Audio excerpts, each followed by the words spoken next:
Good evening, ladies and gentlemen, and welcome. Hope you can hear me loud and clear for what is set to be a record breaking event.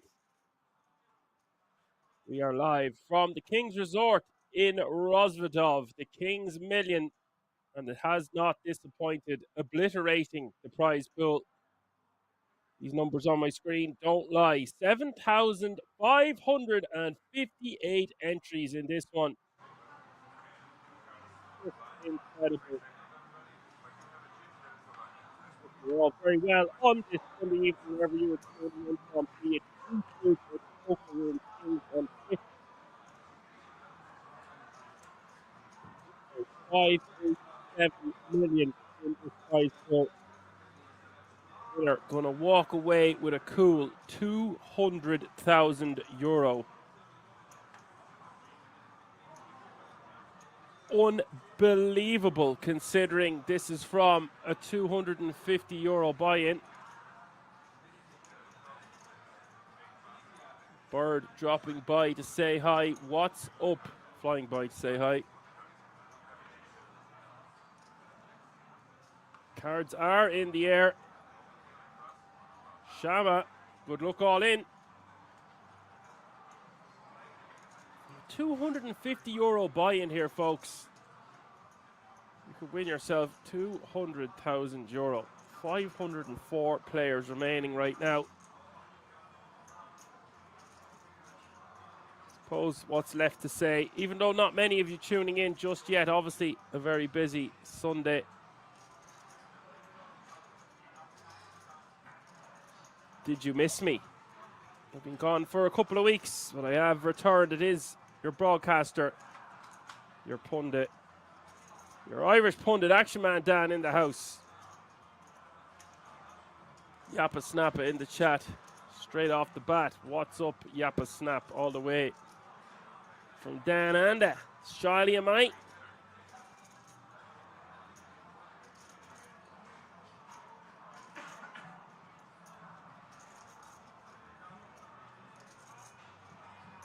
Now, record breaking field like this, small blind getting the action started is 8K.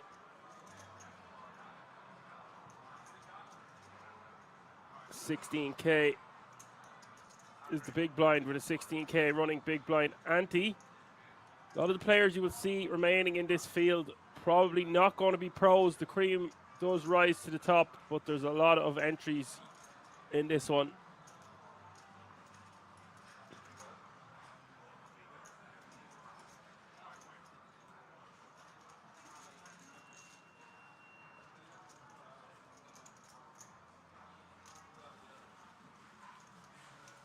And let's see who we've got here at the table, at the feature table.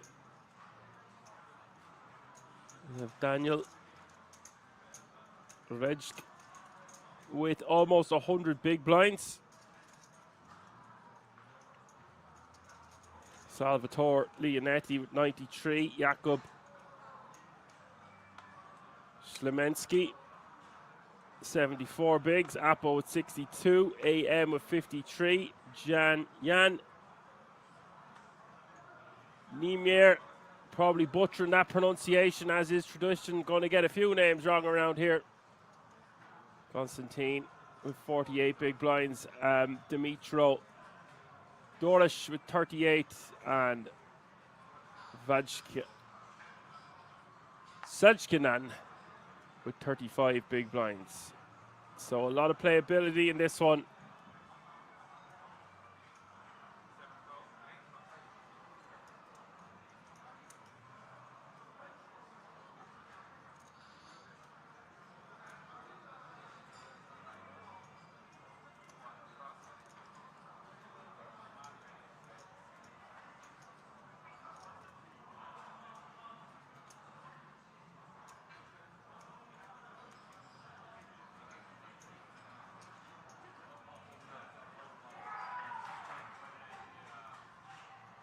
And the stream table average is almost 1 million chips, just to give you an idea of how deep they are. You've got Romania, Italy, Germany, Ukraine, Czech Republic, Greece, the Netherlands, and Bosnia Herzegovina. all being represented under one roof. If you're just tuning in, you're watching all this action take place live from the King's Resort in Rozvadov. The Czech Republic, close to the German border, about an hour and a half away from Prague.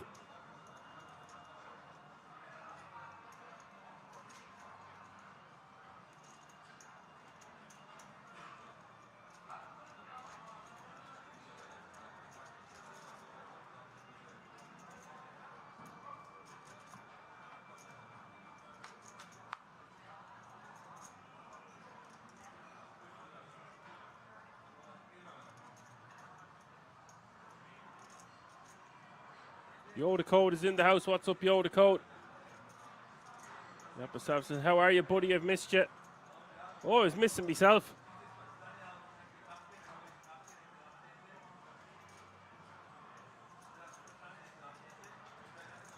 Yoda Code says I have quite a number of friends there, some of which would make me quit poker if they reach the final table.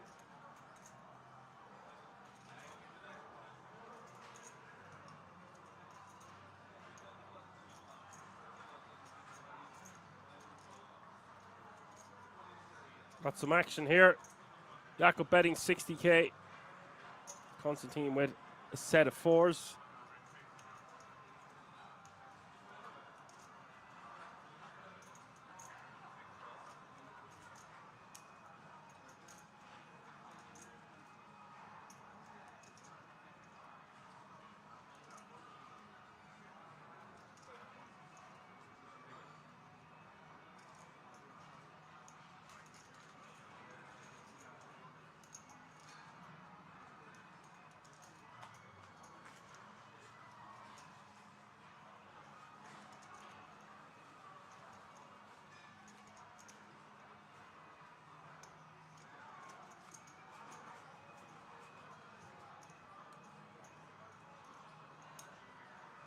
He's just going to raise here now and take that one down.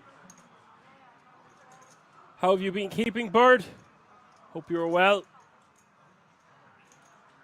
Faint B, Yoda Code as well, of course, and already said hello to Yappa Snap.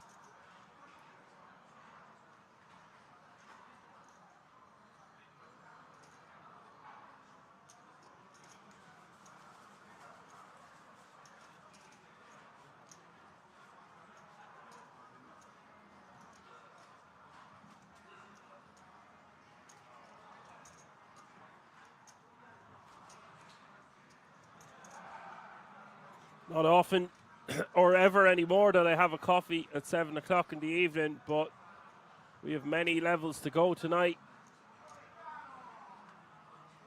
This is going to be an endurance test for a lot of the players. We still have this level and 7 more levels to come tonight.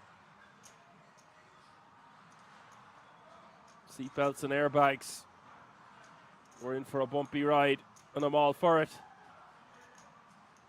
If you're new to this channel, be sure to give us a like, subscribe, and a follow.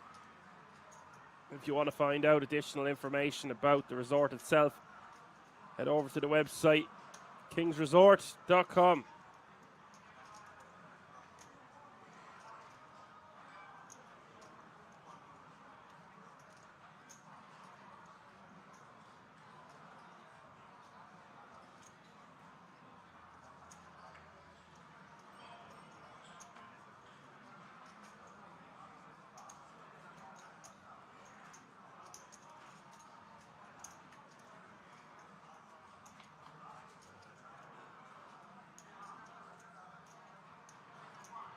I'm not too familiar with any of the players at this feature table.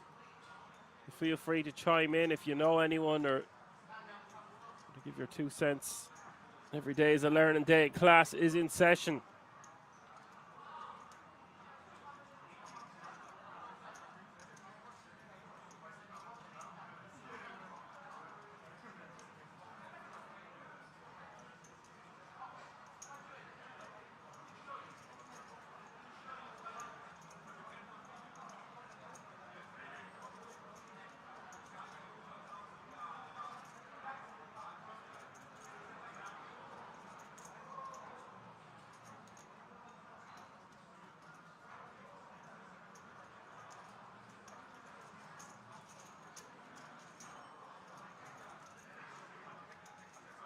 just going to take that one down with a bet.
So we see Apple raising to 35k.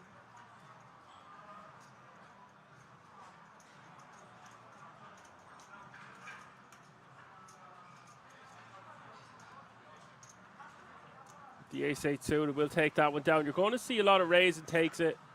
You're going to see a lot of inexperienced guys playing as recreationals with the opportunity to take down €200,000 from a €250 buy-in. Not something you see every day.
I just got to creep over to YouTube. Like I said, I can't be keeping an eye on two chat boxes. So we've got moderators and a whole Action Army team here on the Poker Room Kings on Twitch.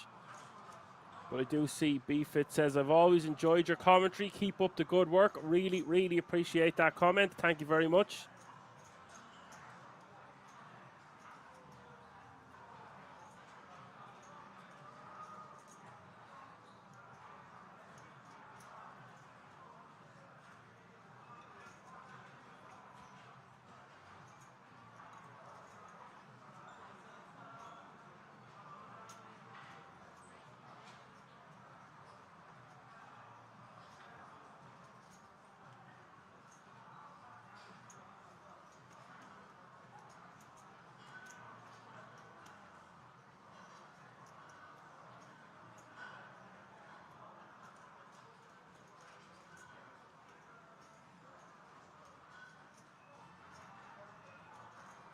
Got some action here. Dimitri raising to 32k, and Jakob in the small blind. King Queen off suit. Dimitri with the superior Ace Queen. And we've got Vag.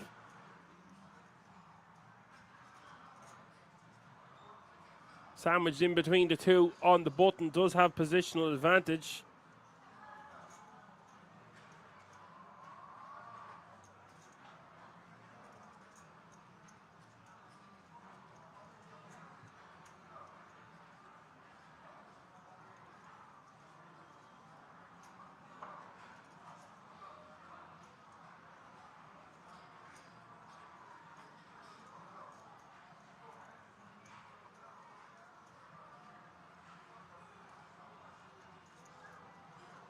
So we do see Jakob 3-betting to 160,000.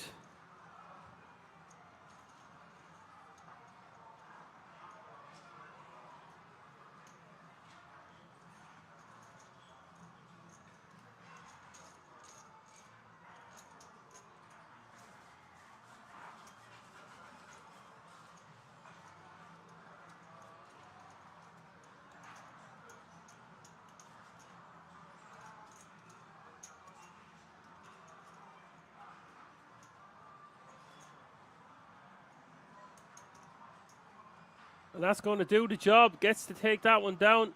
Uncontested. No flop, no drop. Adds to his stack.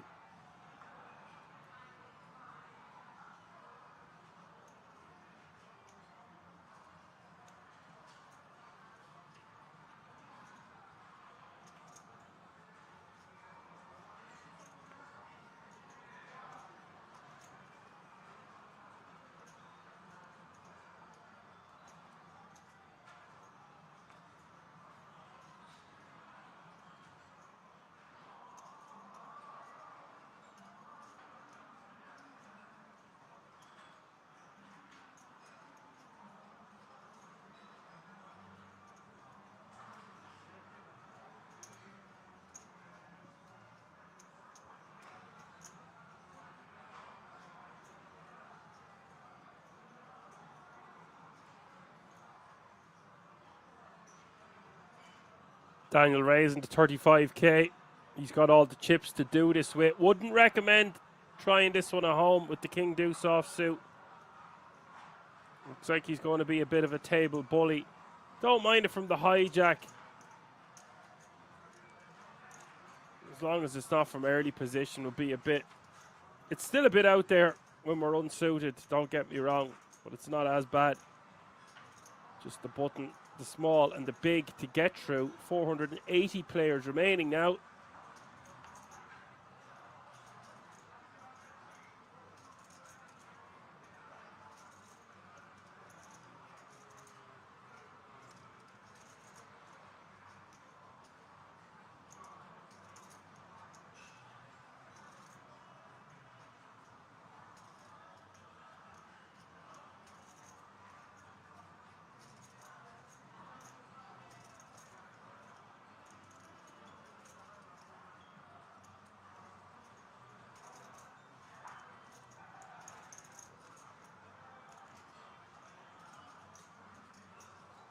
So 41k is the bet, 41k is the call.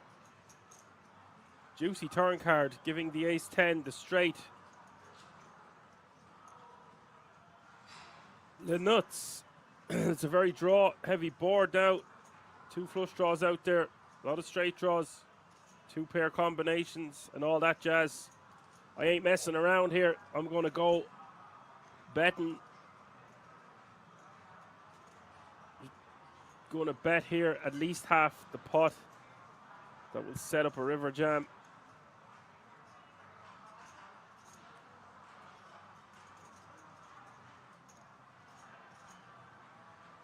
I would go for something around 120, 130. Sets up a 200k river jam. If you feel like your opponent's going to call with a combo draw, you could just jam the lot, but it just seems a bit excessive considering we have the nuts.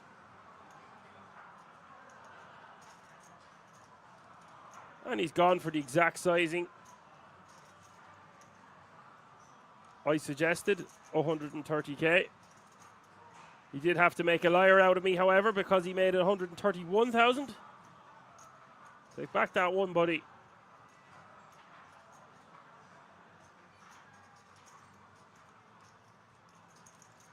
But the roles are reversed. That's the amount I want to cut off the bet. So I'm wrong again. Daniel going for a second barrel here. And now, yes, of course, we need to protect our hand. Don't want to just be calling on this turn even when we do have the nuts straight. There's just too many bad rivers.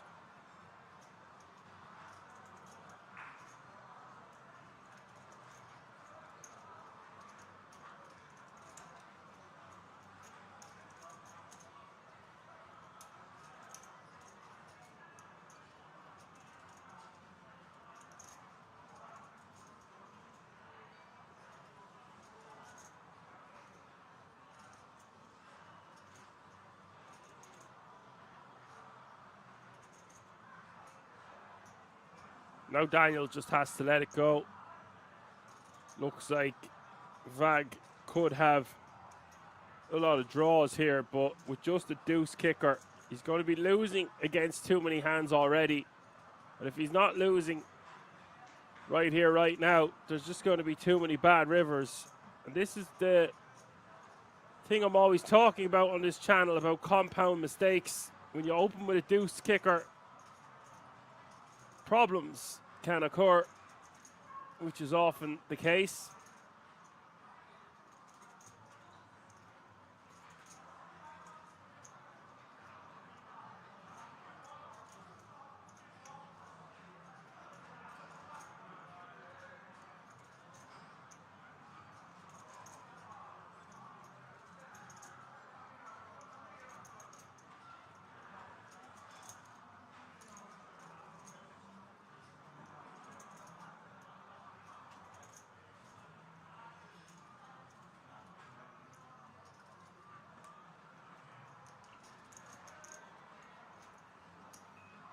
Daniel has decided to call. Feels like his opponent can have a flush draw in the form of hearts or combo draw that picked up diamonds on the turn.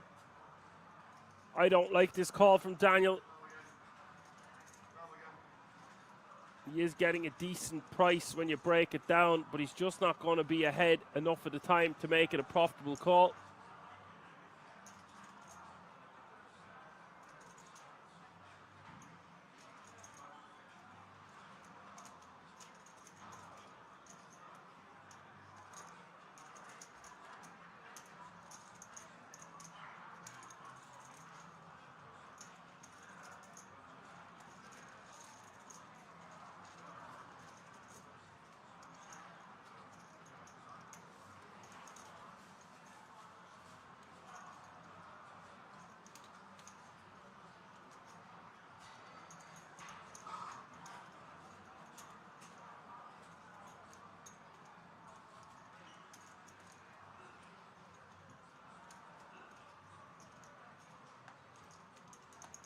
And the ace-10 getting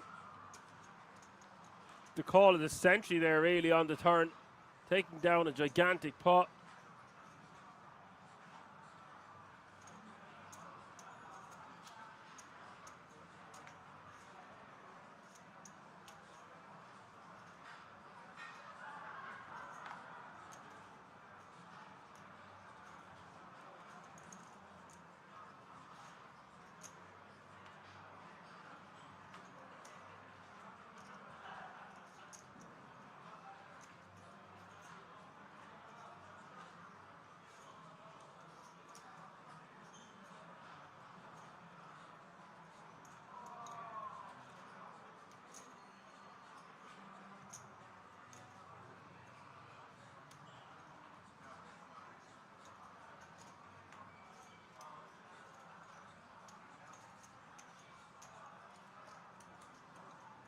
Back up, raising to 35,000 with 7-4 spades in the cutoff and AM in the big blind. Everyone seems so deep. What an event this is. I'm going to say it about 100 times. A €250 buy-in. 200k up top.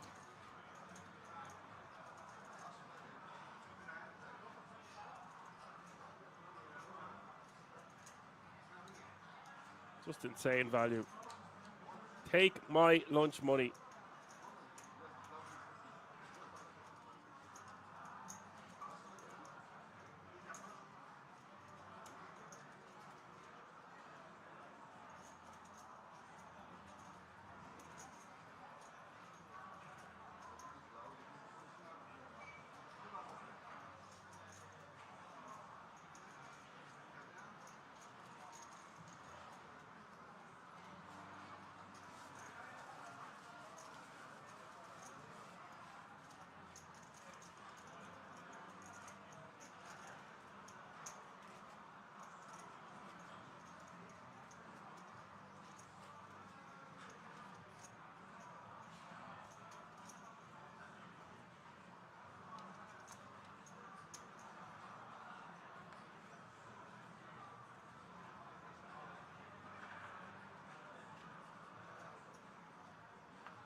Constantine staying active with the Queen Jack off suit from under the gun. Min raising with a little bit of cheese on top. Actually the full 2.5x.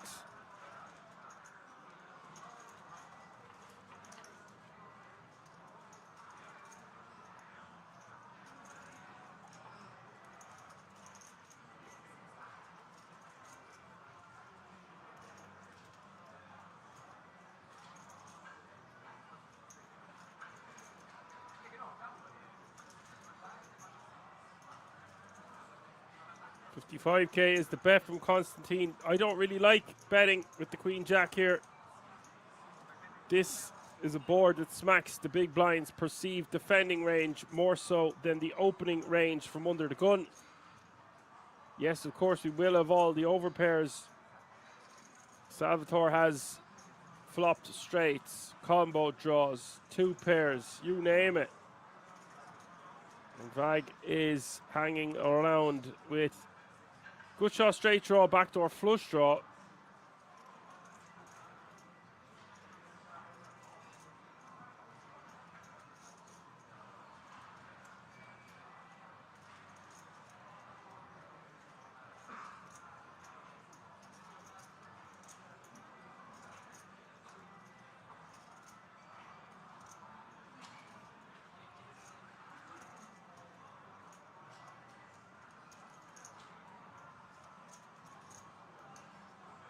Salvatore betting 105k here on the turn.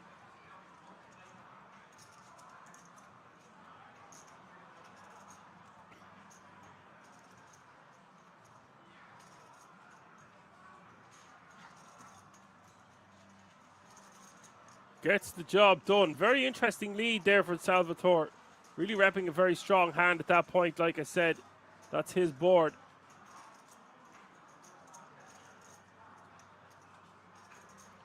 Did have the arse end of the straight draw, making his hand look like it was a hell of a lot stronger than it was, and takes down a nice pot.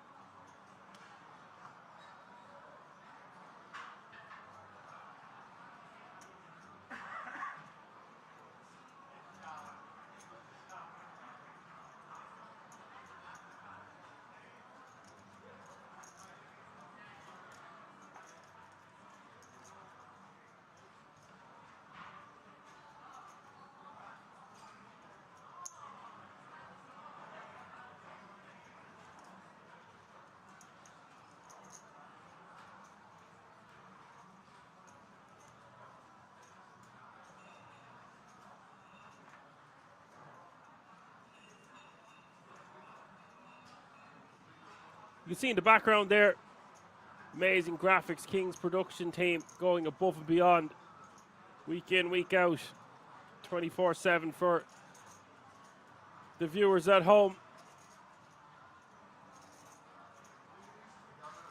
And you can see this is a massive record-breaking field.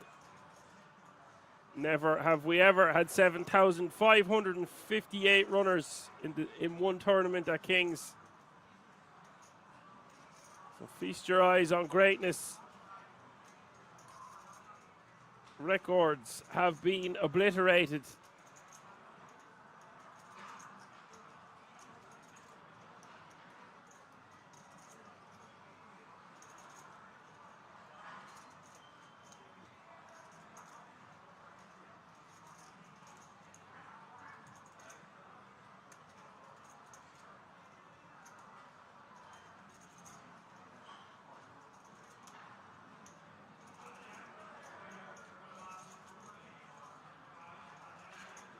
And taking that one down with ace king.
And I have to say, although it's only about 8:30 and it's Sunday evening, a lot of these players look tired already. Remember how many starting days there was? About 10, maybe even more. I'm not sure. Maybe someone in the chat might be able to tell me exactly how many flights and opportunities players had to get in today too. It's definitely double digits.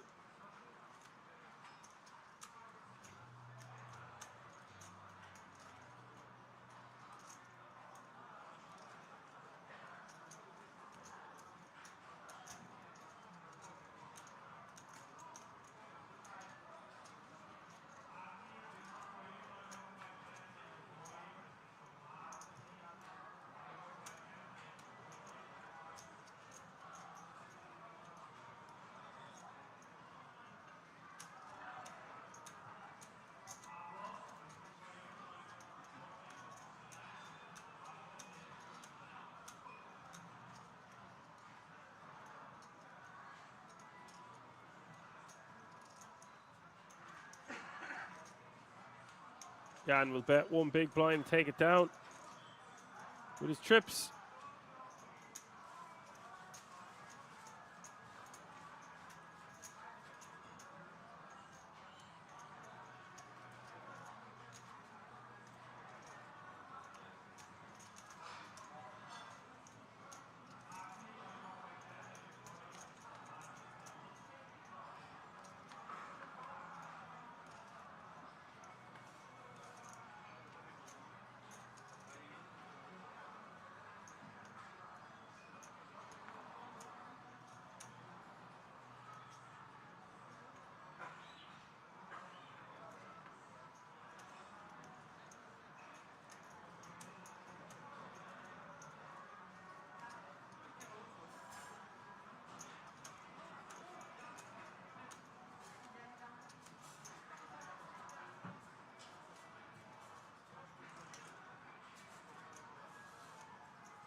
Aces here in the small blind facing the open from Constantine with the 10-7 of hearts.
Thanks for doing all those payouts, by the way, Bird. You had a lot of payouts to deal with there. My man. Jan makes it 35,000 to go with the pocket tens.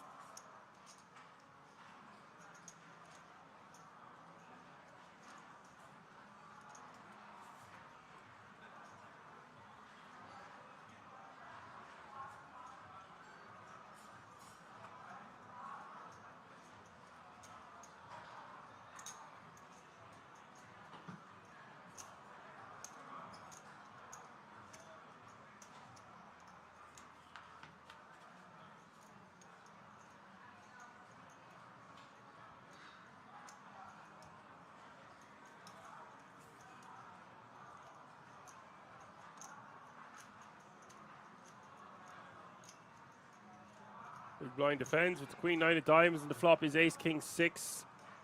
Jan could just take this one down with a very small c bet, something of around 18k, 20k. Doesn't need to go much more than 20 to 25% pot.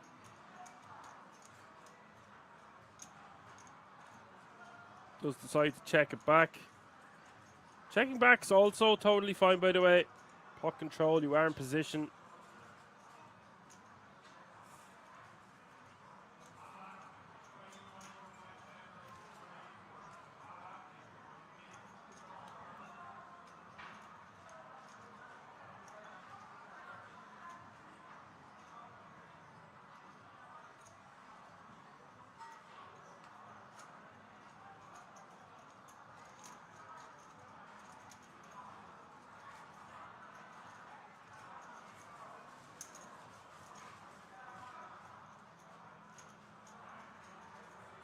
Not much to talk about there. We'll just take it down.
Jakob flopping top pair. That might get him into trouble because Constantine has flopped 2 pair on the king 8 deuce flop. Let's go check, check. Turn is the ace of clubs, and Constantine will be starting to wonder where the rest of this pot is. Now is the time to start betting. I don't really like checking on that king 8 deuce rainbow because it's a board that we are going to be c-betting. Pretty much range, maybe not range, but a lot of our range is going to c-bet that board because it's so dry.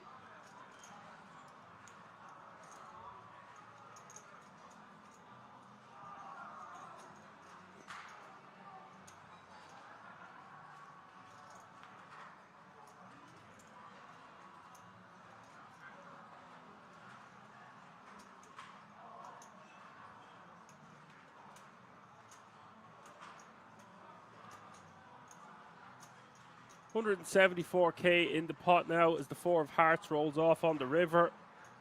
Jakob checks and Constantine deciding how much to bet.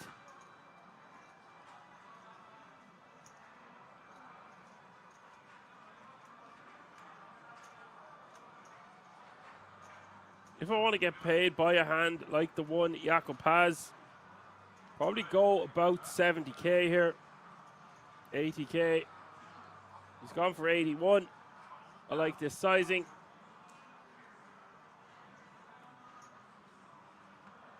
New all-time record in total entries, 7,558. How do you like those apples? Speaking of which, I have an apple in front of me. I'm going to have to take a big bite out of it now at the conclusion of this hand. Apple a day keeps the doctor away. I need all the supplements and fruit and good meat, etc., because tomorrow is going to be a marathon stream for the ages, I predict. Who knows? Expect the unexpected at Kings, and the 81k is going to get called off by Constantine, and he now moves, or Constantine getting called, and he now moves over the 1 million chip count.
Do see a lot of action taking place here.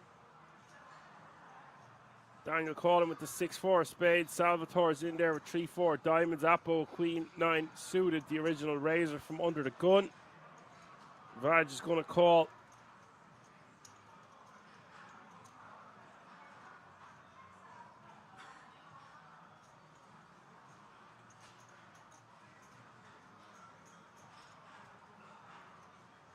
Jakob from the small blind with ace-king suited wants to make this pretty big. Give me the loot. I was going to say wants to make it about 200, 225. He's gone for 255.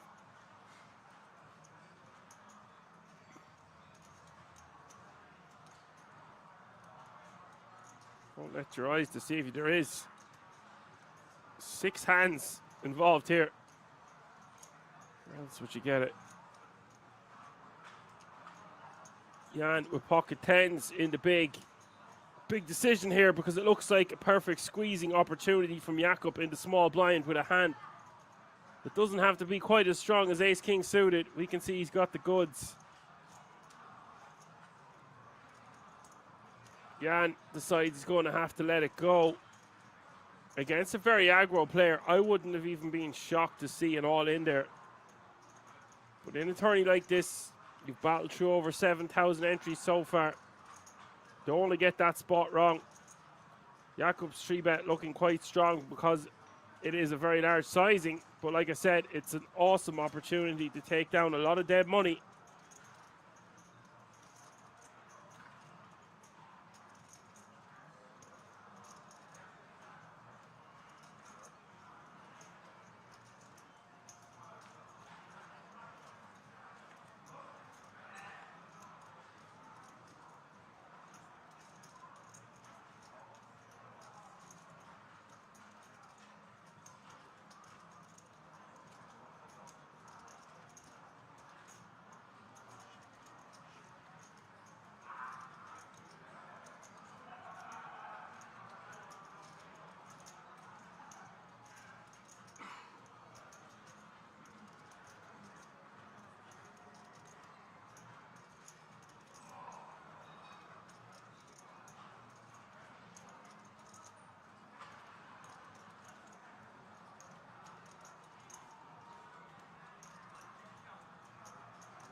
Jakob betting 225k here. This is the problem with these kind of hands. 6-4 suited. Flop a small piece of the board, feeling compelled to call because you've already invested so much money. Jakob now doesn't know where he's at. Perhaps he has to shut down.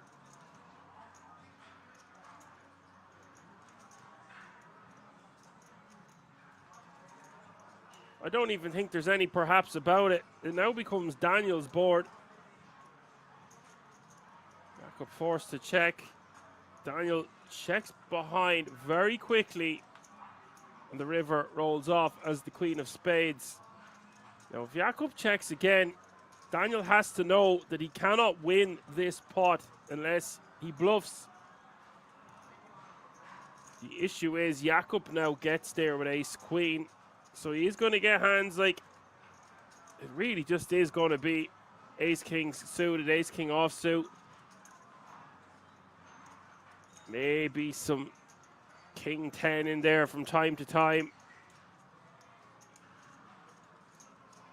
Obviously can have some other bluffs, but they're the main ones that come to mind that Daniel is going to try get to fold. He just has 6 high, folks. What do you think he's going to do? Let me know in the chat. All vote now.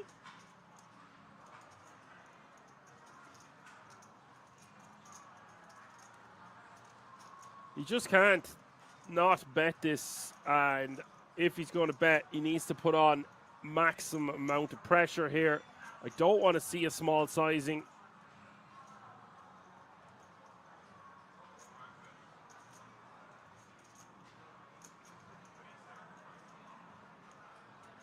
Going to say I don't like a small sizing, but that's fine. It's 375. I think I just prefer to shove the lot, considering the pot's already over $1 million. There you go, guys. Balls out on the table.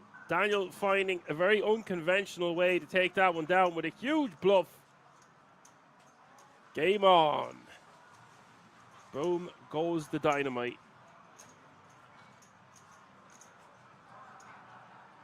We do have Re-Raised Chili Dog, otherwise known as Richie, in the chat. Says good evening to all and a special hello to the action man Dan.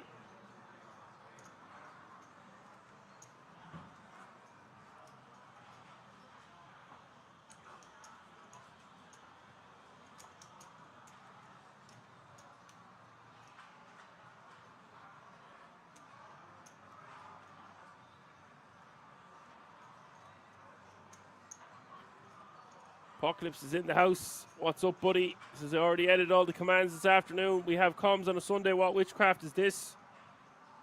I know, right? The witchcraft is, this is a record-breaking field.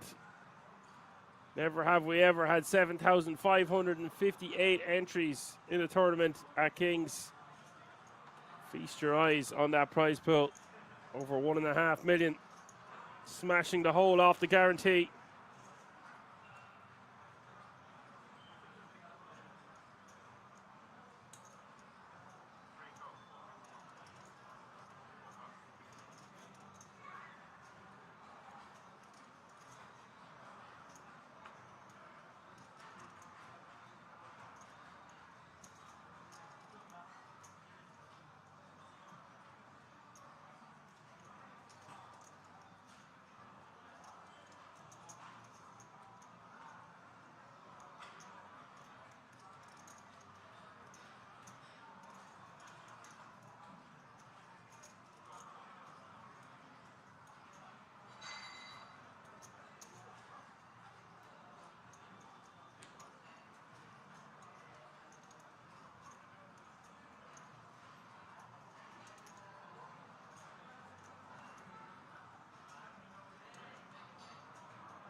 So I believe the correct pronunciation for this guy's name is Vagki.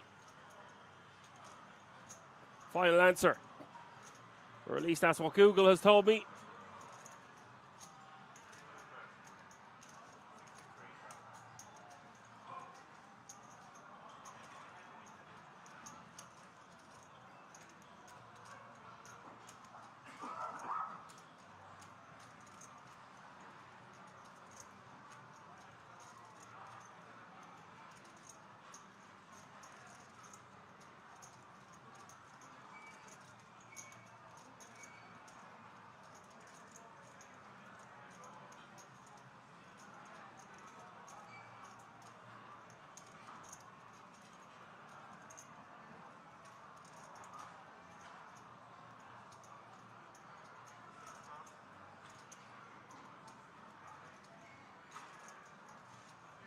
Salvatore taking that one down with the best hand.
You do see Salvatore raising to 51k with the pocket force and taking that one down.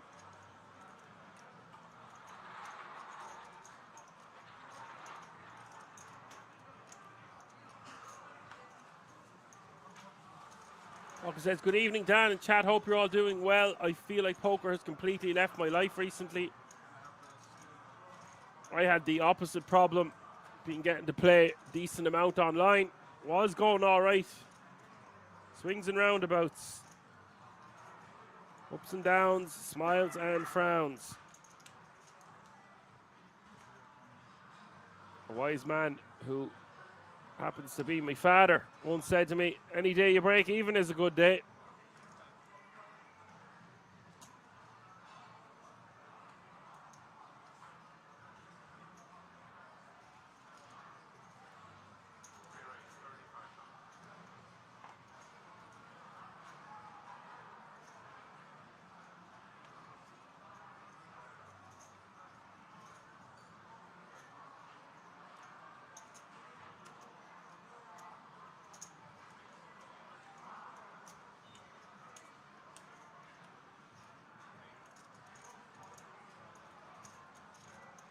Vag key gonna call with the King 7 suited.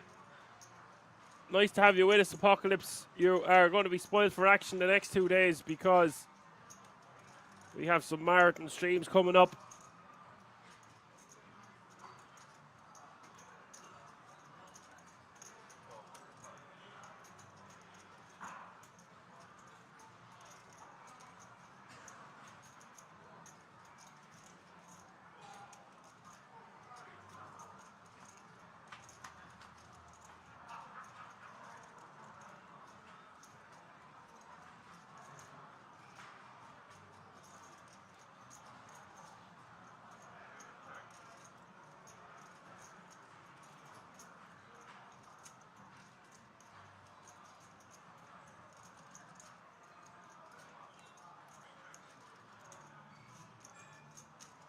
Salvatore checking with the ace-4 suited. Has the best of it here. 3 ways against under the gun.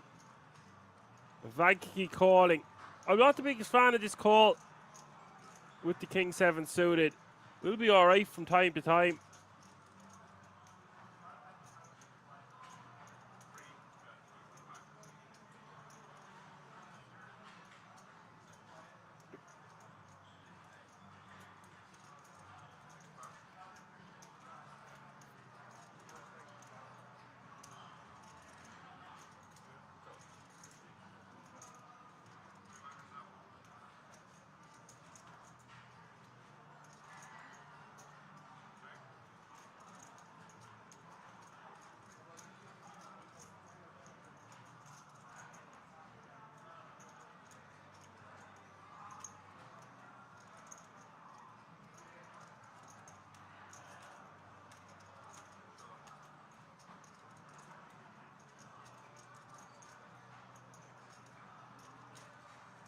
And Salvatore with the best of it. Taking that one down. Now playing almost 2 million, by the way. Definitely a stack to watch out for. Cannot get over how much big blinds are in play. I also cannot get over a 10-foot wall.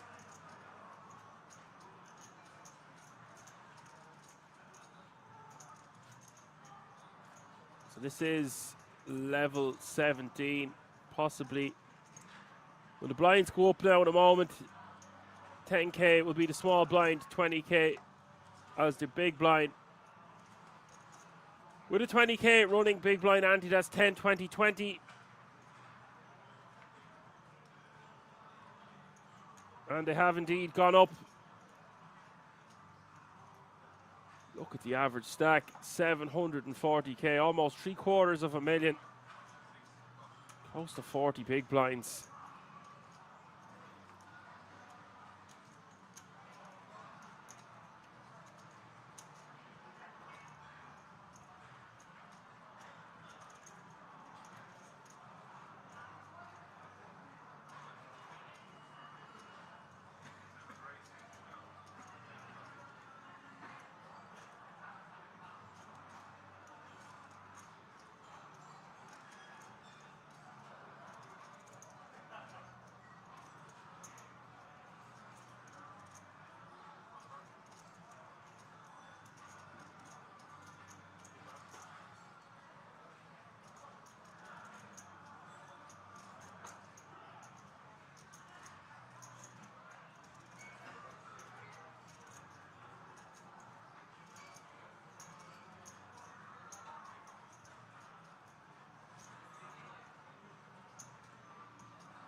$50k is the raise. Constantine calling in the big with the ace-8 offsuit. Jakob with the ace-queen offsuit. Flop is 6-4-4.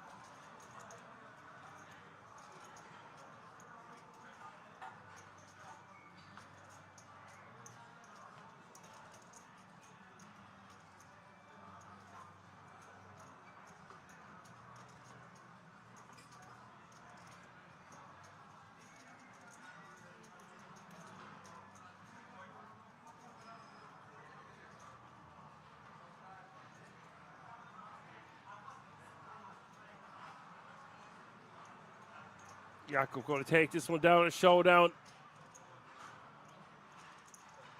with the ace-queen. Constantine hoping to win with his ace, but he did have an inferior kicker.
AM raising to 45k from the cutoff here with ace-9 suited, and it's around to the big blind for Dimitri.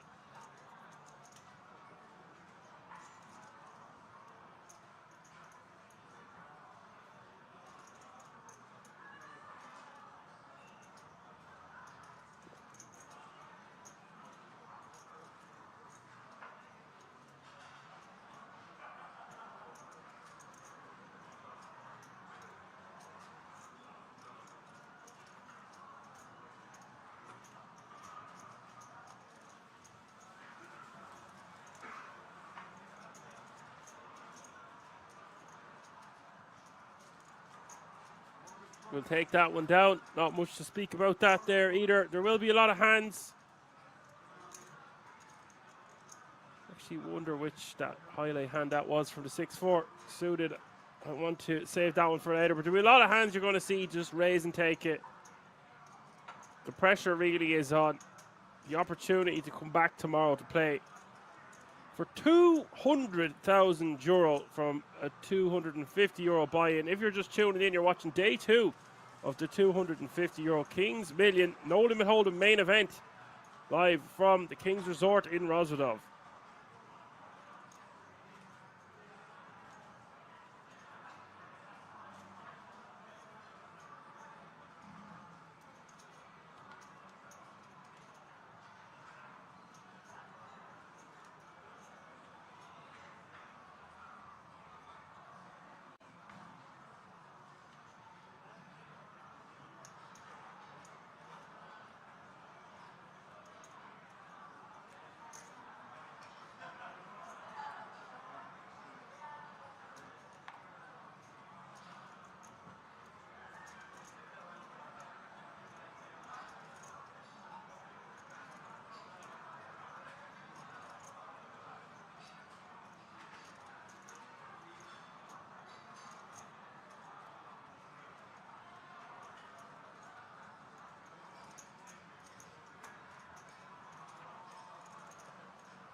AM with pocket eights is going to call the under the gun raise from Vag Key.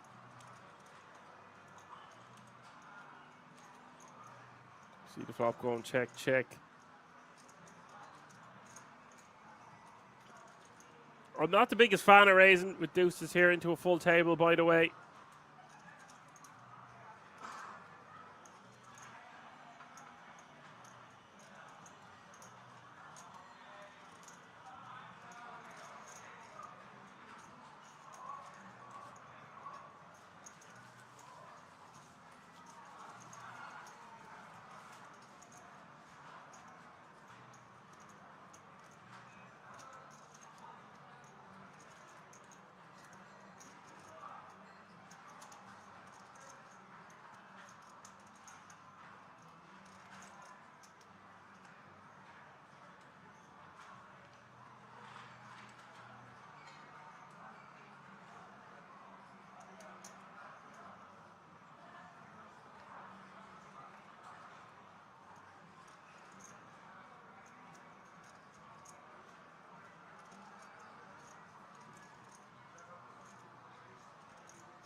Vadke going to check here on the ace-7, 3-ace. Calling from the small blind seems totally fine with the jack-9 suited.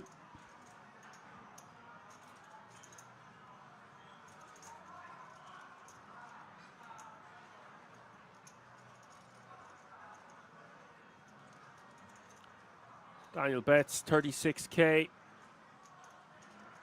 And that might just do it. Don't see how Vadke could continue here unless he has some spicy ideas of raising to rep a 7 or an ace, and that's exactly what he has done. Not expecting to see this.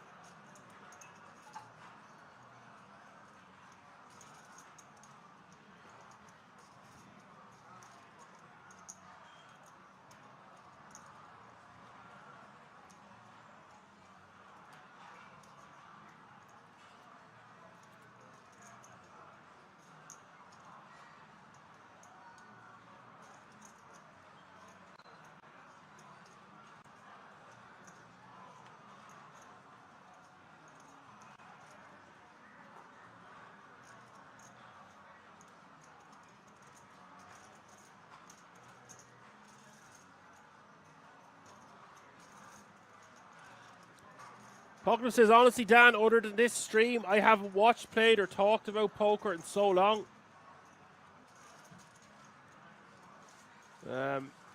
Brody says, hi. ZY says, where did the commentator go? I'm pretty sure you can hear me loud and clear. Haven't heard any mic issues yet today.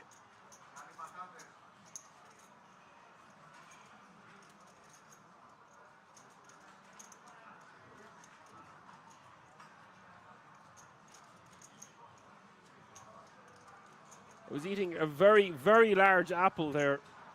One of the biggest apples I think I've eaten in a long time. I need to get a lot of fruit into me the next few days.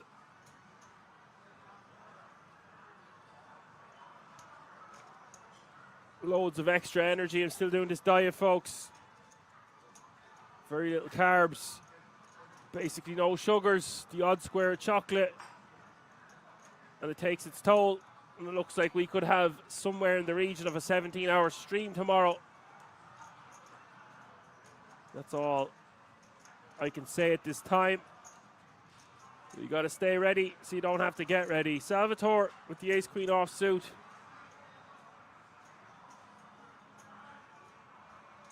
Any other crack apocalypse? Did you enjoy the rugby, etc.?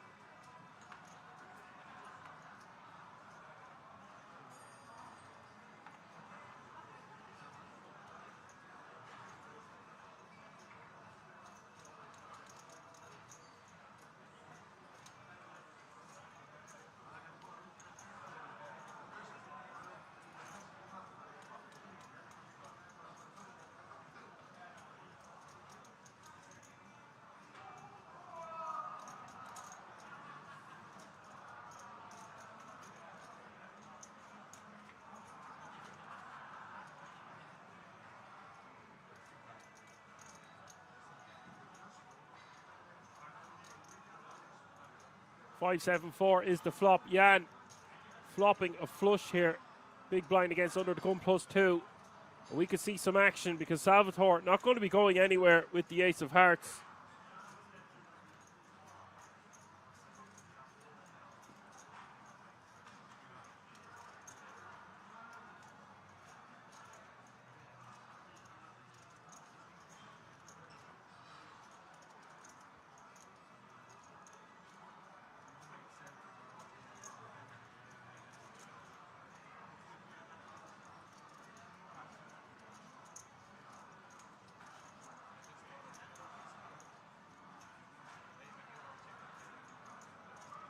$88K is the bet.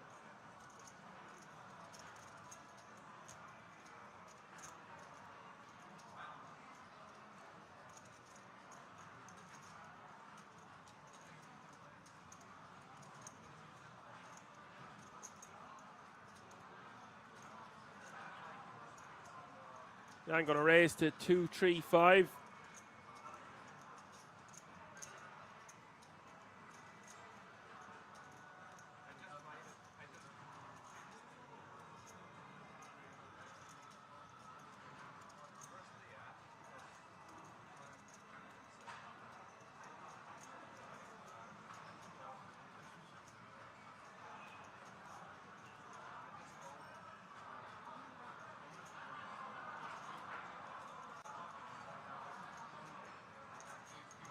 So, with 467,000 in the pot, Salvatore could very well play for it all. Probably just calls.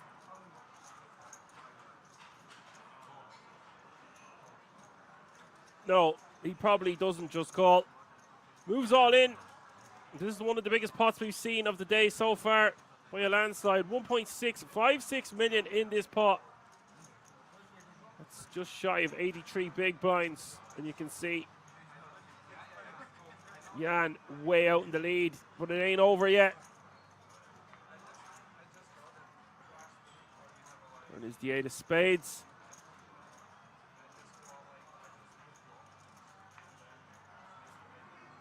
River is the jack of clubs.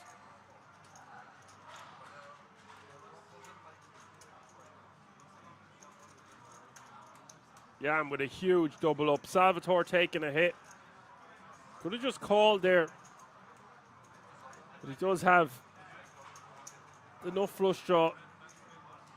I just think when Jan raises on that flop, it's unlikely that he's not going to be stacking off with whatever hand he's raising with. So obviously, he will have some bluffs in his range.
We do see an open from Salvatore, staying active.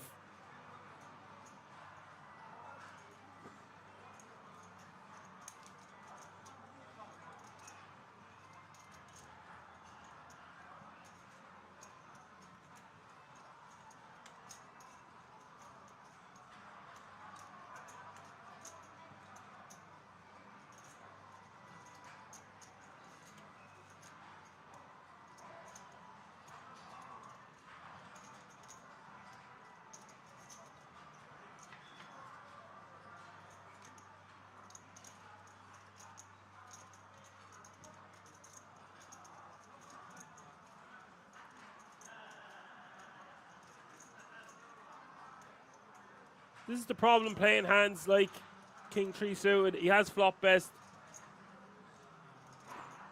Dimitri is just going to shove. Guys, I wouldn't be surprised if Salvatore makes a call here because Dimitri's played his hand like he has some form of a draw. Problem is, if Dimitrio does have a draw, it's going to have a lot of equity. So with bottom pair, even though we have backdoor flush draw, backdoor straight draw, I think we might have to just let this one go.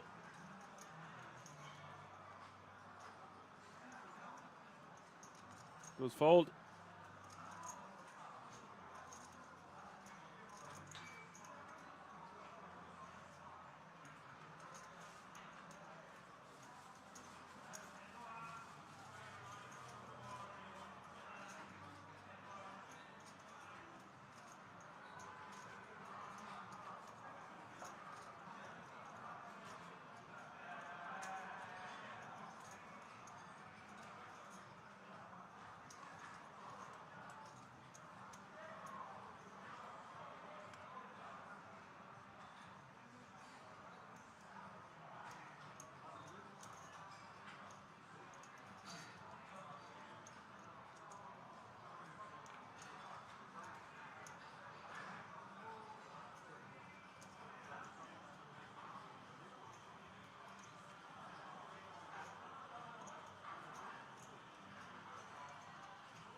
Falco says rugby was a pack of rigged trash ruined by a ref who's already been banned for 3 years. Wrestling has been fun, at least John Cena turned heel.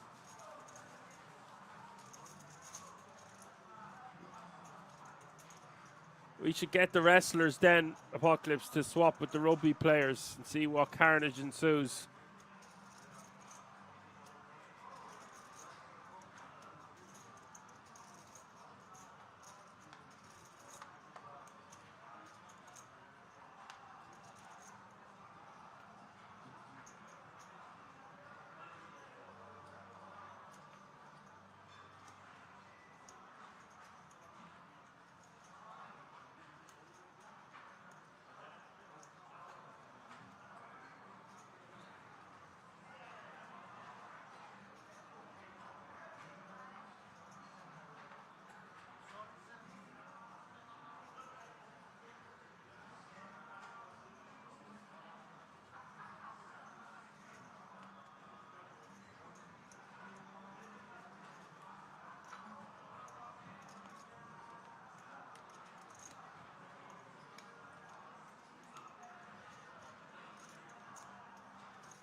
We do return to the action here. Dimitri opening things up. Daniel, who's been very active so far.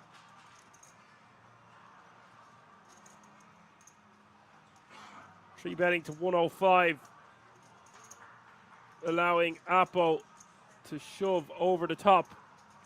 Someone's at the table here playing under your handle here, Apocalypse. What you going to do when they come for you, bad boys?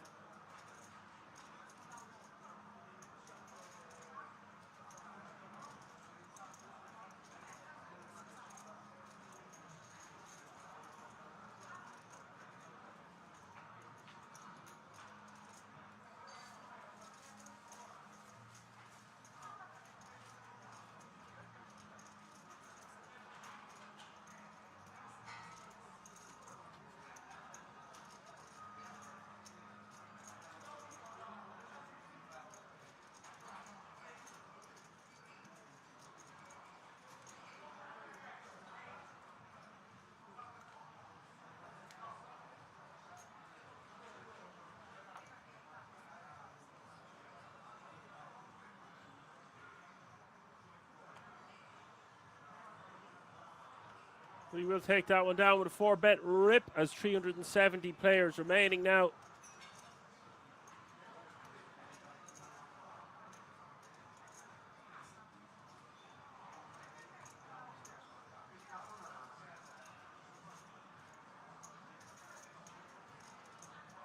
€825 is the current payout.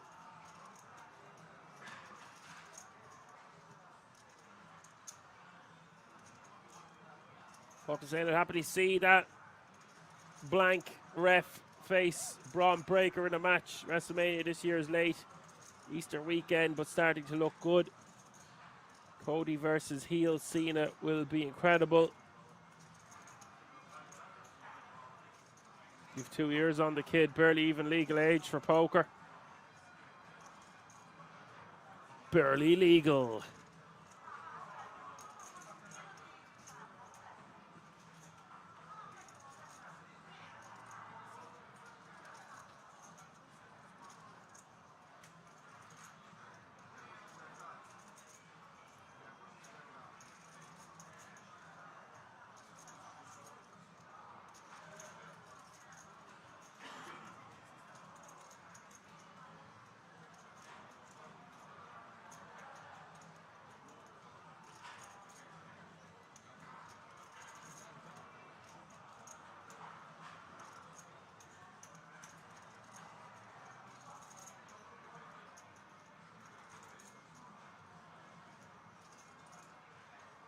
Salvatore betting 175 on this paired board.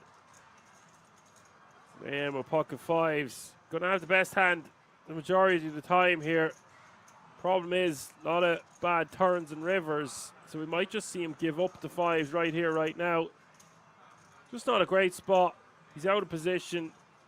Salvatore has shown a propensity to not be shy of betting on flops and continuing on turns and rivers, and therefore the fives just go into the muck. Also 2 diamonds on board, not ideal.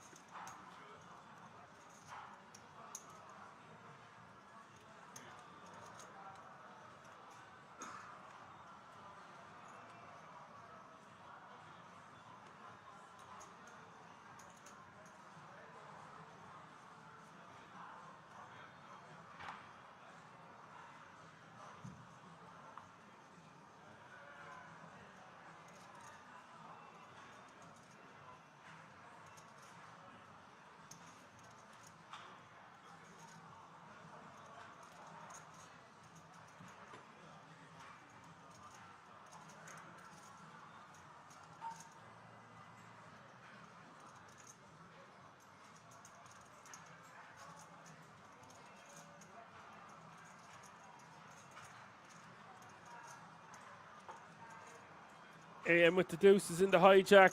Gonna go for an open. Away prefer to be opening small pocket pair in late position. We've seen it being opened from under the gun earlier. Off about 30 bigs to start the hand. A 3-bet coming in from Salvatore. And it looks like he's basically just clicking it back. I like how Salvatore Leonetti's been playing so far, but I would be more inclined to make it larger. Perhaps he's misclicked or something. Or there's a typo on the screen. Basically a min-raise. But it does not matter because Daniel is going to be 4-betting here almost all of the time with aces in the big.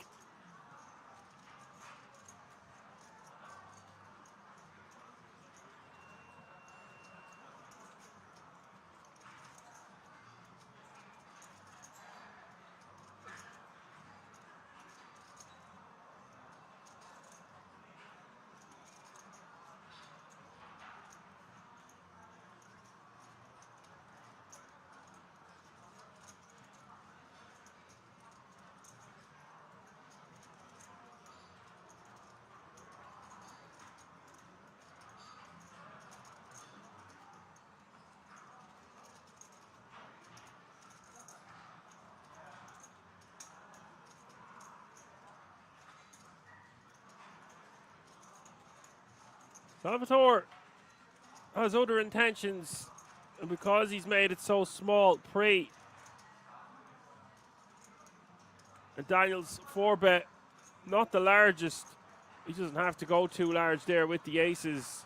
And we've got action now on the king 10 deuce 2 diamond flop. Could see a lot of money go in the middle here. 205 is the bet from the aces. Salvatore will call. Stack to pot ratio less than 1-1 as we see the jack of hearts rolling off on the turn.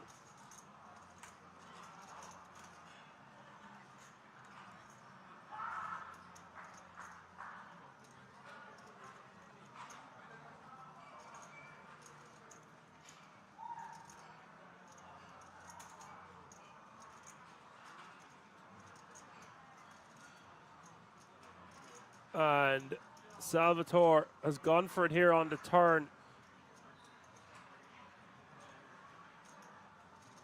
They're essentially just getting it in.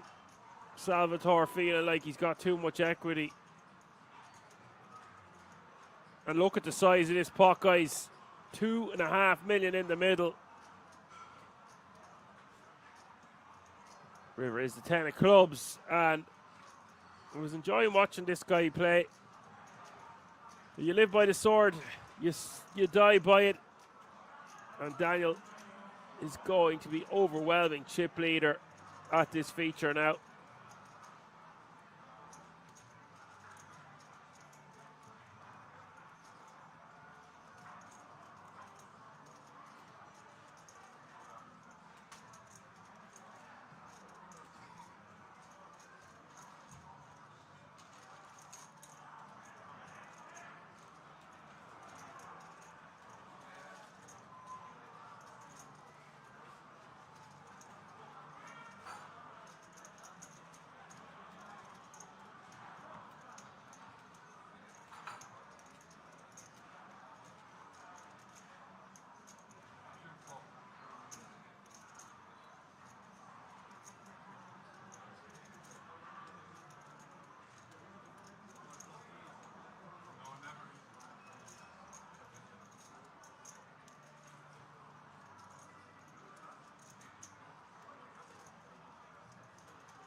What an action-packed opening frame this has been.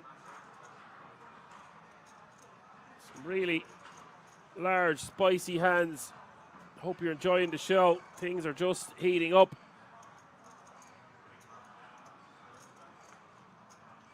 Medics says, how was everyone's weekend? Reasonable. Not much to report. Well, a few things to report, but nothing poker related.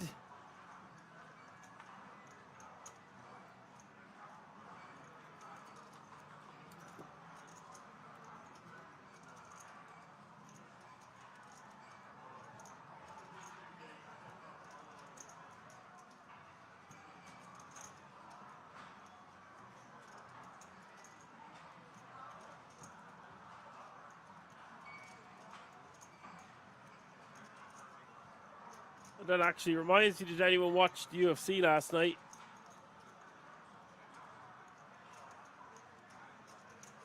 Fox out doing some garden work.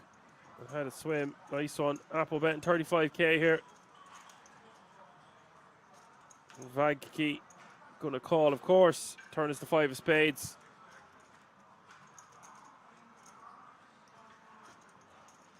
Turn's gonna go check, check. River is the 7 of spades.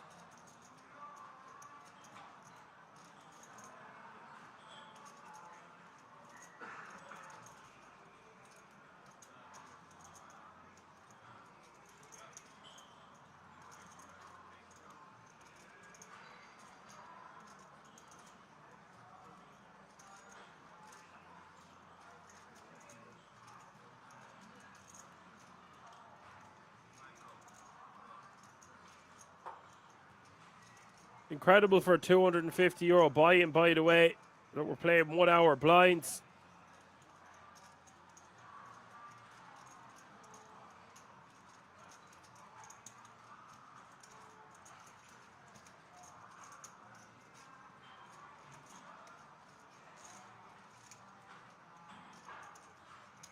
Apple betting 80k and getting called.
Mitro in the cutoff is raising to 45k. King 9 suited. Daniel, look at how much chips he's playing now. Fast approaching 3 million. He must be buzzing. What an opportunity it is for him to make a final table or a very, very deep run with that kind of a chip stack, this kind of a tournament with this kind of structure. Could be the perfect storm. Definitely one to watch out for.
I keep betting 85k here on the turn.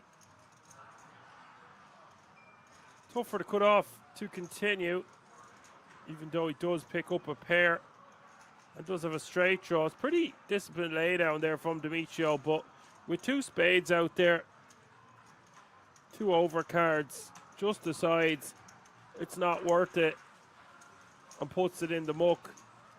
I could get behind calling or folding on that turn, but he has made the correct decision on this occasion.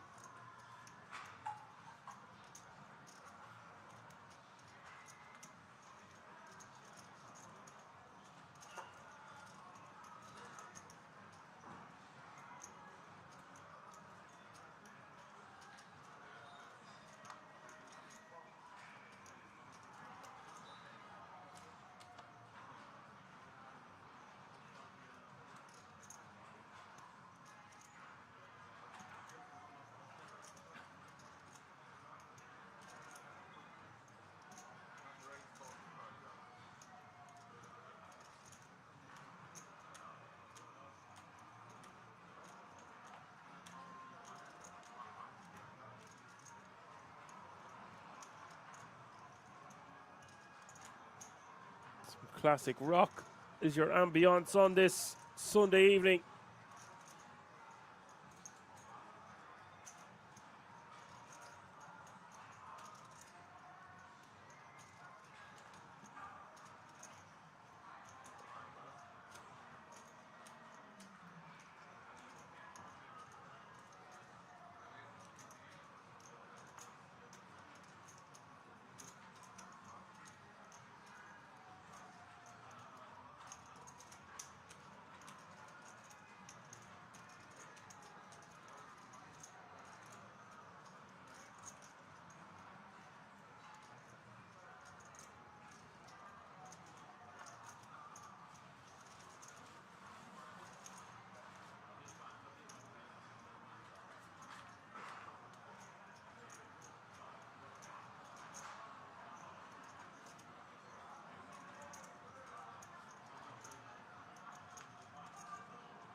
That ball picking up the big boys. The American Airlines, two black aces in the big blind. Jan completing his option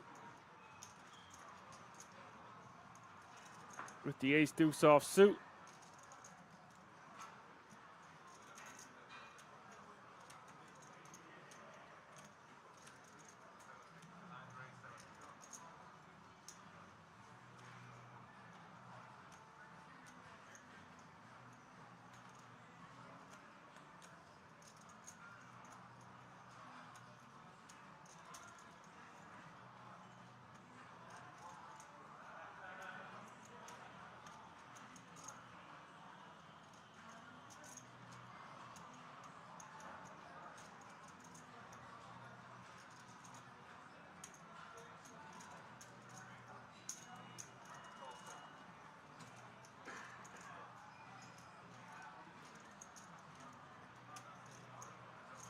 So we see a raise to 70k. Jan is going to call.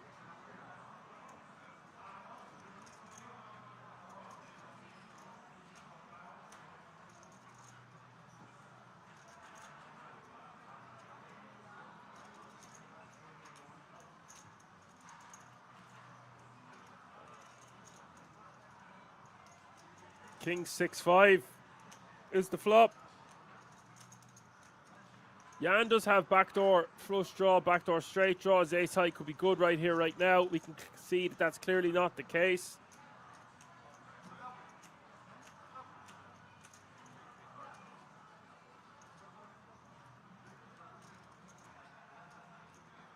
I think for this price, we could just call with the ace deuce. Sometimes we might favor a check raise because there's a lot of backdoors we can continue barreling on. And having the ace of hearts is quite nice because we can pick up the nut flush draw on the turn. But Jan decides to just let it go. Surprised to see that from Jan. I think of the three options, I prefer folding the least. Maybe you agree with me in the chat. Be sure to let me know.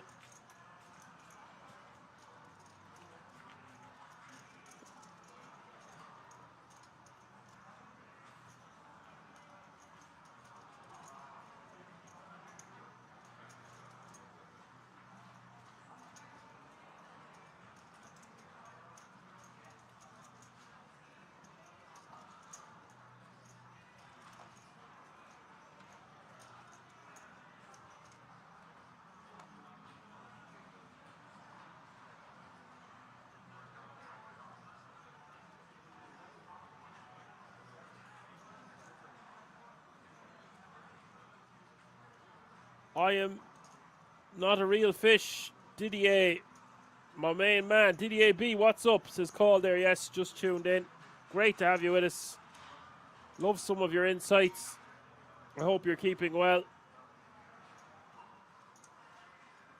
How are you getting on the live circuit, sir?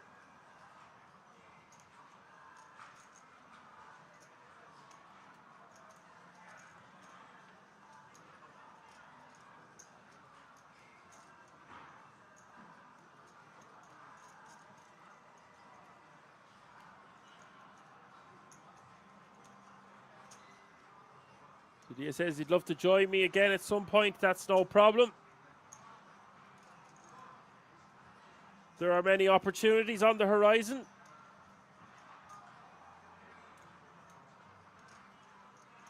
Just get in contact with me directly and give me a rough idea of when.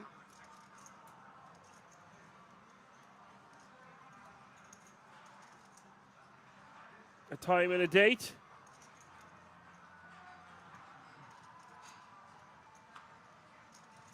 As Demetrio 3-betting to 160k here with the ace-queen offsuit. Matter Swima. We've seen this name before. So much chips in play in this one.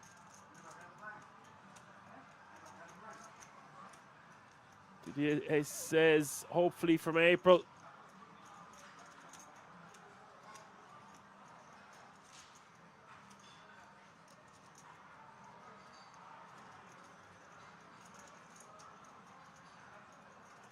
Well, I'll tell you right off the bat there, Didier. Obviously, you should just probably talk about this in private. But you can get Alan to fill in. But I'll be at the Irish Open on the 21st of April. If you would like to do the comms that day, let me know. I've asked Alan would he do them that day because I'm going to the Irish Open. So hopefully that'll work out. I was going to go to Glasgow, big event on there this week. However, I decided I would just prepare for the Irish Open instead.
Didier says he will contact me when he knows for sure. Yeah, sure. I'm just going to throw it out there. You did say you were fairly busy.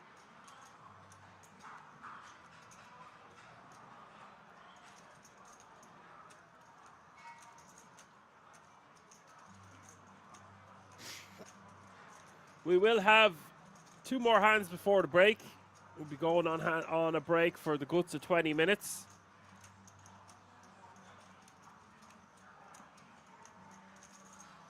Lots more action to come. 5 more levels, 5 more action-packed hours of poker for your viewing pleasure.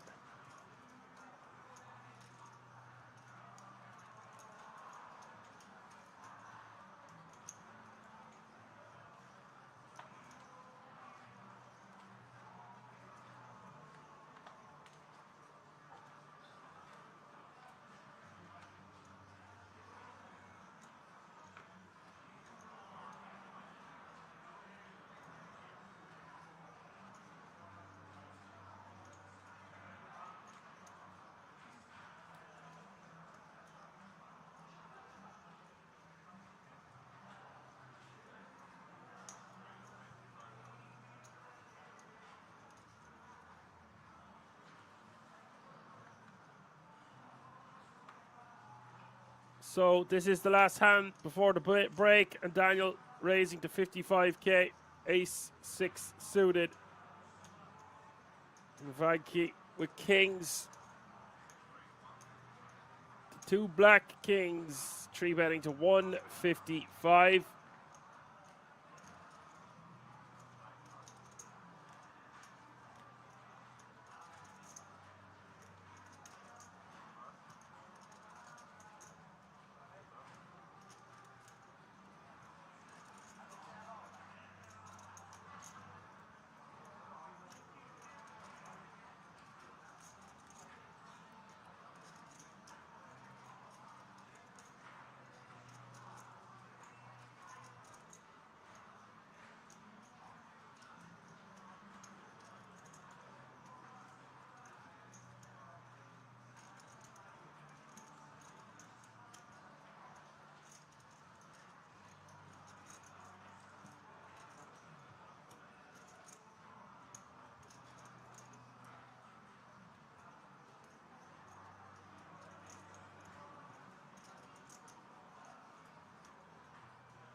Action back on Daniel with the ace 6 suited.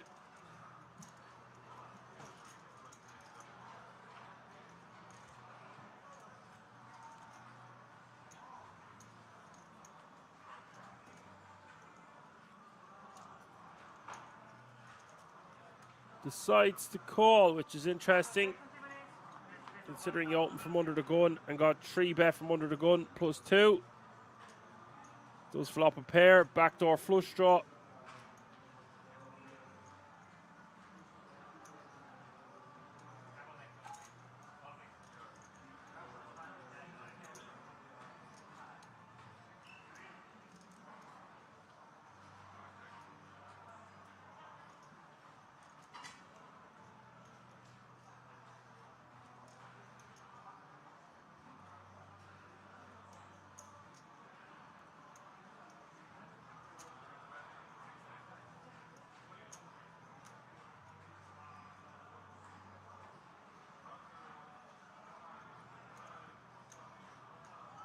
$160k is the bet, and I believe Daniel will call 1.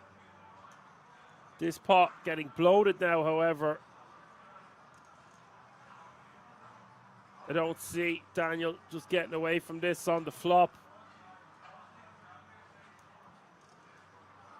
Seems a bit redundant to call pre and flop this good and just let it go. So we do see a call. Didier says crazy stack, Daniel. Yeah, you missed some big pots there just before you joined us, Didier. Maybe you were watching in the background, but incredible.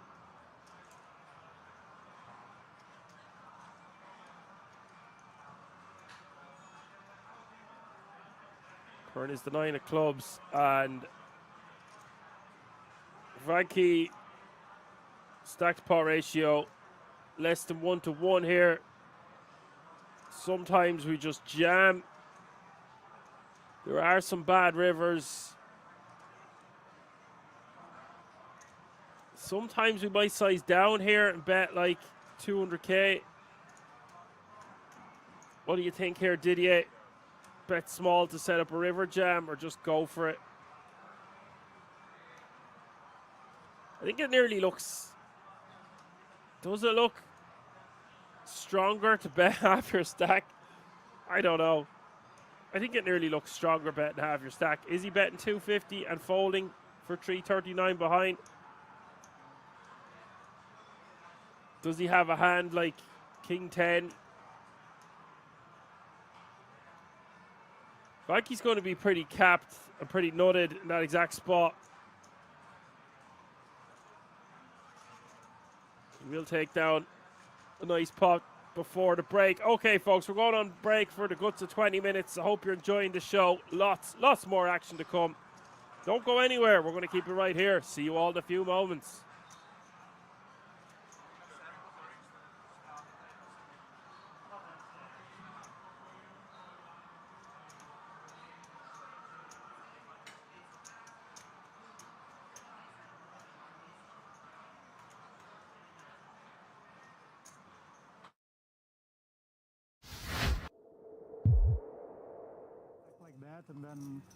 Some casinos. A roulette shark? Yeah, truly. He bought roulette wheels and actually like Yeah, he would just ran study. roulette sims? Yeah, the old-fashioned way. What a legend. It does sound fun, like the physics of it, watching the ball bounce around. Can't really be. I mean, the thing's spinning one way, the ball's going the other. Come on. Really? I don't know. I mean, apparently it worked for him. What, and then he just quit? No, so he was actually, yeah, he was sought after for his antics. What do you mean by sought after? I think people were unhappy with him. What do you mean people? Casino representatives, I guess. Yeah. I don't know all the specifics. I read it a while ago, but I can vouch for the efficacy or the, you know, perceived edge. Are you suggesting he's at the bottom of Lake Mead potentially right now, Chewy? No, I mean, no. that's old school resolution. This was an Englishman. I don't think he came across the pond. At least, he didn't stay over here. Are you suggesting he's at the bottom of the English Channel, Chewy? No, I think he's living happily in the countryside with all of his winnings. Okay. Perhaps still just enjoying the spin of the ball. Well, Elani enjoying top pair here as digging in against Andrian's aggressions from the button. He works his way into top pair versus bottom pair. 200K C-bet being chewed on.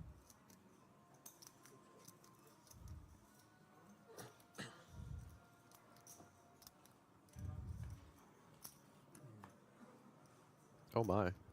Ilani now deeply troubled by this third 8. I mean, one can't blame him for proceeding with caution, but it isn't like he was worried about running into trips in this spot, which is exactly where he finds himself so improbably versus Andrian, who rates to add damages to what has already been the pre-flop and the flop sizing. With like 3 with 3 million. There is like 3 people with 3 million. There, 1 with 2. And a healthy 600 being sprinkled out. Have to imagine Ilani is going nowhere with his king. 3, 3. Although the king with the kicker on board, we can understandably start to put ourselves in a bluff catching situation, if not chopping. So, Check calling 600 and now looking up at a queen, which improves our kicker from the 10.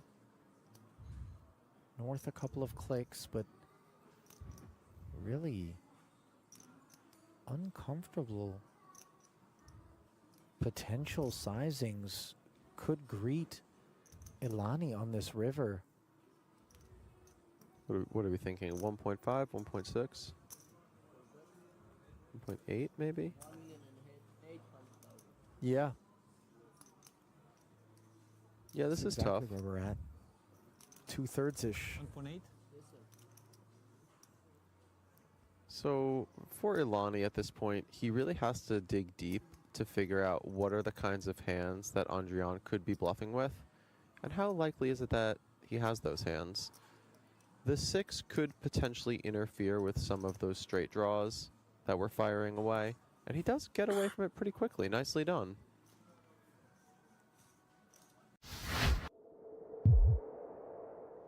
Really didn't try to hide things there, did it? No cliffhangers, no waiting, just Straight away. nut straight versus set, quads on the turn. Good night, Mr. Di Persio in 16th for the first of the 59,400 euro payouts. Meanwhile, back at the featured table, collisions continue potentially. Berggren, Queen 10 off. Getting piled on by Marcinkowski. And my goodness, this is unpleasant with King Queen suited. All that blocker value, the raw power of this hand, how reduced are those elements by this action in front of us? Unfortunately, they are significantly reduced. Not just the opener behind us, but the fact that the button can pretty easily have an ace. As we see, they have a pair, putting them slightly out in front of us. Of course, the real concern being dominated by a hand like ace-king or ace-queen. And I think that's a disciplined fold. And speaking of ace-king, Well, here we are. King-queen suffers from things that ace-king does not. Indeed. The only manner in which Boyevic's kit can be dominated is by exactly pocket aces and pocket kings, and we block this stuff. So he's going to jam in over the top. The decision, quite simple for Berggren to depart, and Marcinkowski is going to be off to the races. We saw something very similar with pocket tens against ace-king moments ago. The pair turning into quads. And it looks like with the dead cards accounted for, nines are only a very tiny favorite. 2%. And when we're here playing poker, we tend not to want to make it a game of roulette. And the wheel lands in favor of Bojevic. Ace high board. Neither player reacting. They've seen too many hands to be premature in their celebrations. Now all of a sudden, the pot lists oh so heavily toward Boyevic's ace-king. Just needs to fade 2 outs, and he's done so. Another one. Bites the dust. Here in the main on this occasion, Marcinkowski, 15th.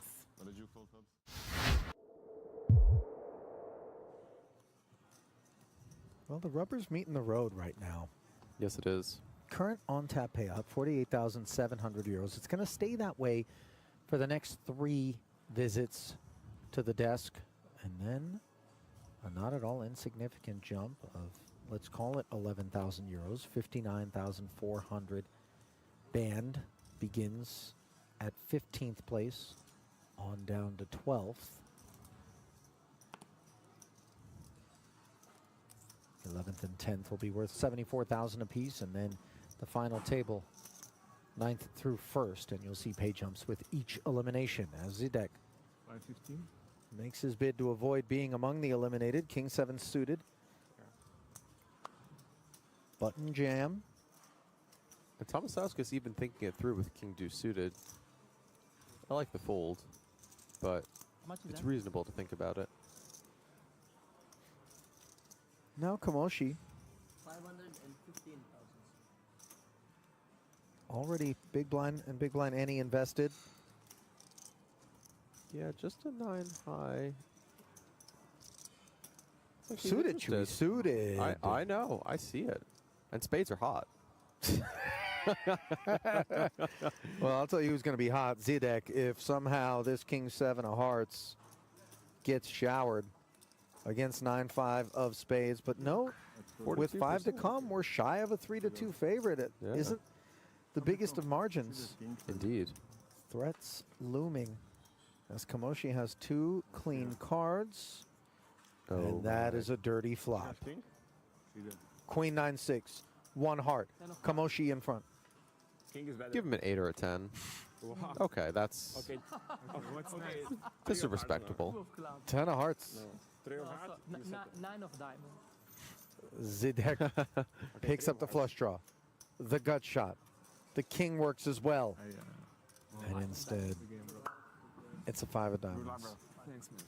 Good game. Zidek Finish Steve. says his goodbyes to the remainder of the field. Good game, sir. Dodge move. I wasn't decided. I don't know if getting dealt aces and winning the blinds twice is going to cause a soft boil. I think you're revealing something about your own personality, my friend. Oh, listen, well documented is my psychopathy, Chewy. I mean, you kidding me? The stone maniac out there. Yeah, I guess that's fair. This is how it happens, right? I'll get 3-bet 19 straight times, okay? And Yeah. then every one of those times I was light, let's say, or I was at something. Then I find the aces and I'm ready for the guy who's been the 3-better 90% of the Right. time. And he just mugs. Well, he just didn't get dealt takes a 7-8 phone suited call. that time. You know what yeah. I mean? Oh, okay, great. Not today? No? Not this hand, huh? All right. Kamoshi with a pretty disciplined fold Jack-8 suited there. Understandable. Tomasowskis raising off of around 25 big blinds. Nothing undisciplined about having done so with ace-9 suited as 1.9. Alani seeks his bearings. King 5 off. We're not married to it. We're not, but this is, you know, a reasonable holding. Closing the action against the button. Let's C3. Meet for coffee, Yeah. you know, maybe not lunch or dinner, but This has meat It's for a coffee date. vibes. Yeah. yeah. We're going to see how things develop. Oh, king in the window, followed by another one behind it. How about trip kings? And all of a sudden, this date's going well. Yes. Any soft boil is quickly dissipating from Alani's seat. Paired flops, even with the lack of the ace, the heart, Tomasowskis could certainly just sprinkle something out there Yeah, to I don't- guide Elani into the bin. I don't see why not. Ace high will very often be the best hand here.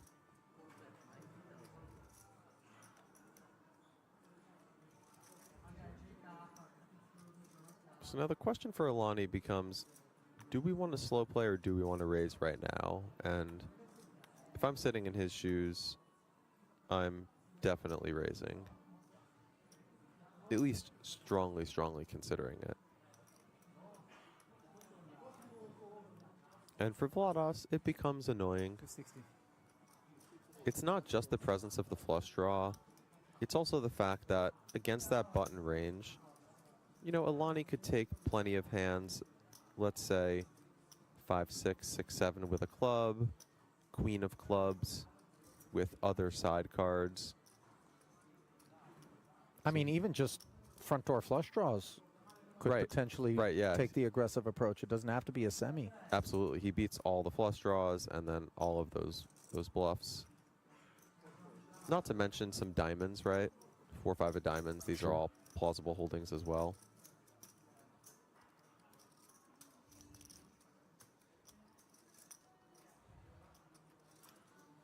So Tomasowskis does make the call, doesn't find an ace or a 9 on the turn, but really doesn't find the kind of card that should be leaving him under the impression that if ace high was good prior, that it is no longer.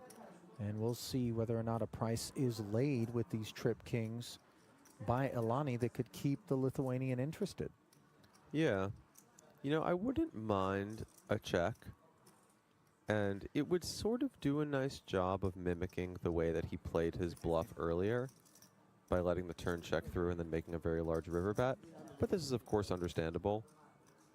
We're just looking to continue getting maximum value. And for Tomasauskas, the ace-9 is tricky. Again, beating all the bluffs. Flush draws are really the main types of hands we would hope to be seeing. Really not giving anything away here. Either player, that is.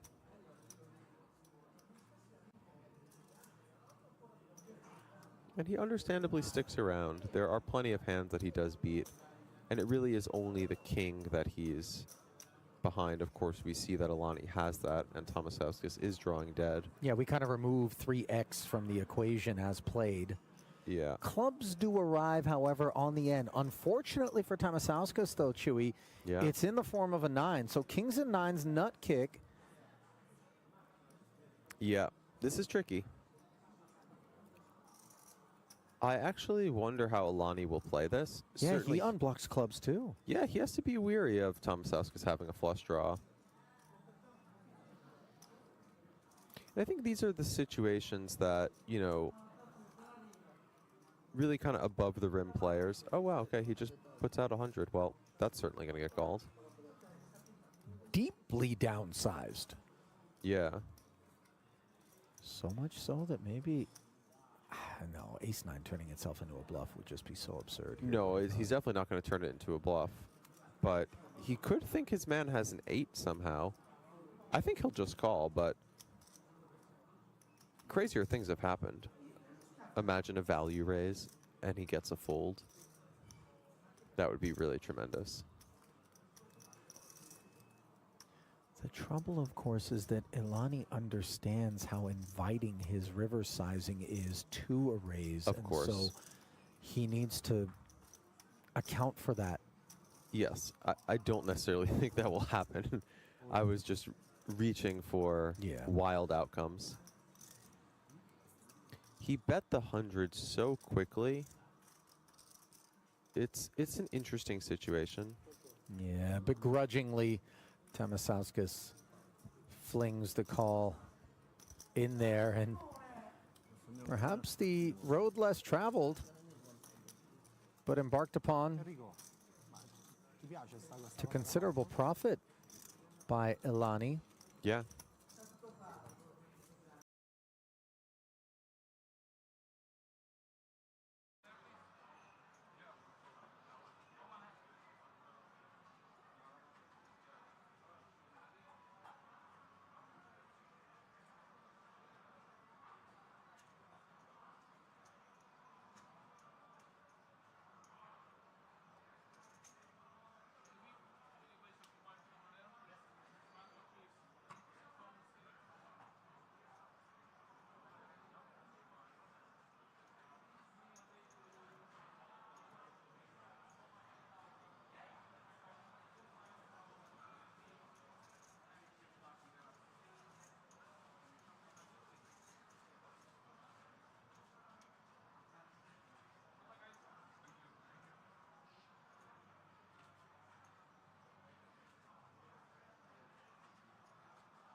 Alrighty, folks, welcome back after the break. At the risk of getting a brain freeze from that ice cream and blueberries, we do pick up the action on the turn. And 3 betting to 615k, putting Constantine in a bind and all in.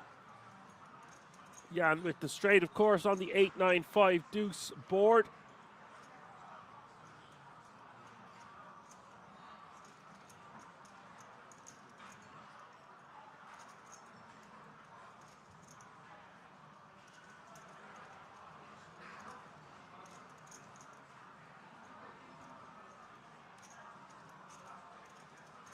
Constantine going to be forced to fold this one.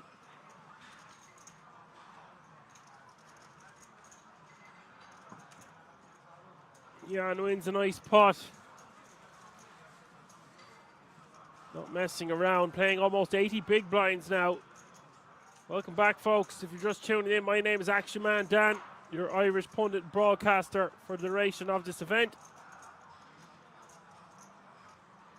Hope you're all very well on this Sunday night now. Things are heating up nicely. 5 more hours of poker to come.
Vodke with Queen Jack offsuit raises to 55k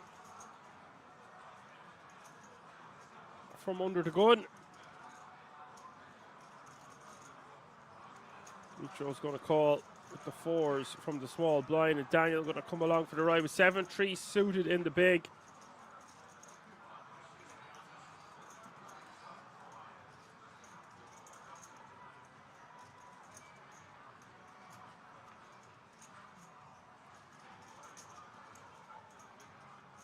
Set for Demetrio. Flop getting checked through. Ace of Hearts rolling off on the turn.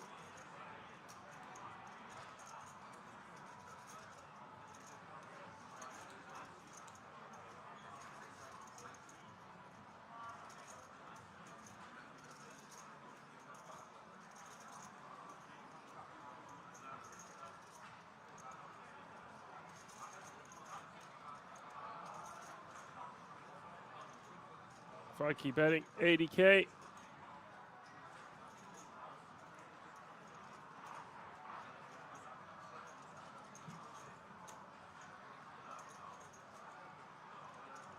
Dimitro's just going to call, hoping to get a second barrel out of Vagki.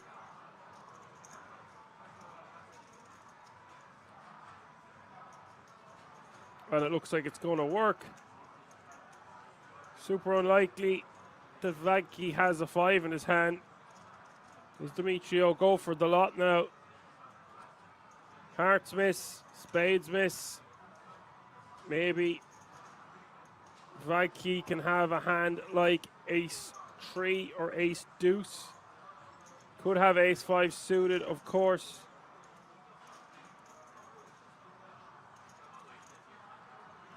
I actually think we would probably see a bet from ace 5 suited on the flop, trying to build a pot, so it is very unlikely. That's why you're going to see Dimitro raise to 300k here. He's asked a question. He's got his answer.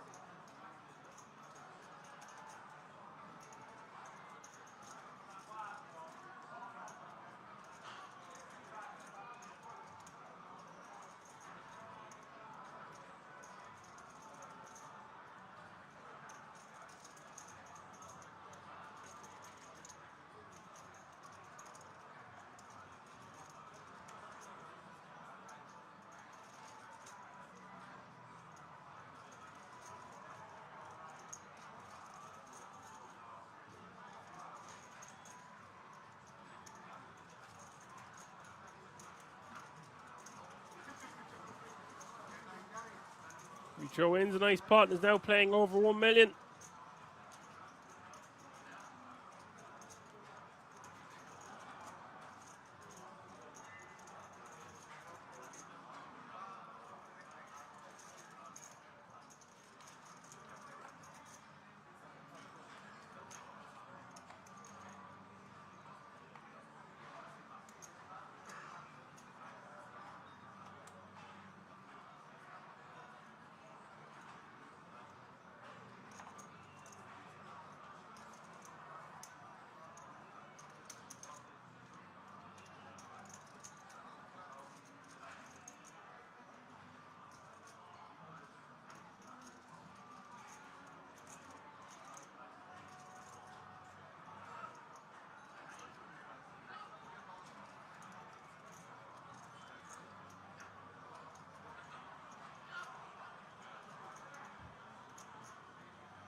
Round to the small blind for Daniel with the ace-jack off suit.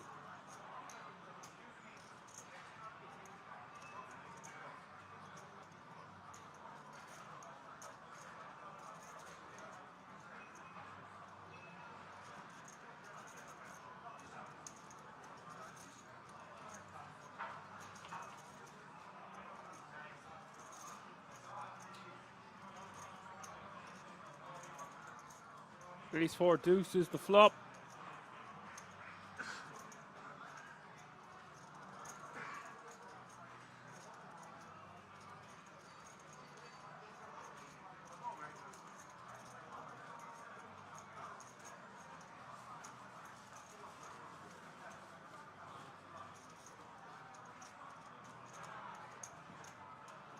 Does take that one down with a bet.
$309 players remaining now.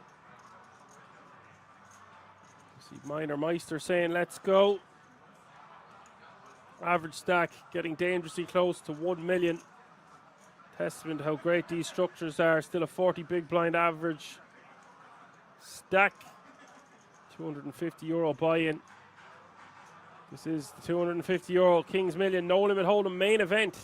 Live from the King's Resort in Rosvedov. It is day 2. What a day 3 it's going to be tomorrow. 5 levels to come tonight. 1 hour blinds for a €250 buy-in. Where else would you get it?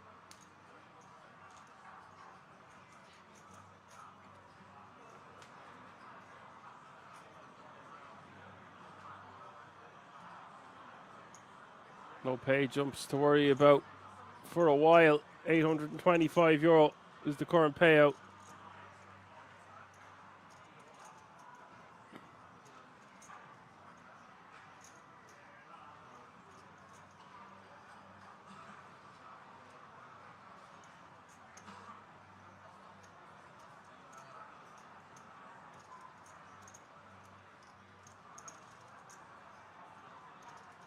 Jan betting 85k. Good shot, straight draw. 2 clubs on board. Jakob lets it go.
Matter, ace 4 diamonds.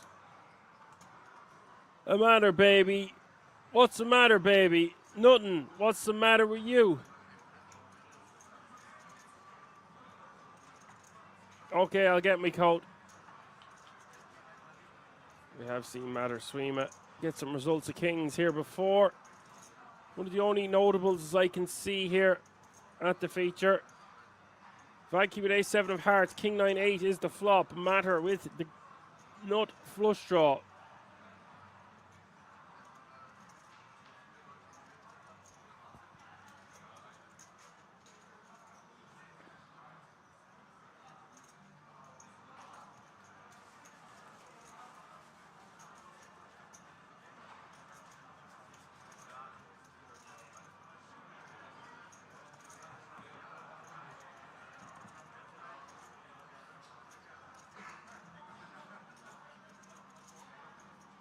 There you see the leaderboard. Daniel with 100 bigs, Jan with 81, Matter with 80, Dimitri with 41, Apo with 41, Vanki with 34, AM with 26, Jakob with 18, and Constantine at the bottom of the leaderboard, but still comfortable enough with 13 big blinds. Small blind is now 10k, big blind is 25k with a 25k running big blind ante. Obviously they went up after the break. 10, 25, 25. This level and 4 more levels to go. Spoiled for action. You're going to be tonight and of course tomorrow. €200,000 for the winner. Still 305 hopefuls remaining.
Daniel 3 betting to 150k.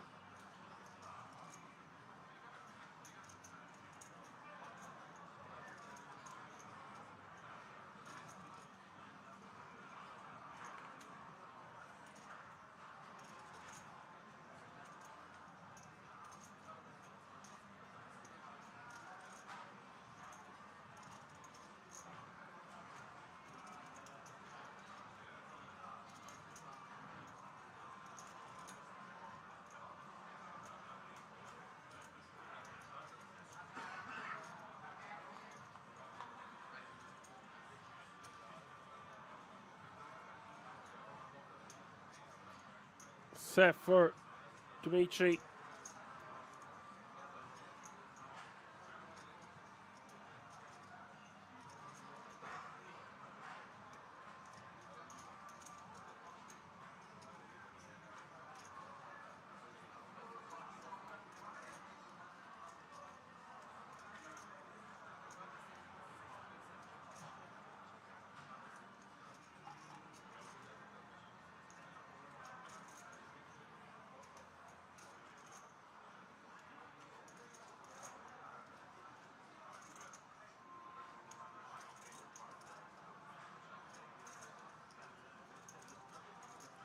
$155 is the bet. And Dimitri deciding whether he wants to raise or just call. I would be more inclined to just call. Let our opponent do the work for us.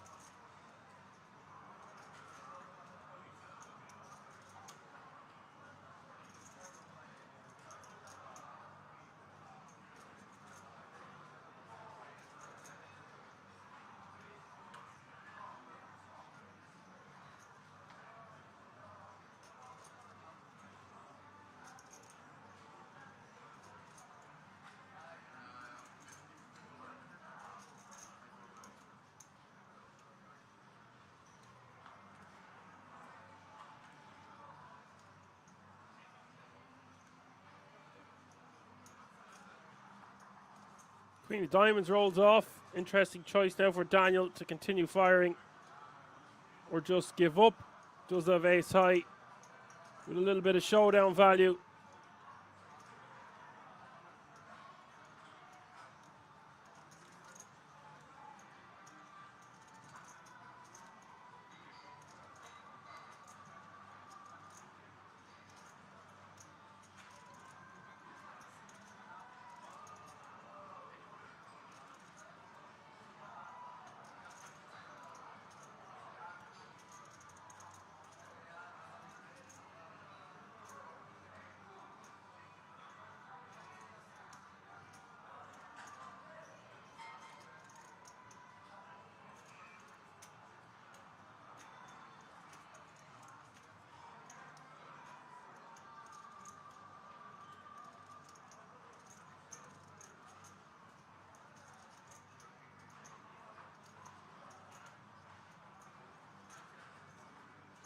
Looks like he is going to go for a barrel. Try to get his opponent to fold a middling pair, perhaps a 7. Perhaps even a hand like 9-10. Jack 9. King 9 suited. Possibly in Dimitrio's range. And then he will get him to fold some straight draws and some flush draws, although we have a 10 in our hand that blocks some of the combinations that would contain these straight draws.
Joe puts a stop to that. Moving all in on the turn for 400k additional. And the ace-10 will lose a chunk of change there before putting their hand into the muck pretty quickly.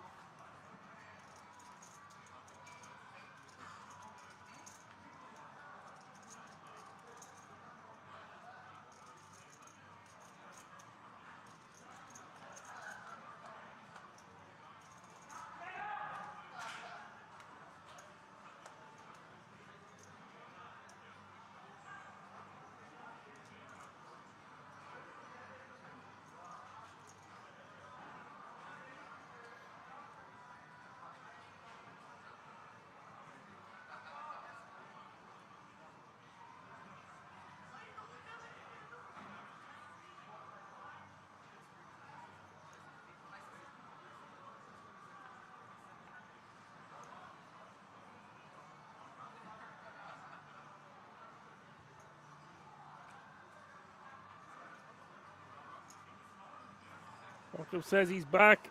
Might have been distracted after finding a weakest link WWE special. You are the weakest link. Goodbye.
Flag key with the ace king raising to 65,000.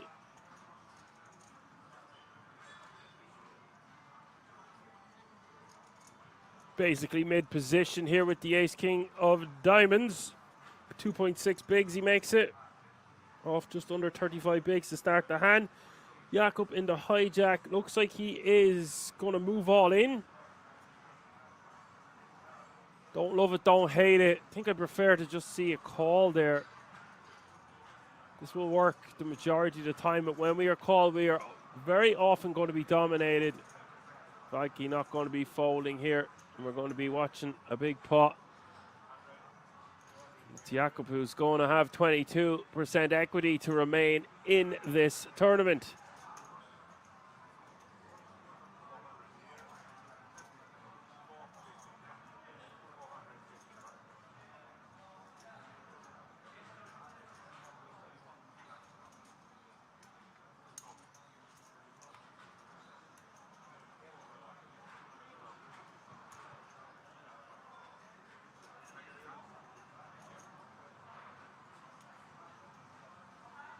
So we do see an all-in. We do see a call.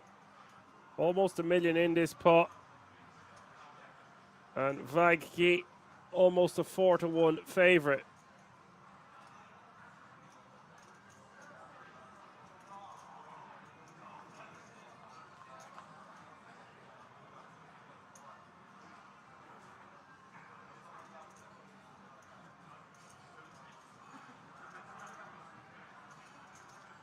$10-7 deuce is the flop. Turn is the 4 of clubs. And Jakob needing a jack now, and a jack only. But it's the deuce of hearts.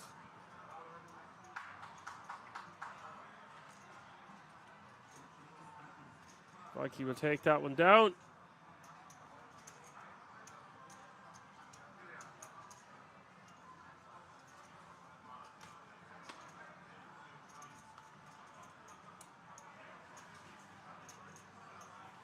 Big pop for him.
John Tree betting here with the ladies. The ladies of the night. 175k to go. Frankie opening things up with the King 7 suited. Don't mind this open off this stack depth.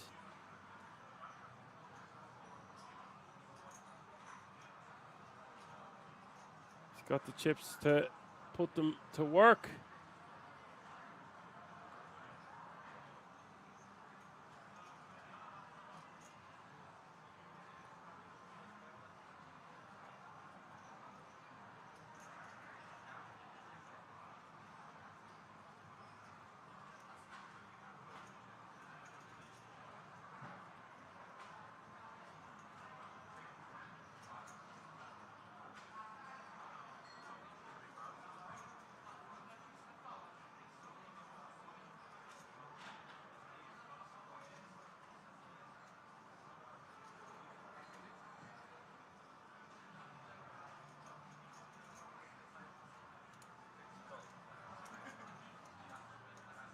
Rocky's going to call. I expected to see him fold. Who's call? We're going to the flop. Average stack over $1 million now. 410k already in the middle. Queen in the window. Queenie IO. Vagki just going to be check folding, I would imagine here.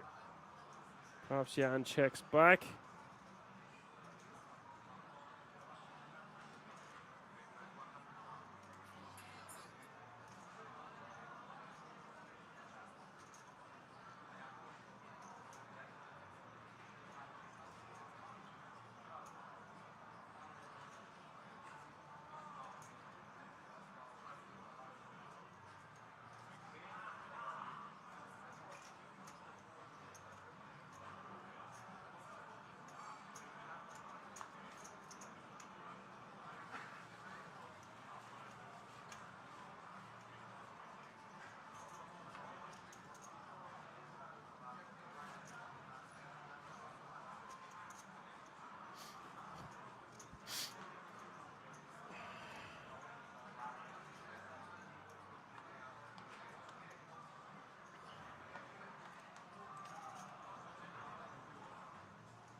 We do see Daniel raising the 60k here under the gun.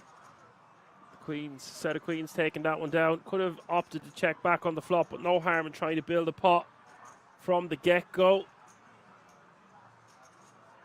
Yang gonna call with the nines.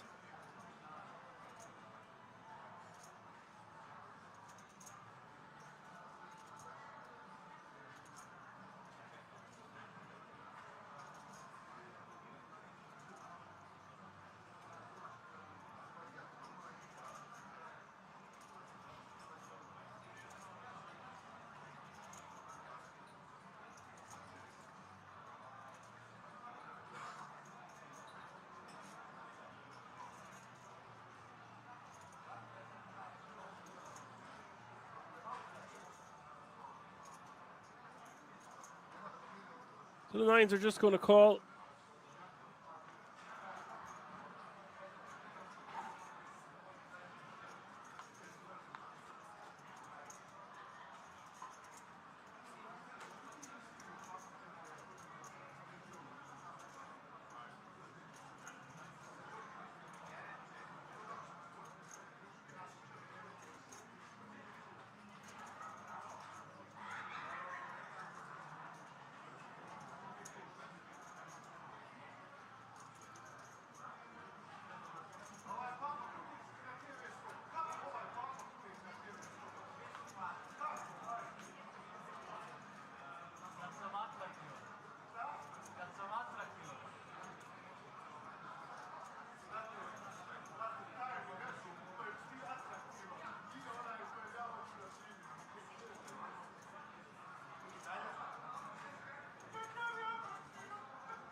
Jack of spades rolling off. 2 overcards now to the pocket nines.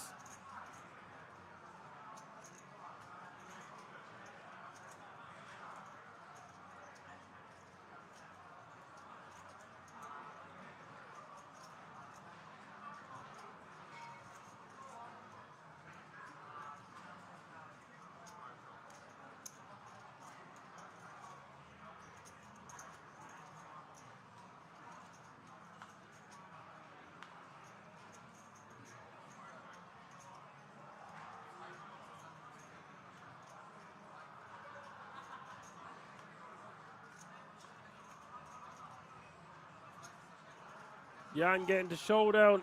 He'd be delighted to take that one down.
Jan raising to 55k here with the ace-5 of hearts.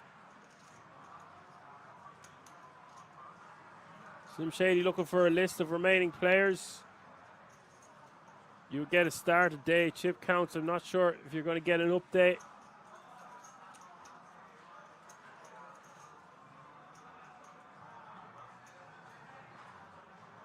An update with the 285 left, which you might have got from the start of day 2. We only have information here about the feature table itself. Don't know about the outer tables.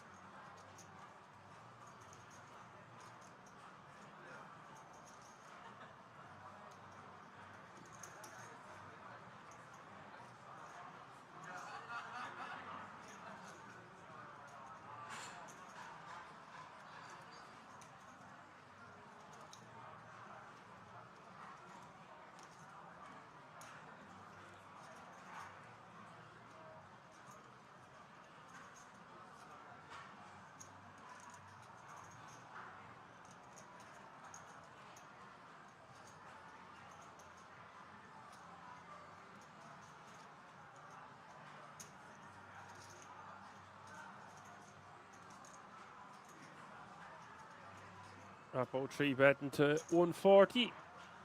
Jan going to call is quite a large or a small 3-bet size. Jan feels compelled to call with all those chips.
He's going to take that one down with a bet.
Three bet coming in hot here with the ace-9 to 135.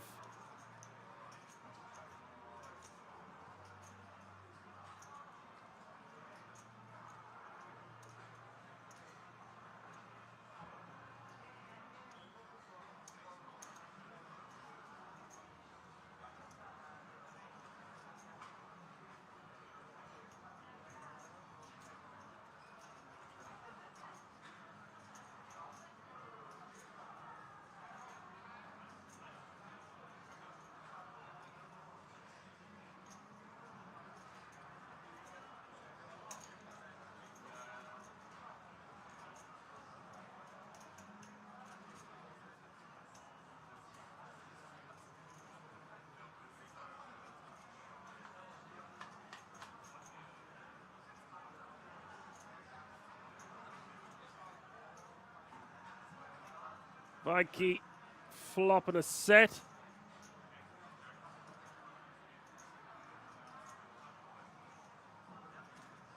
We'll see some action here because Jan has top pair. 280 players remaining now. So we are 10 away from a pay jump. Pay jump is a little under €150.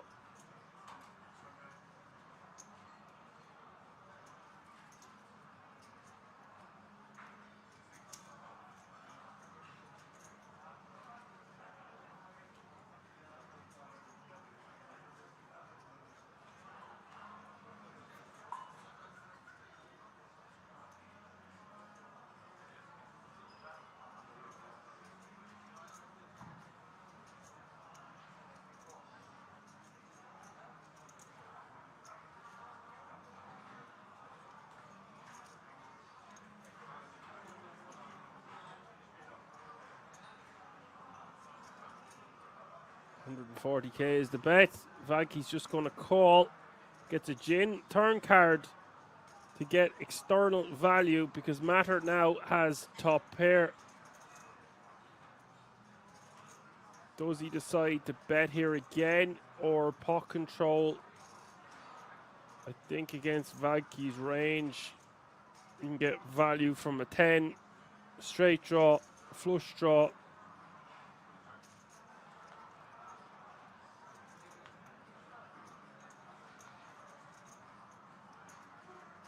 Matter does check it back, however. River is the queen of spades, and now I'm going to size up, not down. If I'm Vikey, try get paid by a hand containing an ace. 275 is the bet, and I think that's a good sizing to get called here. Matter beat too many hands with the ace-9. Didn't check behind on the turn to not call the river. And Vikey will win himself a nice pot.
Matter Swima, min raising, and a little bit of cheese on top. 2.4 bigs to go with the ace-king suited.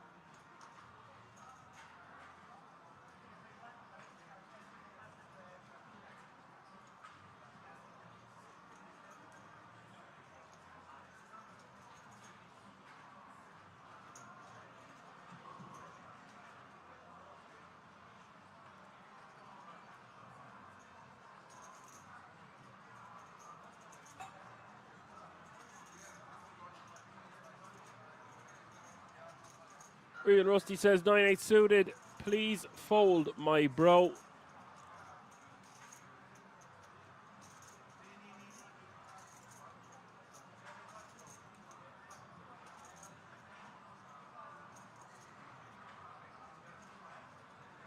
New player at the table, Costanzo Del Grosso. Really cool name. Decides to stick it in and think of Ireland with 8 bigs here with the Jack 9 suited. Would far prefer to see him just call from the big. Matter snapping him off. And Costanzo flopping the world. And then some. Sometimes you are forced to pay the man. As Real Rusty said, he was tanking way too much. You're going to see a lot of scenes in a tournament like this. And we've just scratched the surface so far.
Do see some action here. Dimitri, 3 betting to 125. Mattermin raising to 60k.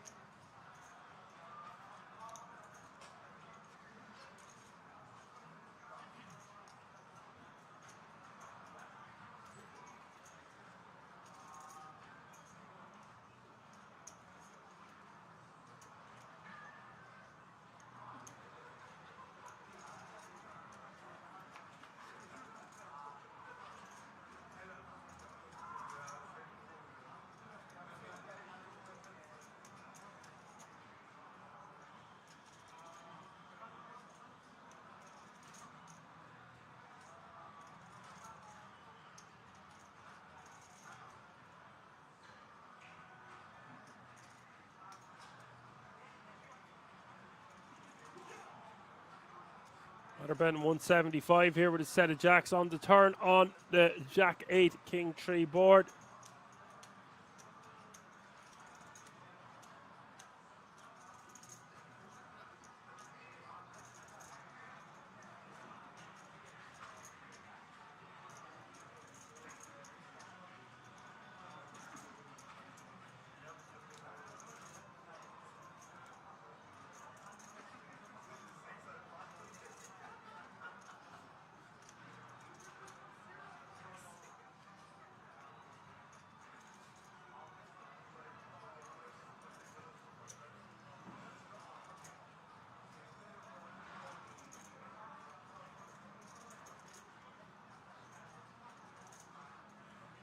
Demetrio not going to call there.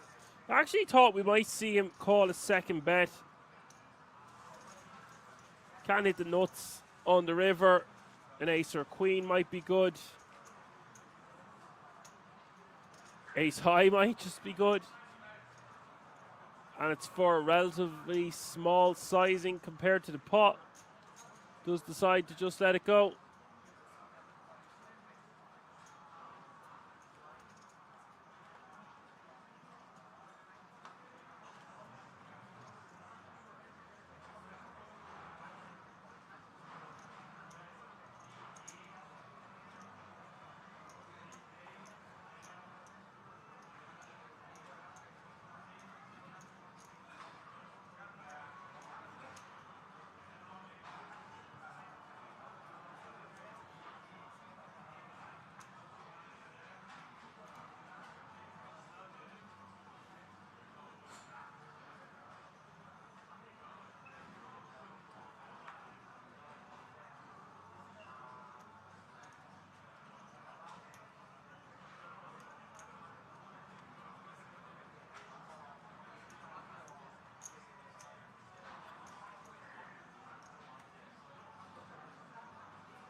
That's a very, very tight fold.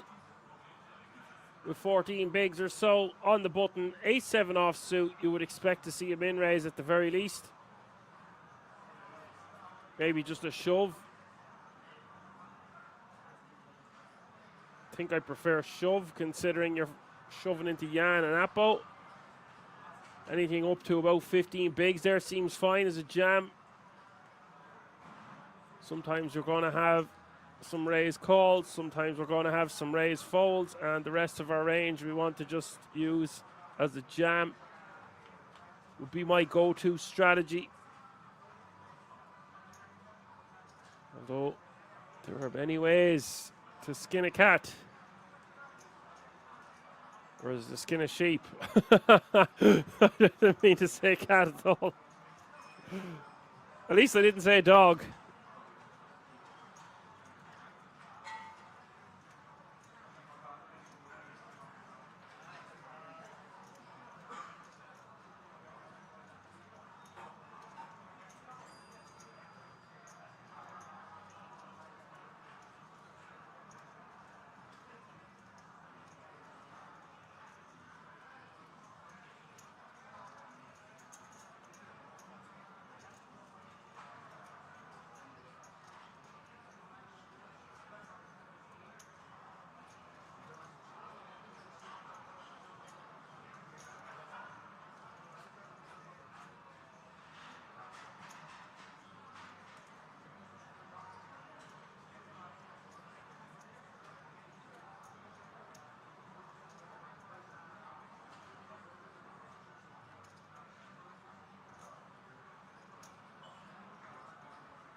Yeah, I'm betting 50k here as a bluff on the river. Gonna get looked up by just Jack High. Apple making a nice call there for the two bigs. Jan going for it. Can't blame him.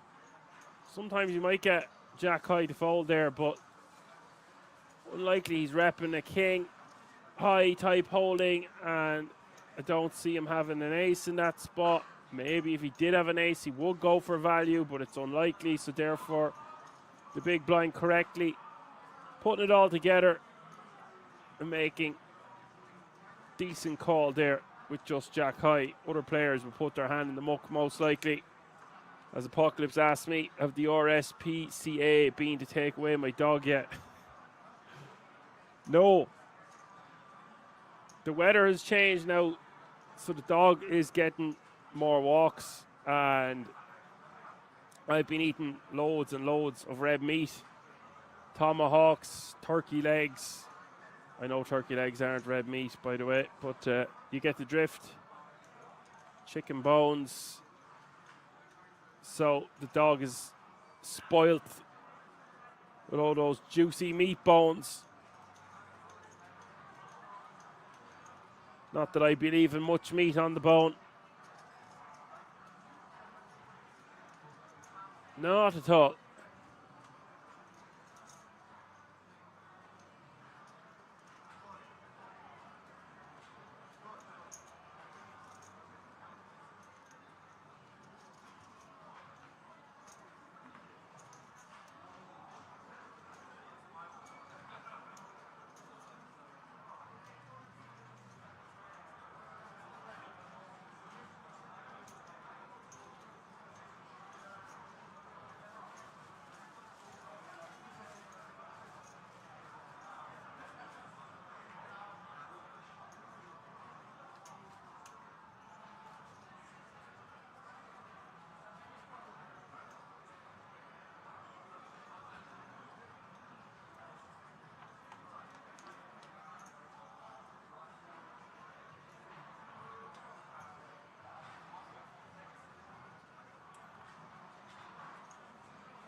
Constantine going to shove for 9.2 bigs with pocket eights.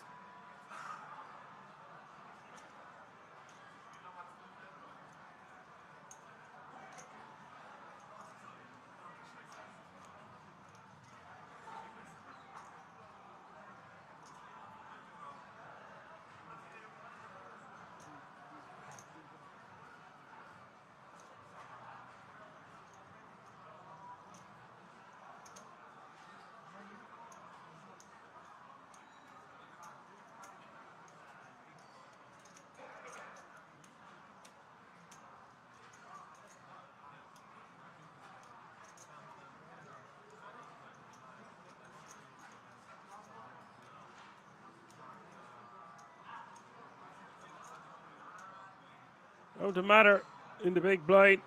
8.2 bigs to call.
We've got action here. Matter betting one big. Constantine shoving the lot on the Queen 7 deuce with the flush draw and the pair of sevens. Matter, he's not a guy that usually likes folding, but obviously just betting one big. Having the ace of spades is kind of bad. The card you would want your opponent to have. Doesn't really matter in this exact scenario because he doesn't have anything anyway. But you get my point. You get me drift.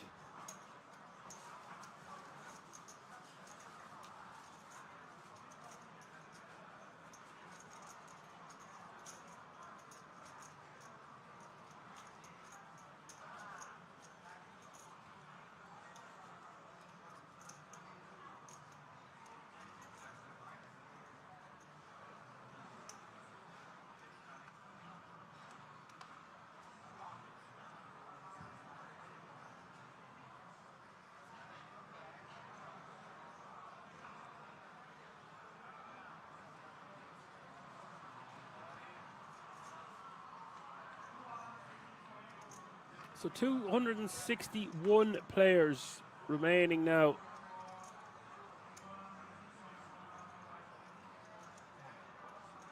So the pay jump has been reached, of course, a few minutes ago.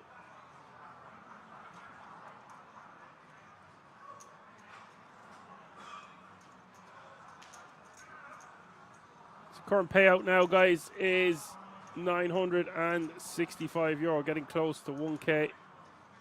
But we don't want to give you that.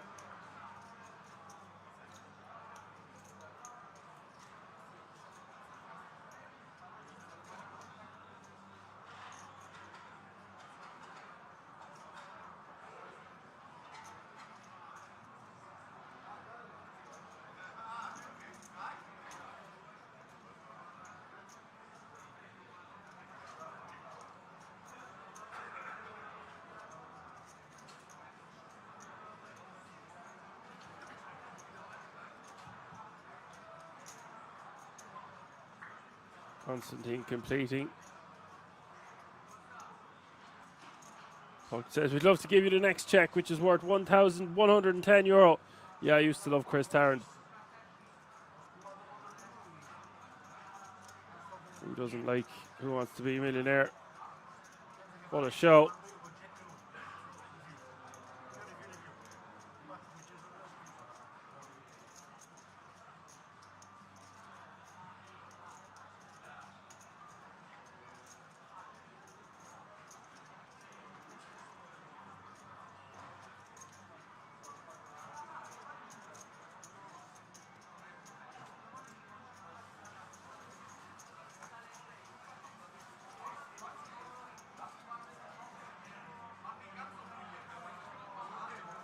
Constantine taking that one down with just 5 high. 5-4 offsuit.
Yeah, and raising to 65k with the ace-10 offsuit. Daniel is going to complete his option with jack-6 of hearts. Flop is 8-4-3, 2 diamonds.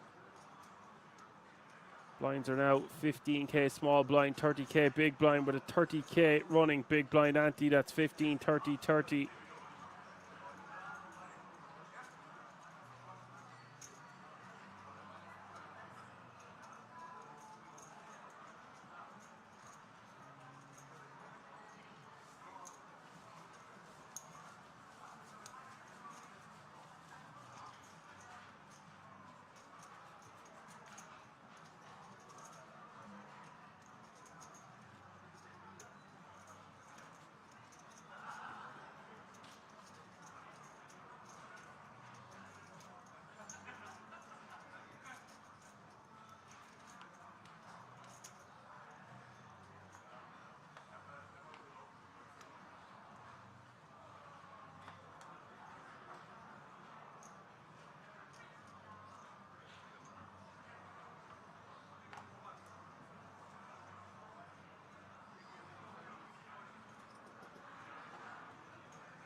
Nine five seven is the flop here. Vadki the small against the cutoff of Demetrio with the pocket fours. Looks like he's going to bet 55k. Not the greatest of boards for him to be betting on with 2 fours. Vadki calling from the small. We'll have a lot of these middle pairs when he's that deep, and he actually connects with this 9-7-5 nicely.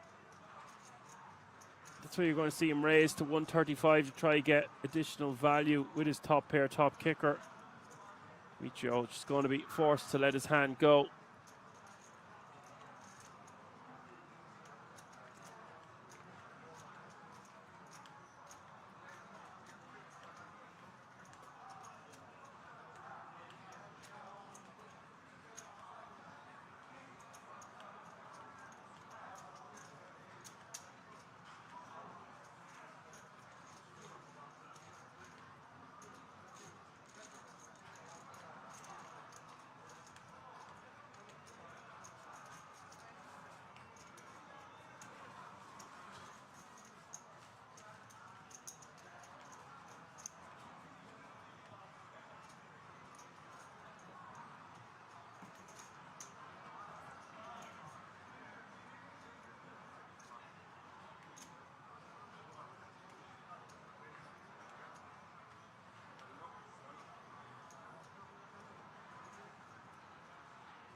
There is an update of the leaderboard. Jan with 78 bigs. Faggy with 69. Daniel with 50. Dimitro with 44. Matter with 42. Apo with 42. AM with 17. Constantine with 16. And Costanzo del Grosso is the shortest stack at this feature, but still playing an okay 12 big blinds. As Apocalypse says, might not be around next Sunday. Just seeing I'll be needing about 14 screens for different sporting events.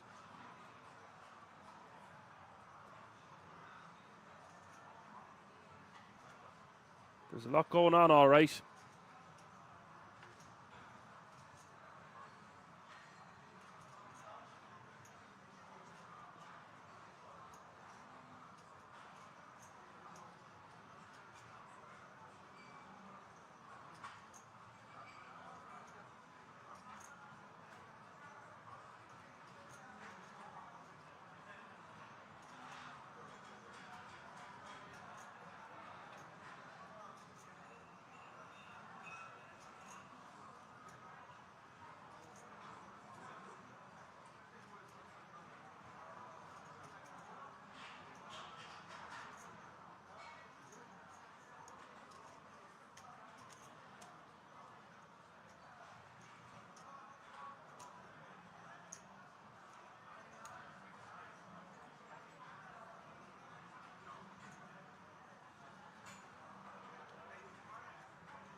Vodke raises to 70k.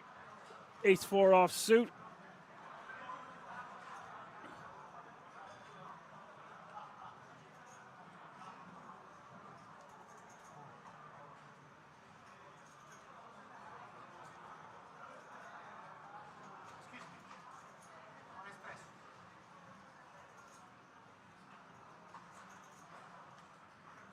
As one espresso has been declared. Players will be getting fatigued, will have been playing for many days on end. I always talk about decision fatigue on this channel. If you're ordering an espresso and it's fast approaching midnight at King's, you're obviously running on empty.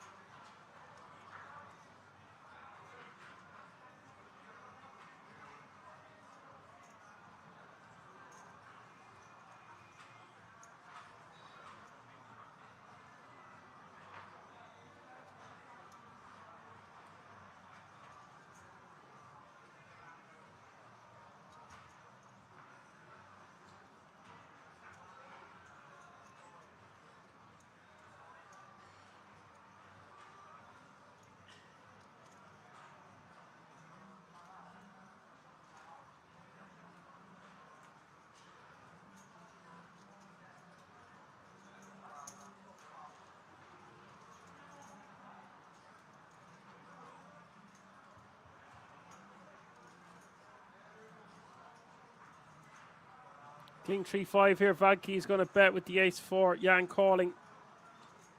Turn is the queen of diamonds.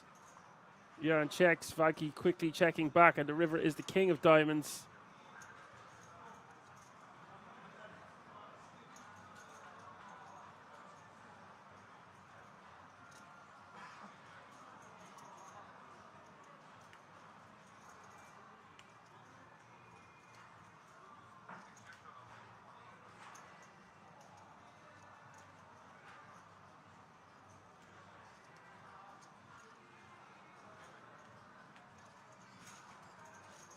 Jan, be happy to take that one down. With just a pair of fives, Vaki waving the white flag. And the world keeps on spinning.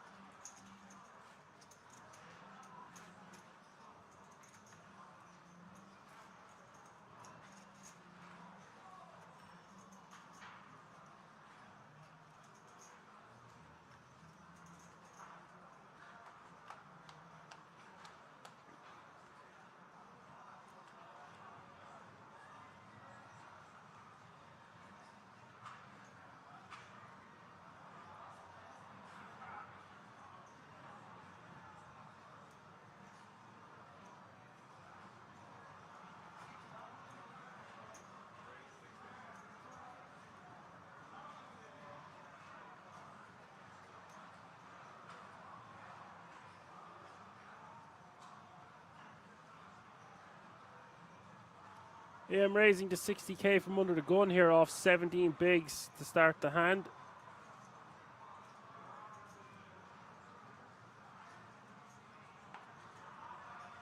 As the puck says, keep thinking Jan is Josh Widcombe. I'm not sure if I know who that is. Probably a footballer or a soccer player.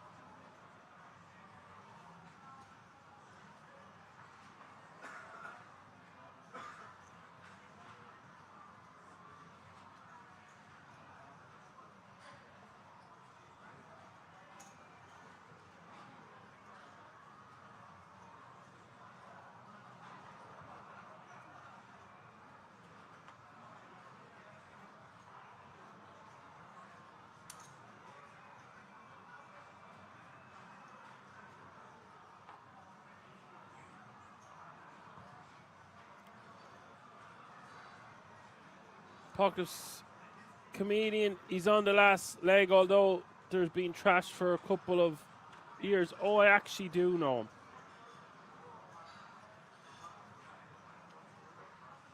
Watched a good special, actually, you might like, Apocalypse. Fern Brady. Fern Brady had a Netflix special out there recently.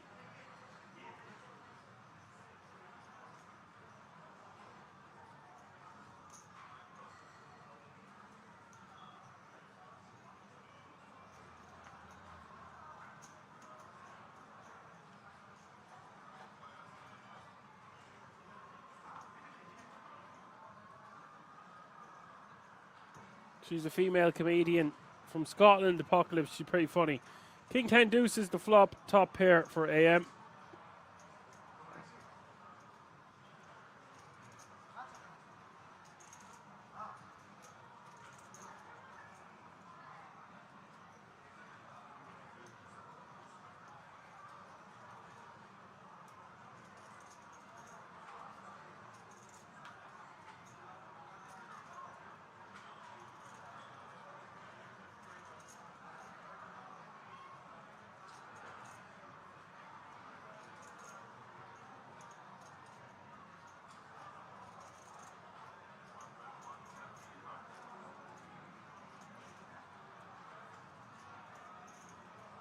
$175 is the bet here from AM with his top pair on the turn. Apo picking up a flush draw. Constantine now not going to be liking life here with his pocket nines. I actually think you could probably make an argument here for Constantine just rejam pre. The problem is AM didn't have that big of a stack to begin with, raising with the King Jack. So takes the conservative option by just calling off the 15 bigs or so. Probably actually a better option. I don't really know. Against a very aggro player, we could just rejam nines. But you've got the whole table behind you to worry about.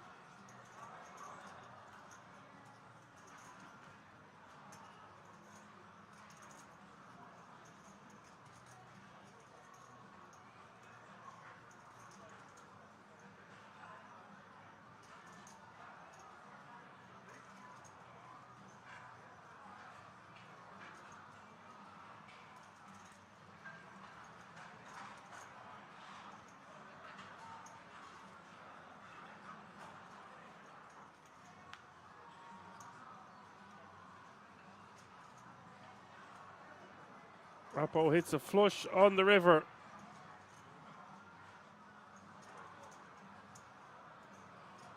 Shoves or bets 270.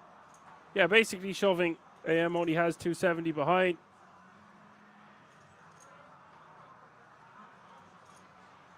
AM feels compelled to call there. It actually might be a spot where you could get rid of top pair. It's very, very unlikely that his opponent is shoving into him as a bluff. I would have liked to see him take a little bit more time with his decision there, acting very hastily and costing him his tournament perhaps.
Frankie taking that one down with the ace-9.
Frankie raises to 75k here with the ace-king suited.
Jan raising to 65k here in the hijack with King Queen off suit.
Six, 4, 3 is the flop. Jan checking. Demetrio checking. Turn is the queen. Music to Jan's ears. Didn't like the flop. Certainly likes the turn. Demetrio might try to rep this board because it smacks his perceived defending range more so than the opener's range from the hijack. However, when we check back, that Queen X will hit Jan's range a decent portion of the time.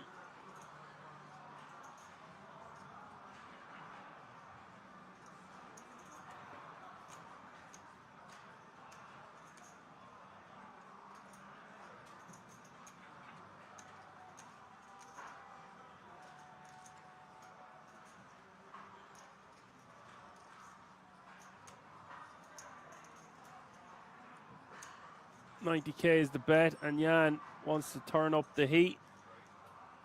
Apply the pressure, is going to raise here.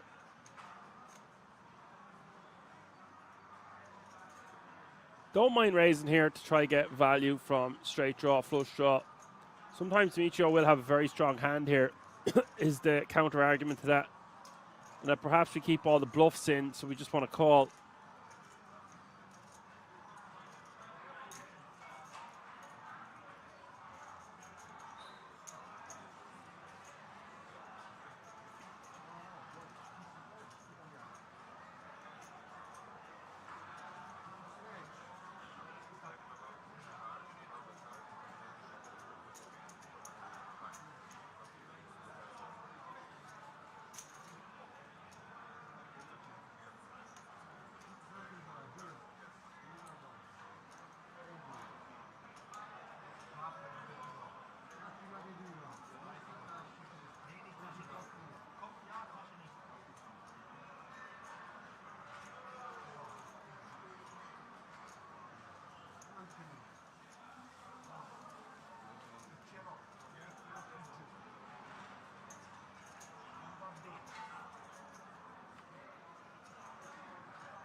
And we're going to have classic race here. Ace King against the Queens. Jan calling the shove from Costanzo.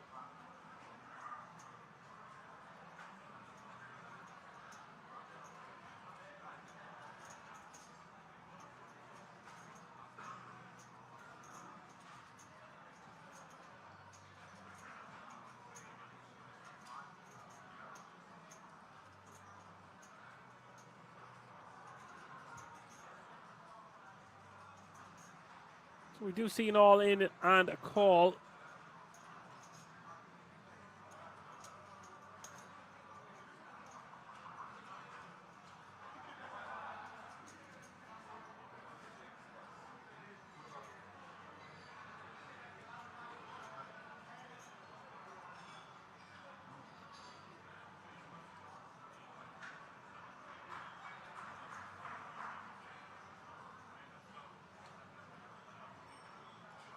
Big flip for both players involved. Doesn't really affect Jan's stack too much. This is the luxury of having so much chips. For Costanzo, however, needs something big, and that is the start of something good on the 8-10-5 all spades. Turn is a jack.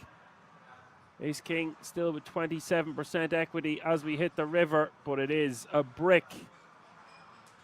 Big bricky, the tree of diamonds. That means we are going to lose that man right there. One more casualty closer to that gold.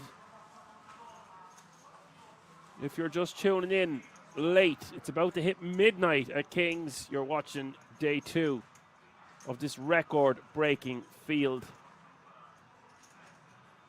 Kings Million, No Limit Hold'em, main event, live from the Kings Resort in Rosvedov. Of course, where else?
Apo raised to 65k. Antonio's going to call with the 210s.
Three bet to 175. Ill timing here from Demetrio because Antonio is sitting with a very nice hand. 210s. Apo with the decision here. King queen off suit. Forced to let it go.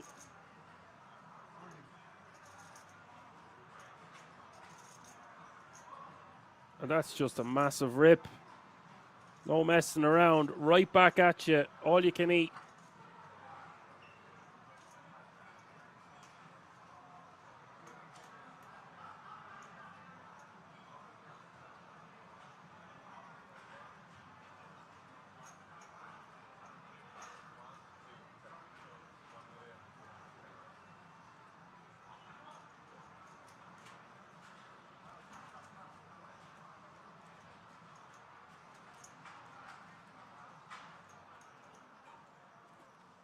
Malone says how a bad 3-bet with 5-5. Yeah, I'd be inclined to agree.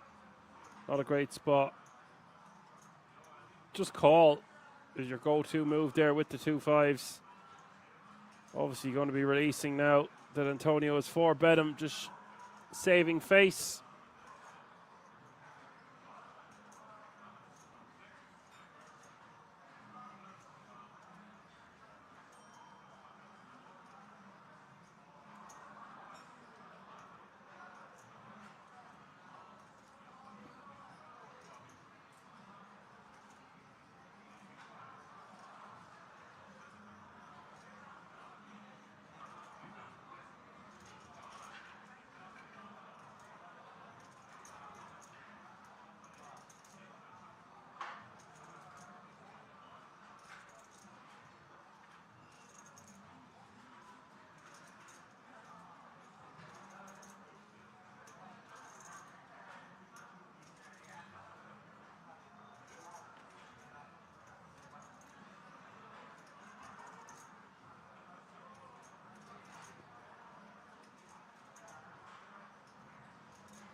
He is in the tank for quite some time now.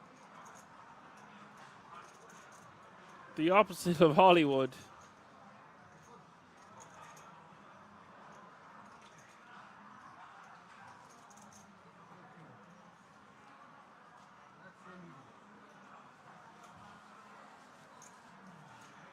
Two tens unfazed, takes down a nice pot, uncontested.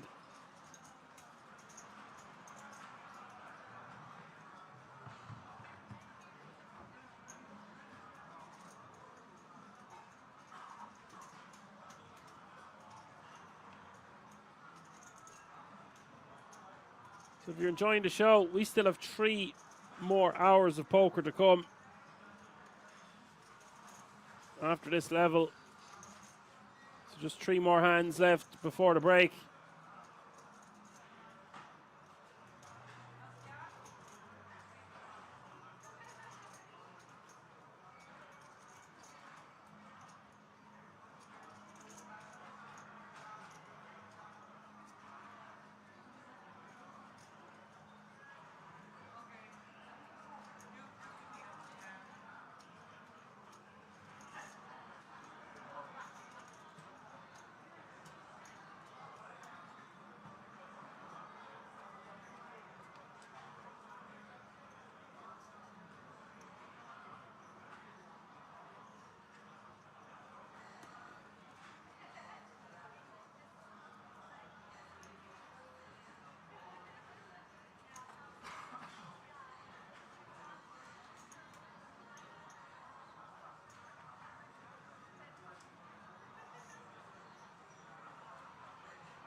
Loans wants to know, do they have any time banks or decision cards? No, not really.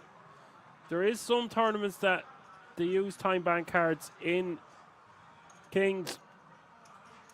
But a 250 event like this, maybe at the final table, but right now, not at all.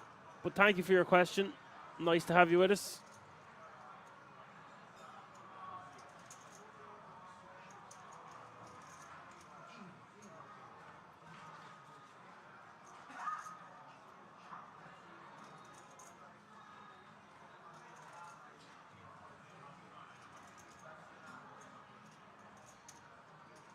Ace King 8 is the flop.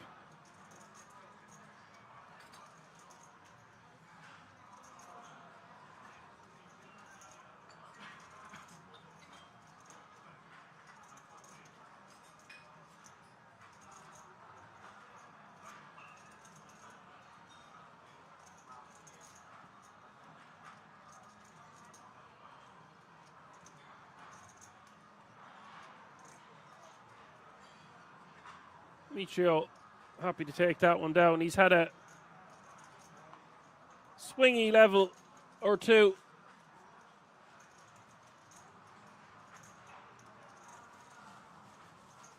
Expected to see a bet there on either the flop or the turn. Yeah, very well said there, Alones.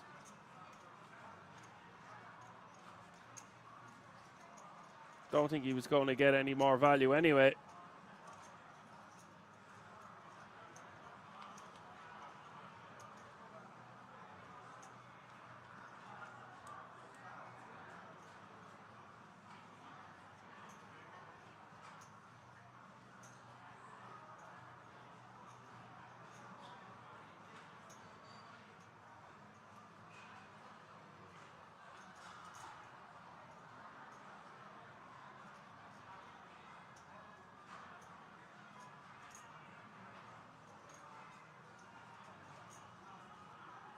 Two more hands before the break.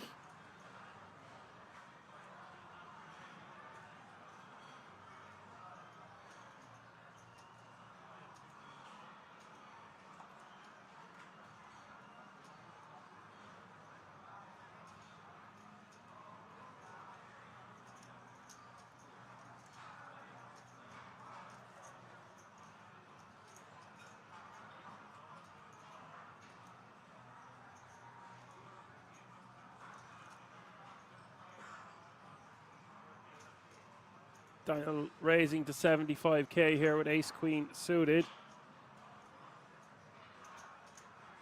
You are going to see a lot of tight play, guys. Remember, they're mostly amateurs, recreationals. This is why Kings is such a great venue and environment to play poker in. €250 buy-in. Coming back tomorrow with the opportunity to win €200,000. Woo-wee!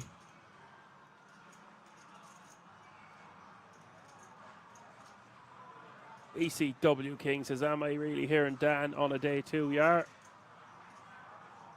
We still have 3 more hours to go, and I am starving, so I might be a minute or two, or a hand or two late after the break, because I'm going to have to go cook something with eggs. I need some extra protein, guys. This bear needs feeding.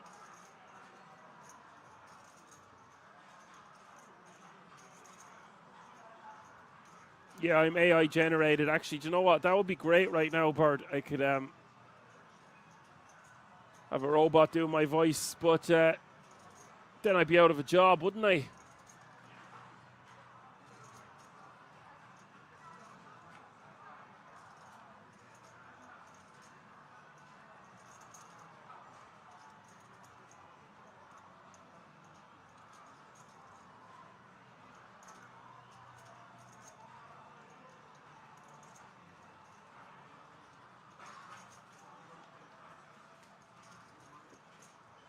$75k is the bet.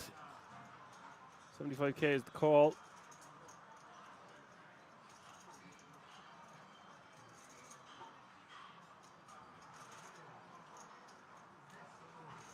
Apo hitting a flush here now on the river. It'll be tough to get paid by Daniel. Unless Daniel goes for a bluff, which is very unlikely.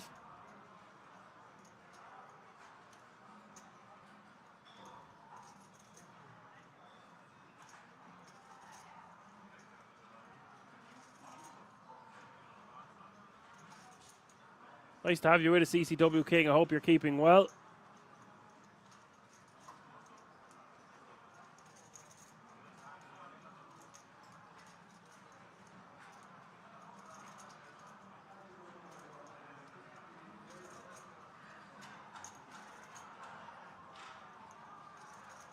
Daniel is going to call him here, though.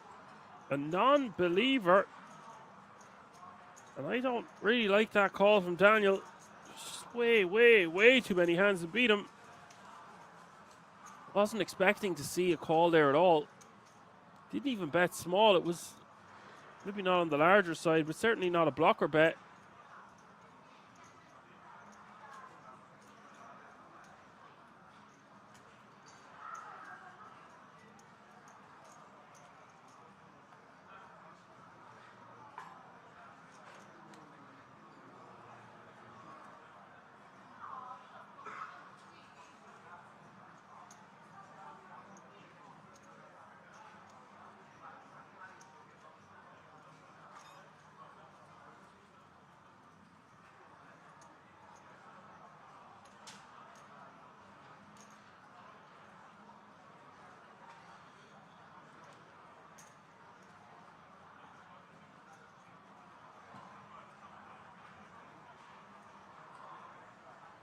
This is the last hand before the break. 230 players remaining now. Demetrio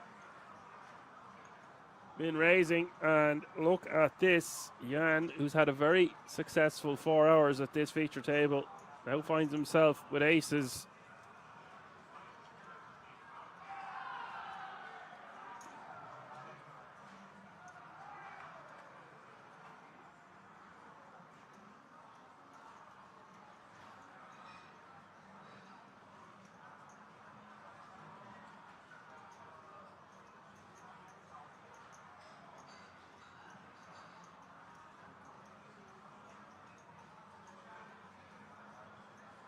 Three betting to 175.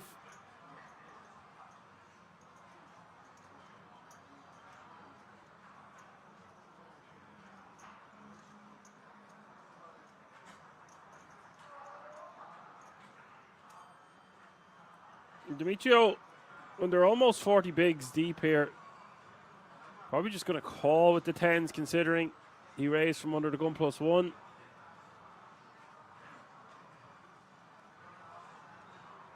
It would be too tight to just fold.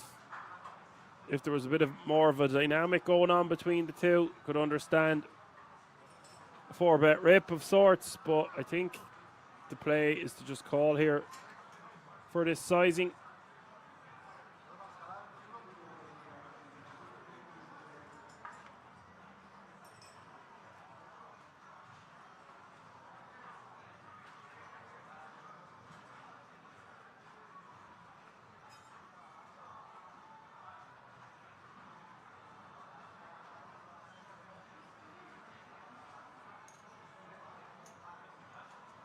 And he is going to call.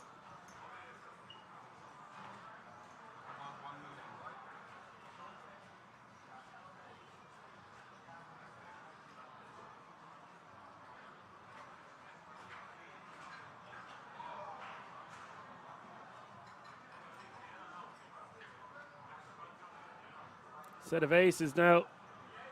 2 overcards to the pocket tens. Jan could have elected to just call pre, by the way, but considering Demetrio raising with about 40 bigs from early position, he's trying to get more value. Goes for a tiny sizing of 85k, looking very milky. Demetrio might hang around for this kind of sizing, although not many good turn cards. Flush draw on board as well. Perhaps we just see him put it in the muck. He's got a bad hand to call with as well, because the straight draws and the 10 of clubs is a hand you would want your opponent to have as a bluff here. With a club draw, straight draw. It would be way better for us to have pocket 9s in this exact scenario than 10s. So 9s would be a better call here on the flop for 85k. It looks like he is going to call.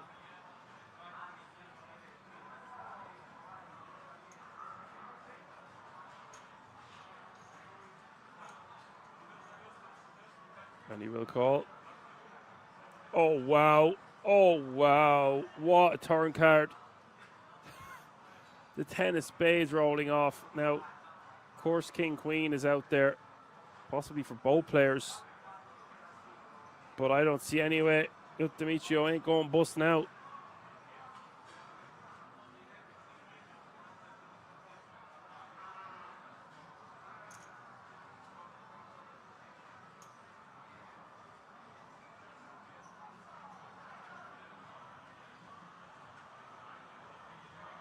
$320 is the bet.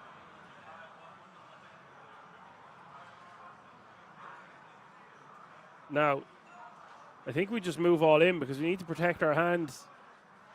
Like, we can call here again sometimes. But any spade, any club, any straight card. And we absolutely hate our set of 10s. So I think now we just do a little bit of Hollywood. Get down tonight. Stick it in. Think of Ireland. It's just a sick cooler.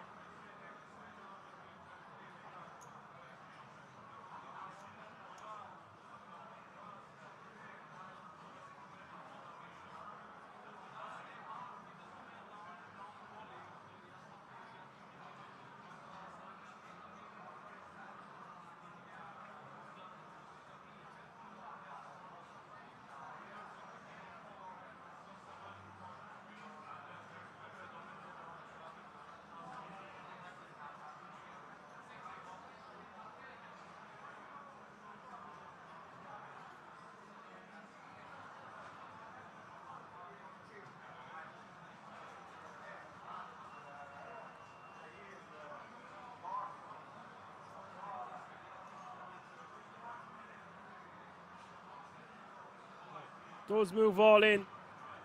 No, Jan's not super happy. I suppose he is with top set, but there are some hands that can beat him. Combo draw is probably going to check jam. What am I talking about? Jan obviously snapping him off. I'm not saying he's going to fold, but, you know, set of aces aren't invincible here. We can see, of course, our opponent hits quads. C'est la vie. Live by the sword, you die by it. We're going on a short break, folks. Hope you're enjoying the show. Don't go anywhere. We're going to be right back. See you all in a few moments. That puts Jan at 142 big blinds. Good for 30% of all the chips in play at this feature.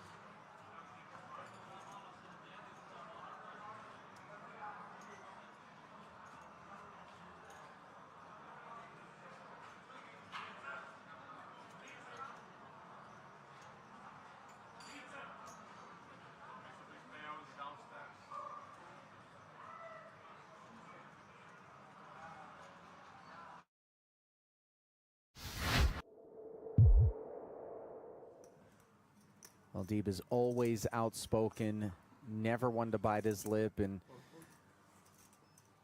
many minds he's regarded as sort of the resident warden in the poker prison. You know what I mean? Like, he just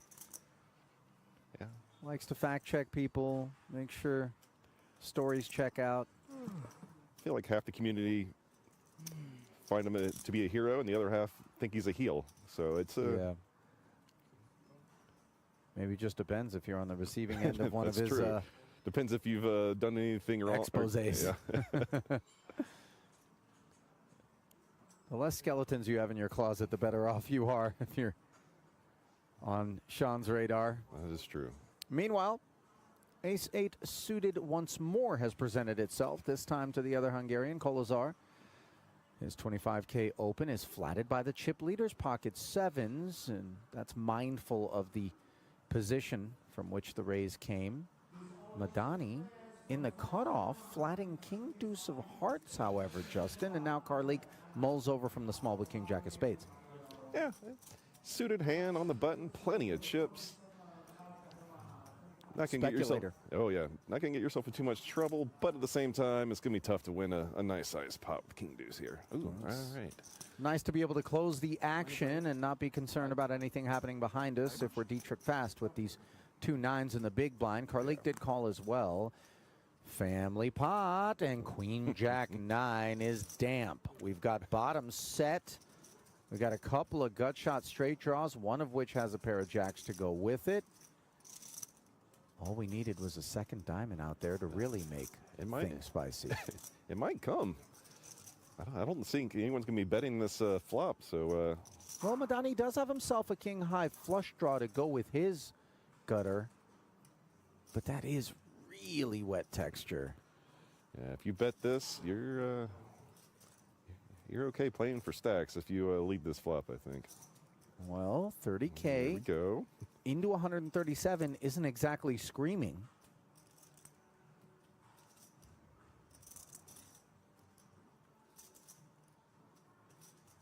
Wow, that is a disciplined little muck there from Gerald Carlik. It's not so much the 30K bet. It's the people behind and then concerning yourself what's going to be happening on every turn. Unless it's a 10 or a jack. Well, we know fold is never on this man's mind. Yeah, that's right. I like just the call in here, too. That's wonderful. Ace 8 and the 7s bow out. Big turn card for fast. By the way, that bet by Madani got a lot of mileage as it pushed 3 players into the muck. Now a bit of a pesky road to improvement from Madani. He's got top pair, but the 4-liner on board. Do you have to Plenty of 10x, I would imagine, in the big blind defense range. Yeah.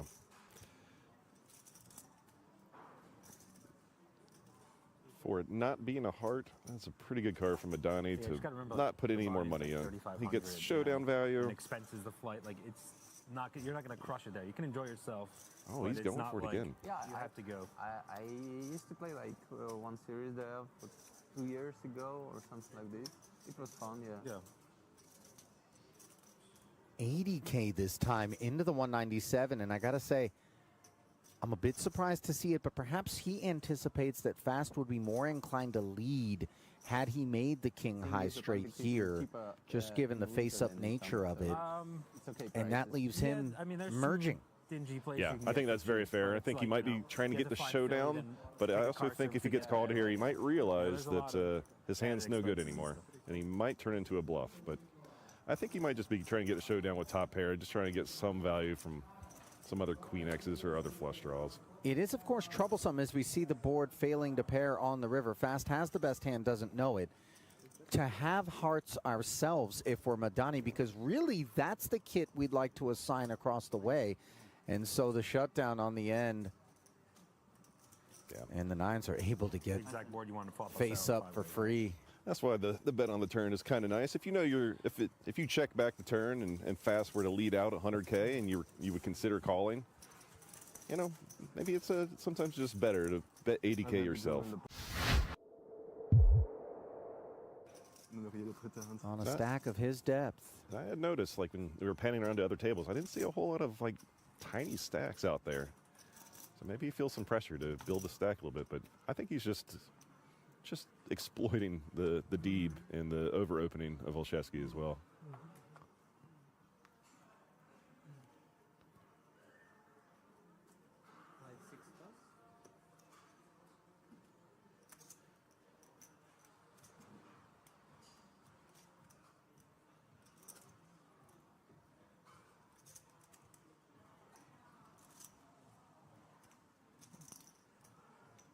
Well, look at this. Shahar has maybe picked up on the scent that Deeb did, in spite of the fact that there was some resistance a moment ago that caused Sean to bin his Jack 5 of diamonds. Here we see Shahar with the kind of kit that we, under other circumstances, might not anticipate him entering the fray with. Especially on Deeb's big blind, knowing that he's going to defend quite wide and fight tooth and nail a lot. Yeah, queen 3 offsuit, whatever. That Deal me qualifies. 2 trash napkins. Let's just see 3. If you can flop quads with it, he'll play it. Top pair here versus bottom pair on a diamond-free board. Snap check from Deeb.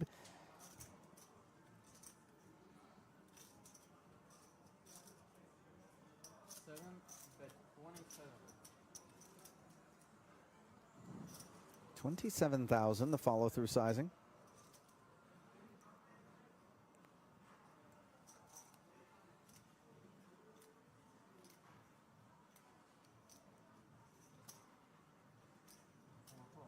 Deeb, of course, will be continuing, does so in the form of a flat. 6 of spades, turn.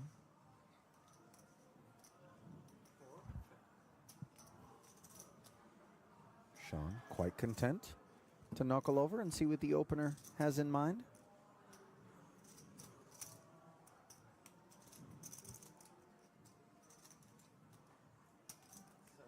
Shahar does find the check back, and he also finds himself kings up on the river here. Backdoor spades coming in, but I don't know that that's a concern, and value will be available, provided that Deeb doesn't, for some, call it inexplicable reason, decide to bet. Could you block this? Or no, check just feels very sound. I agree. I think you're more hoping to just be happy with your hand being a bluff catcher. You're hoping almost that he bets.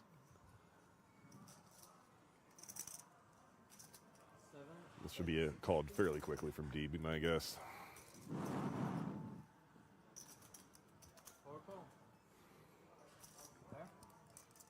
And yeah, there it is. Sean's like, okay. That's respect. I like it. No, never mind. That look wasn't respect. That was a bluff hand?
Alrighty, folks, welcome back after the break. Looks like I have just got back in the nick of time to see this gigantic pot developing.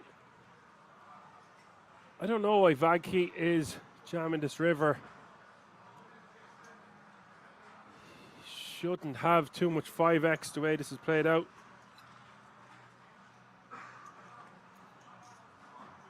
Even though I did just catch it on the turn.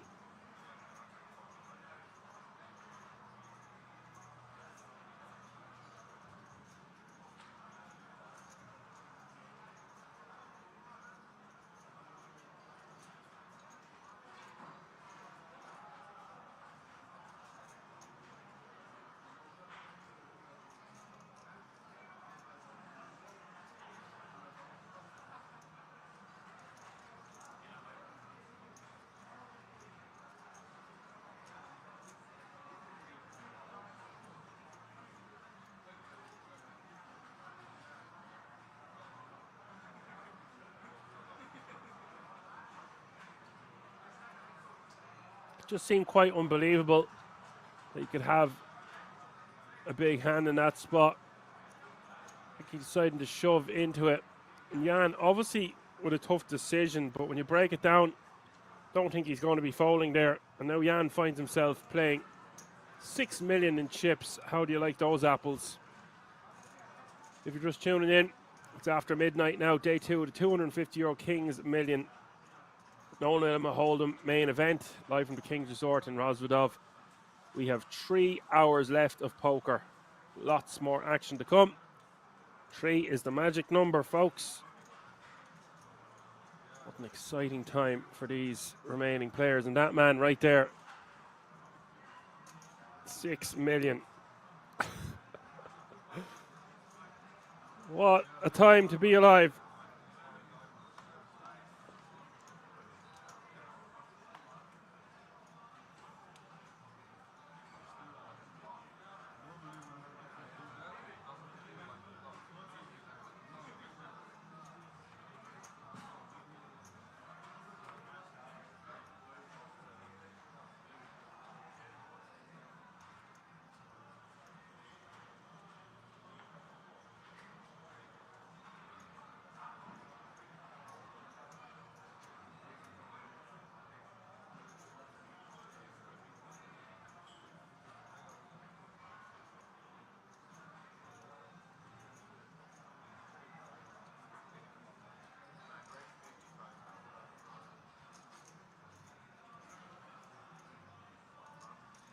As Apocalypse says, 6 mil. We'll see him on the final table tomorrow. It'll be interesting to see what he does with those chips.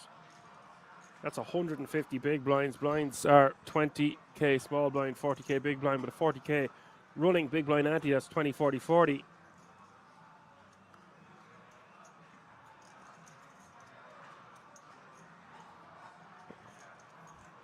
Two remaining.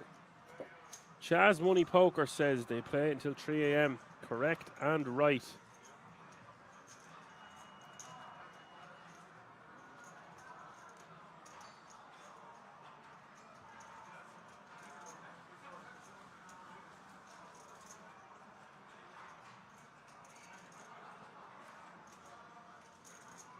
Well, it seems like I'm after going to the website there, and spoiler alert, they're actually after adding more levels.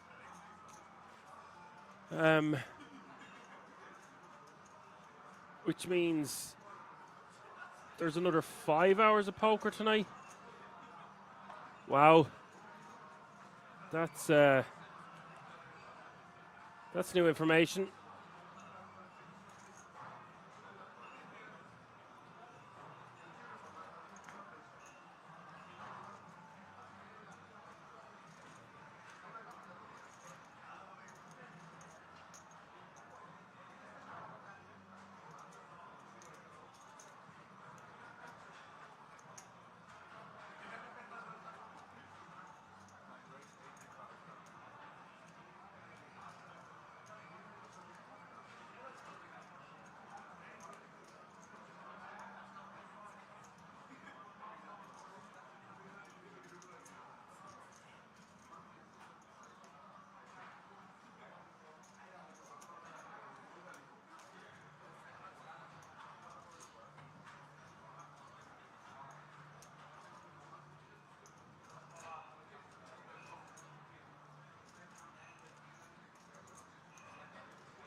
You do see Apple calling the additional priced-in.com.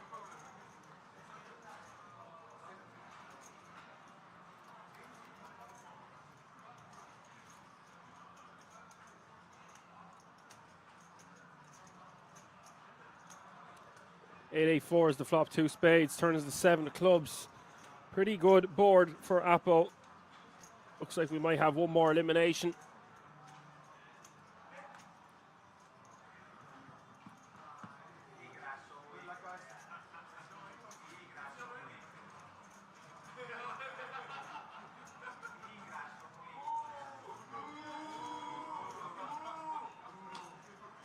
Looks like they are booing him. Not sure what that's about. Exactly.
We do see Jan betting 50k here. The ace king 7 with pocket fours. Yeah, I believe we had 3 more levels tonight, but the website is saying different.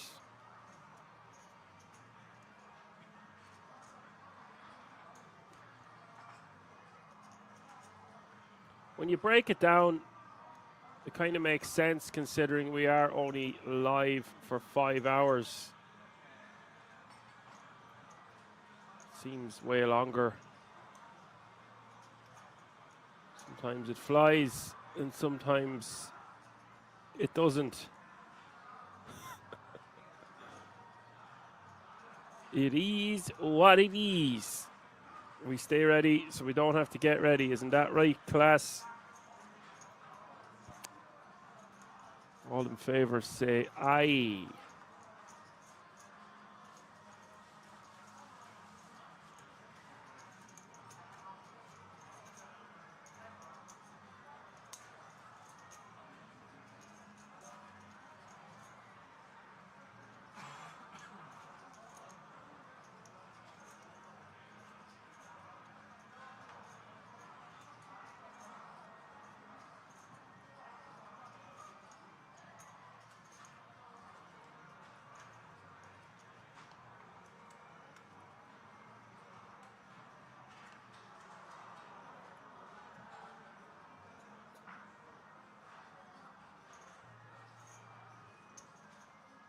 He's going to take that one down with a bet. Apple with ace 6 under the gun.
Antonio betting 105 here on the flop.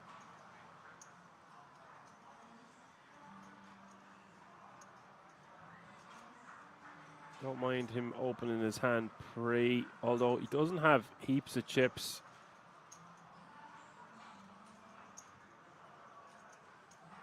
Poker says he's going to be missing the Slovenian poker tour at the end of the month. Some great poker tours coming up. It's one of the best years ever, I think, for poker tours. Just keeps evolving. The game keeps growing. We're better than kings. Europe's largest poker room. 275 is the bet here on the turn.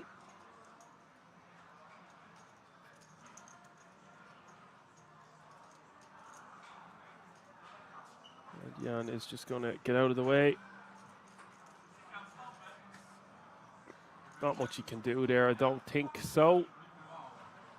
I don't think so.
Olga says you're going to Split in Croatia. I thought you meant you're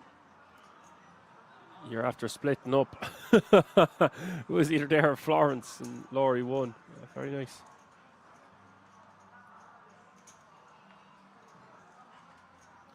Very good, very nice.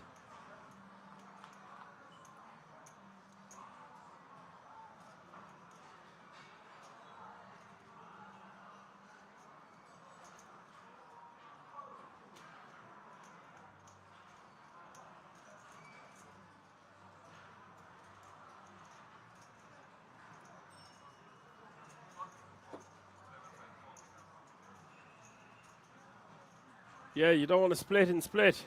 Split the bill, maybe.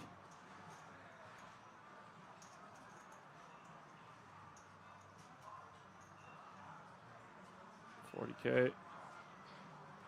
Who loses? Or loses, folds.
Bert says, folks, I must go to bed. See you tomorrow. Do you not want to hang around for 5 more hours? No, Bert.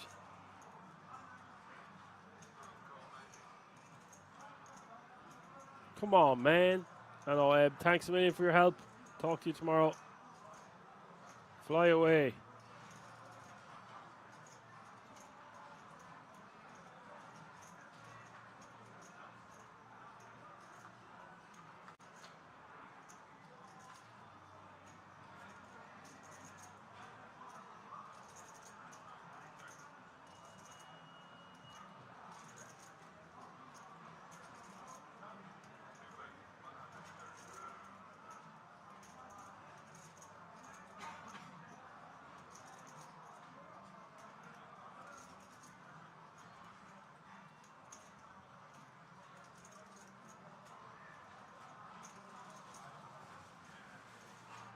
Charles Money Poker wants to know how many entries. There was 7,558. Record breaking.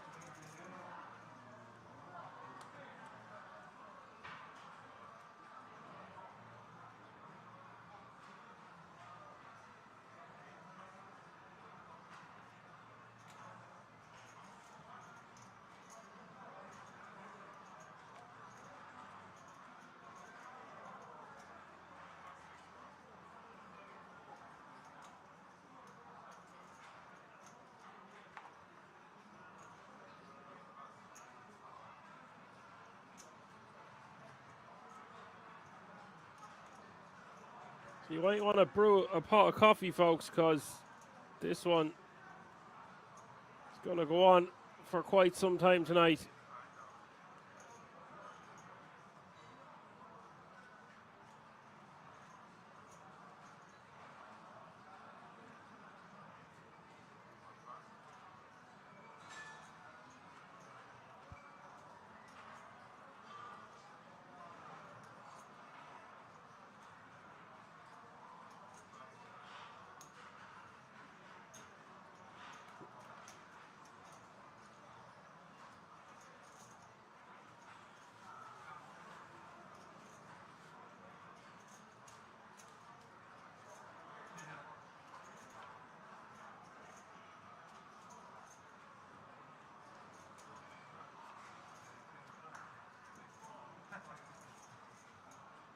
One, two, three, four says the prize pool is finished, but it was 1.5 million plus in the prize pool.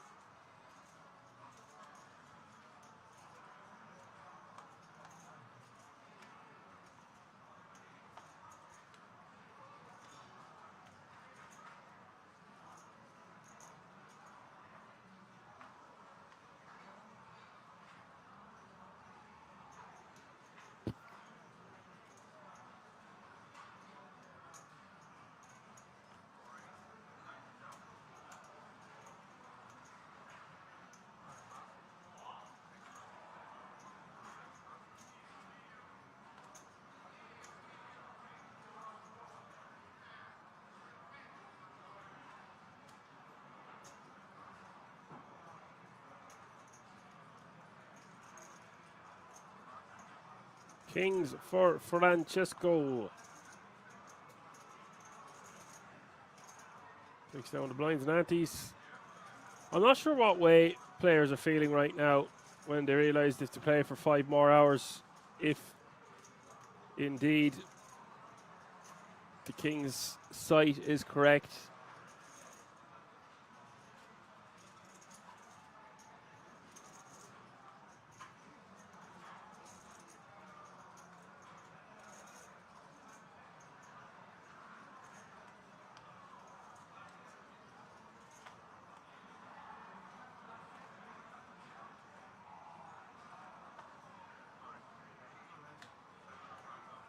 Well, it would be this level and 4 more levels where I thought it was going to be 2 more levels and then 1 more level. So you're getting an extra 2 hours poker on top of the initial 3. So you have about 4.5 hours of poker remaining. Goody gumdrops.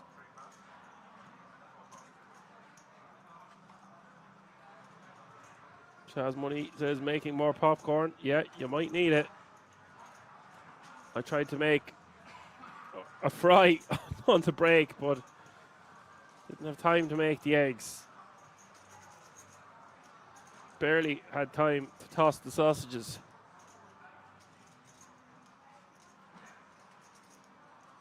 So I'm having my fry in stages, basically, Apocalypse, or whoever else.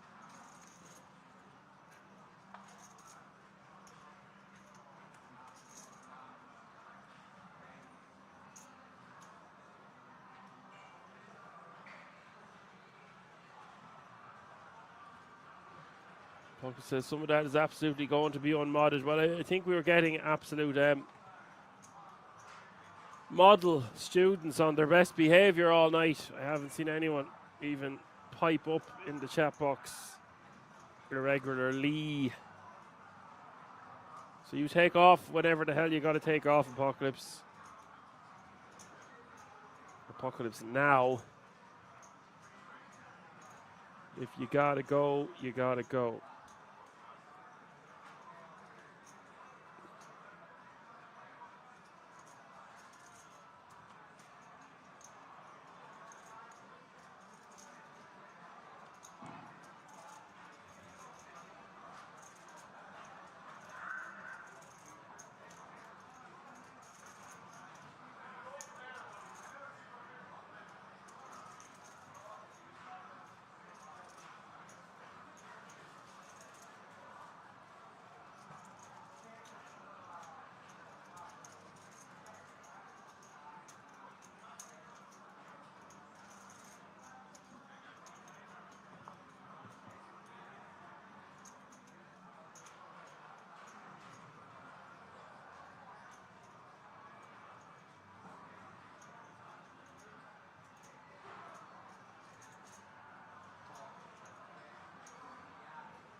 Like it says, the pros about being a dictator, people are trained to obey you even when you're not around.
Jazz wants to know how many days this run.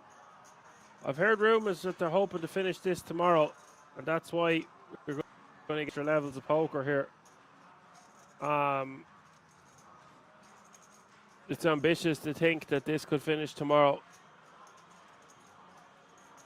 You're going to be looking at 16, 17, maybe an 18-hour day.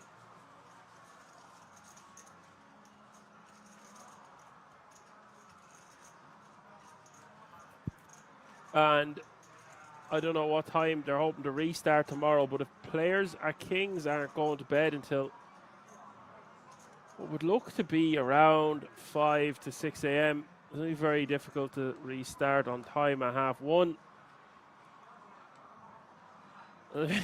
Almost impossible for me to get anything close to 8 hours of sleep. So let's just see what happens.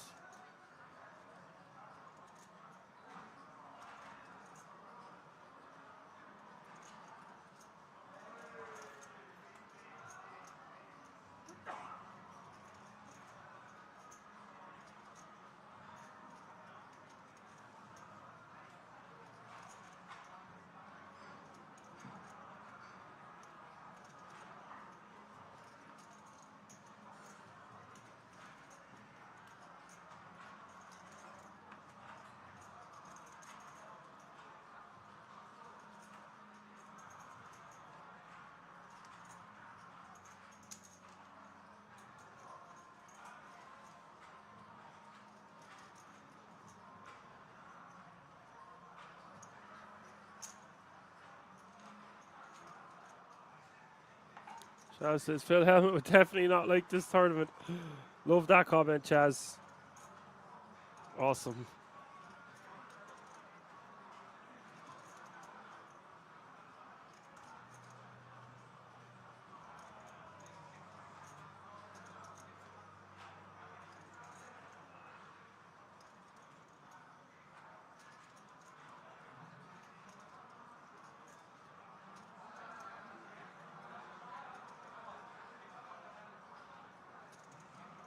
Chaz says 18-hour days. Well, no, the closest we've had to that before now, done almost 16 hours before.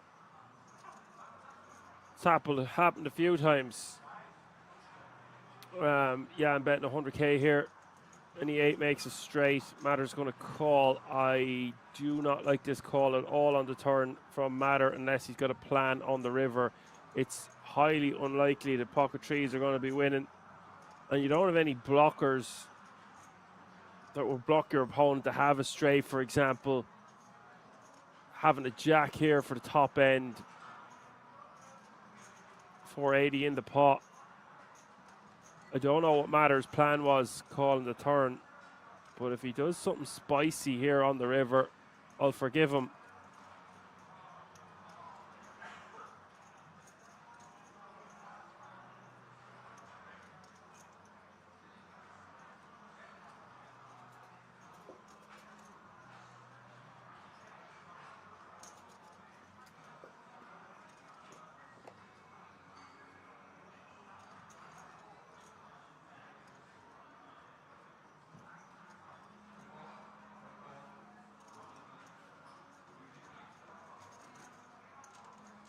Yeah, and maybe he was considering doing something on a different river, but that's such a juicy river that completes the straight, completes the flush.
Jan is a set machine, Chaz. He's been hitting all day.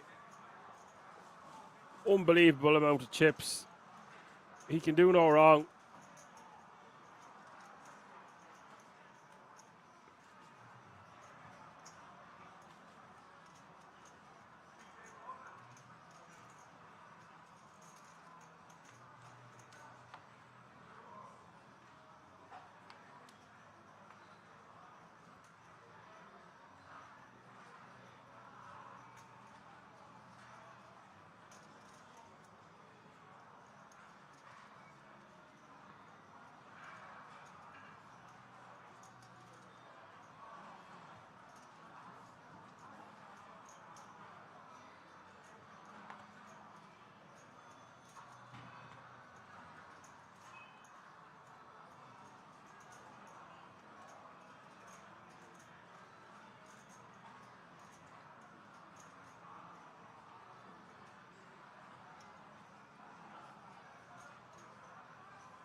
You see the Queen's taking down the previous hand. Marson raising to 80k here on the button with ace-4 offsuit.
We got a new player here, Ben Miller, raising. Ben from the UK, it looks like. He's going to raise the pocket sevens. 22 bigs, effective to start the hand.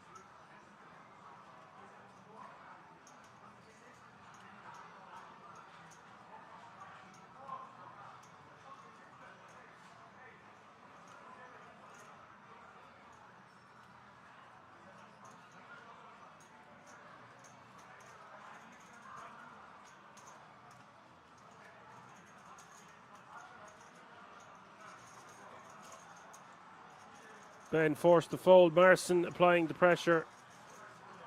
Another new player at the table.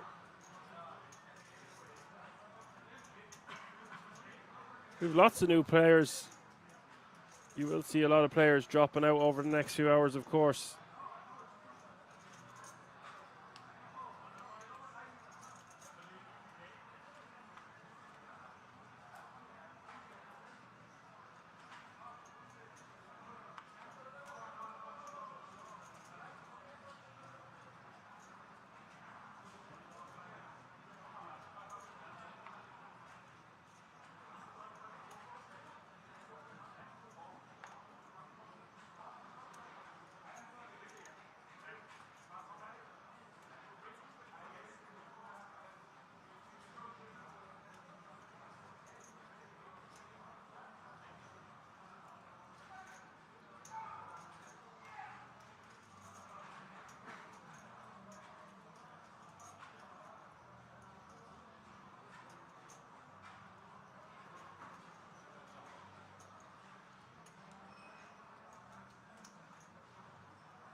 George Benton 105 here with top pair.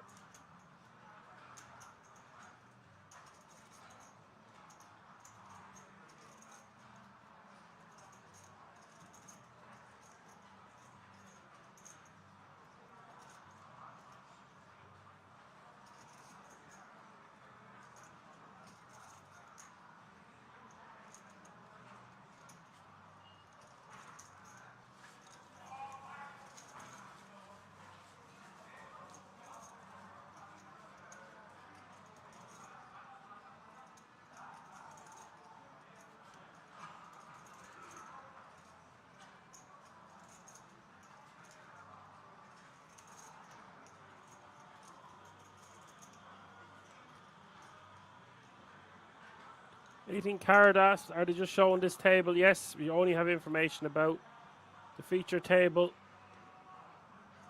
No information about the outer tables. Less than 200 players remaining now. Average stack over 1.5 million.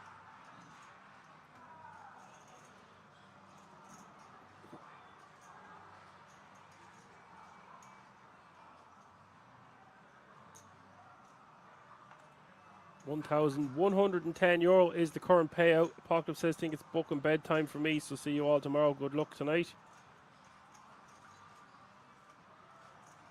Go on, get out of here.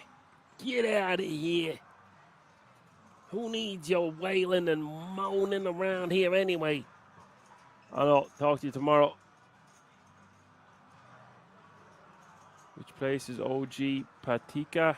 I actually don't know.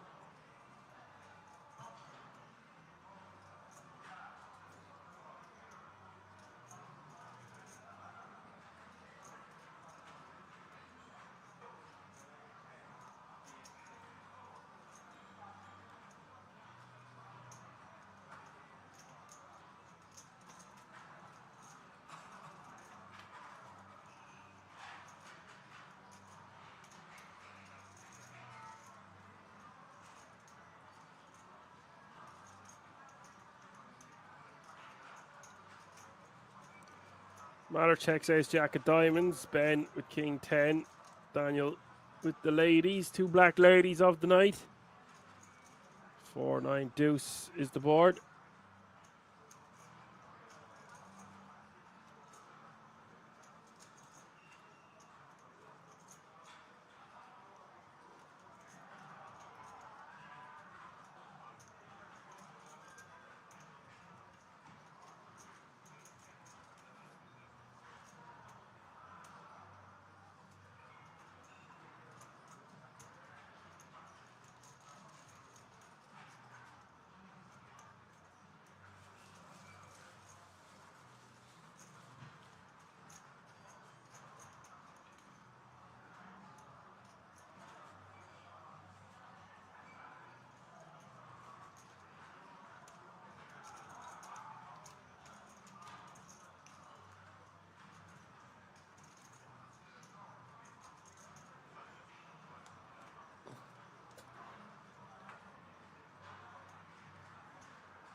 Chaz says, do they not have heat in that place? Everyone looks bundled up. It's actually such a wide open space, Chaz. It's very hard to heat it. It is a very cold place.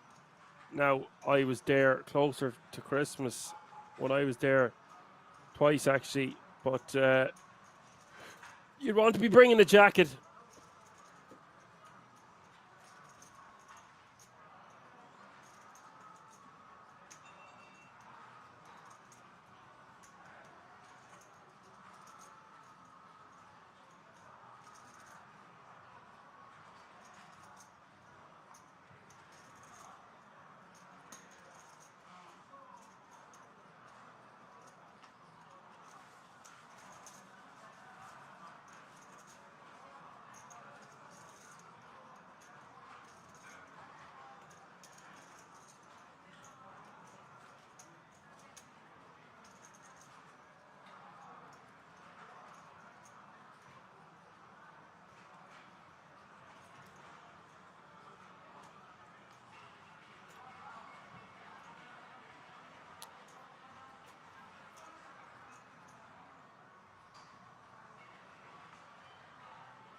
And Marson flopping to pair here, and we could see some action because Francesco has a lot of equity.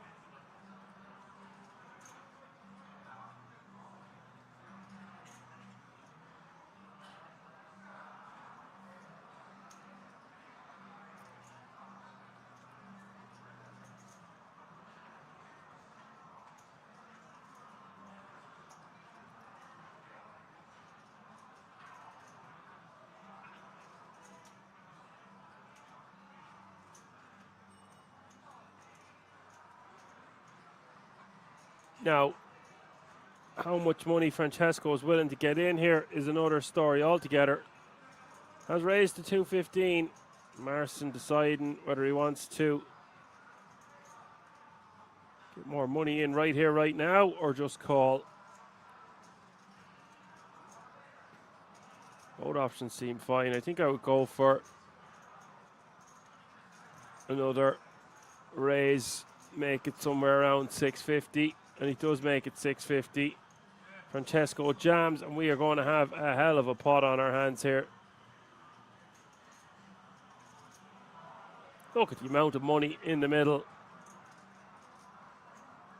3.5 million. Damn.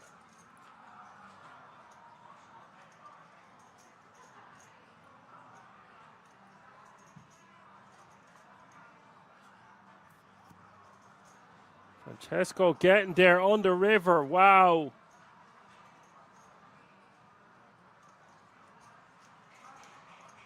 The Jack of Diamonds rolling off, followed by the King. Looked like the Ace 10 was going to be home and dry, but a very bad river. That is a huge pot.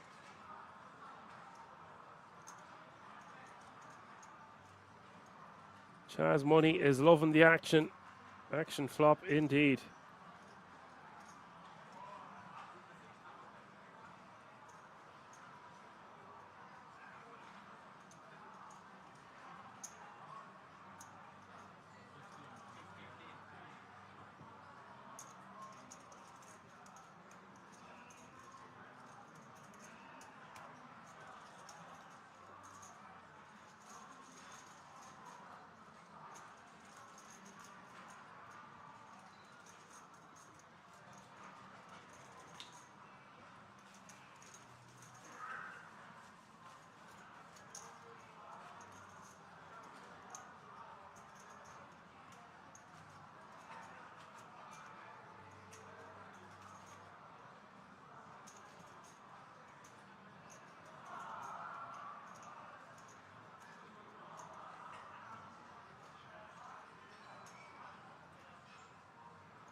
Matter all in for 18 big blinds. This is far too many blinds to be shoving, in my opinion. Want to be using this in your min raise, calling range. Want to keep weaker hands in, etc. Yes, you're going to take down the blinds and antes, but it's definitely not the optimal way to play. Ace Queen suited into a full table there, just sending it.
Daniel taking that one down with the king three of spades.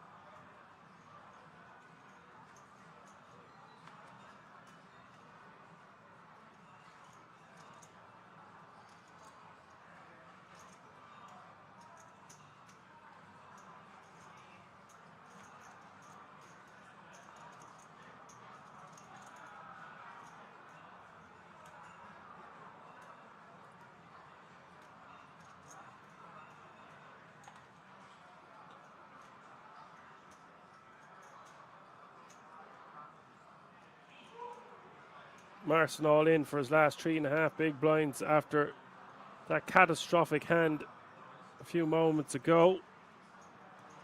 And Jan going to 3-bet to 300k.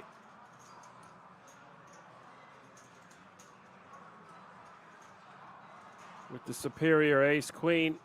He's just had the best of it all night so far. 1 pip above his opponent's cards on many occasions.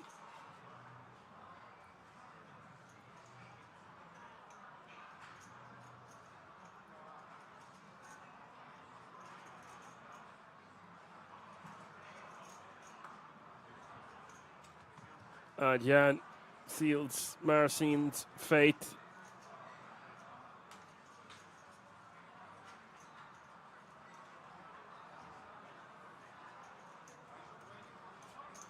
And another one bites the dust, ladies and gentlemen.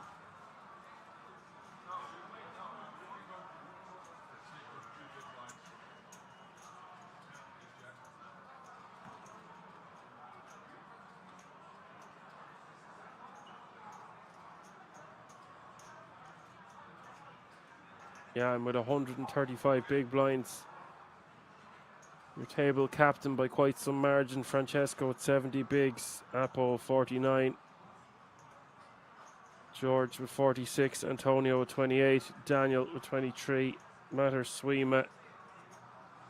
And Ben Miller with 13 bigs.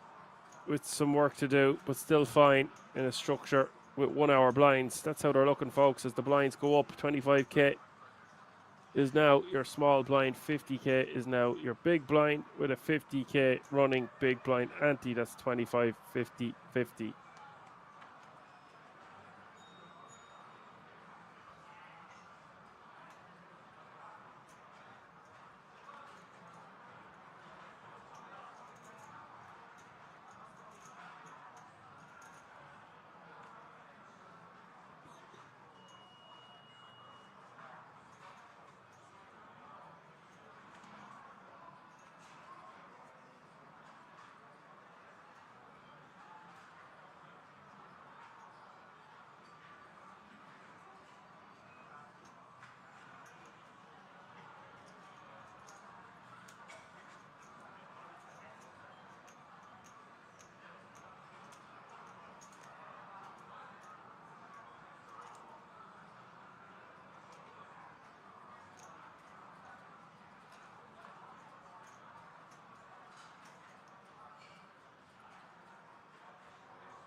Yeah, I've been raising with Queen 5 suited in the hijack.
Ben Miller getting the job done, blind v blind.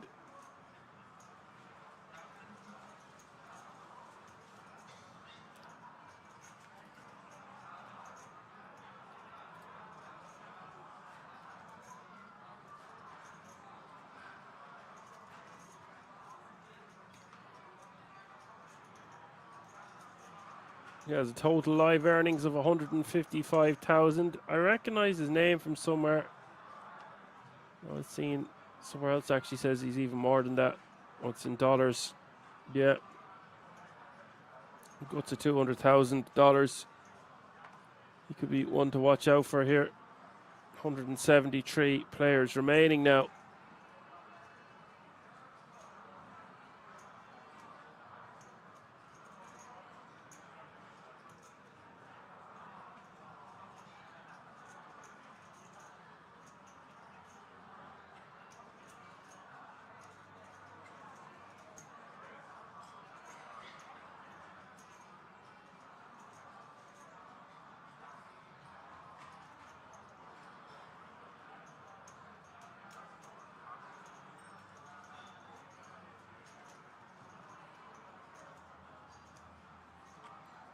So, pay jump is looming to €1,275. 2 eliminations to go. Matter is all in with nines.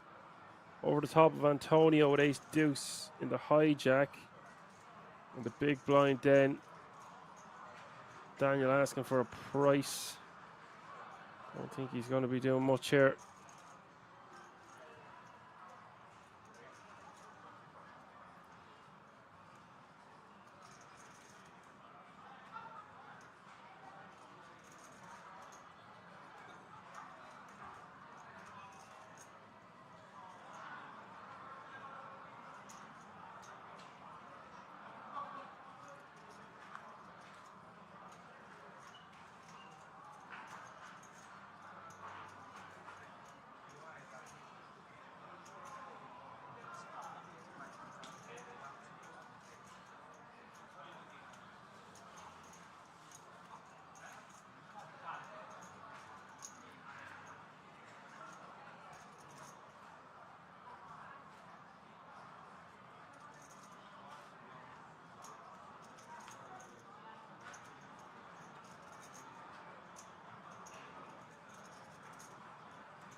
So Jan, his strategy is to be fairly active. Wants to put these chips to work. Can put a lot of pressure on everyone, really, especially with a stack of almost 7 million. It's a dream scenario for him. Players will be fatiguing over the next couple of hours as well. Championship rounds, we don't quit at half time.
That pay jump has been reached. Ding, the new player at the table, raises to 110 with king queen off suit.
Francesco raises to 115 from under the gun +1, and Ding with jacks, 30 bigs. Ding ding.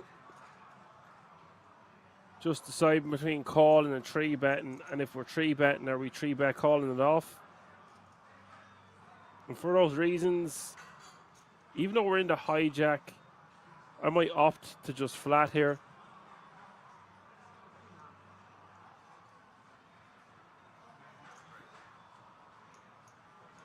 Dems are raising chips. That's not a flat.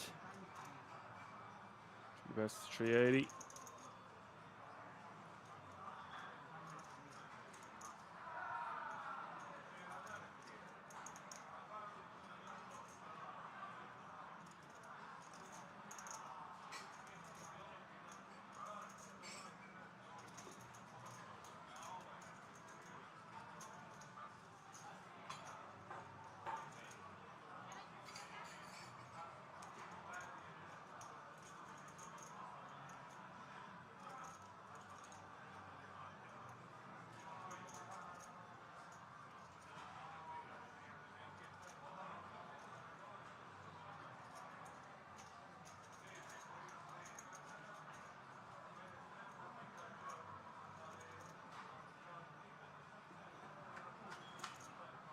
Francesco's going to call the 3-bet, which seems perhaps a tad too light considering Ding has 23 bigs behind. Just want to let hands like 7s, maybe even 8s go in this exact spot. 9s and 10s a different story.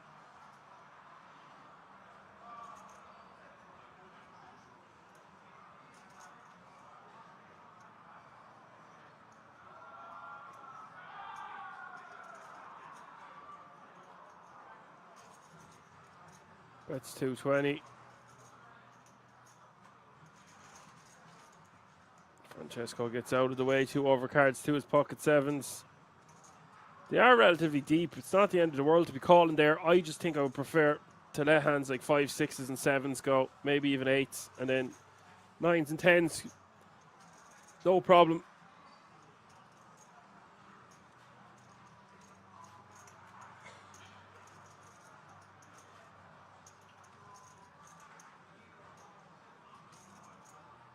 They probably are deep enough that it's probably totally fine to call there.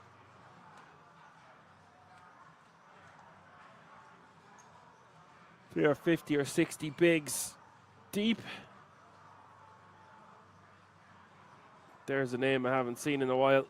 Southside Ronnie. All the way from Canada. What's up, Ronnie? Tell me something good.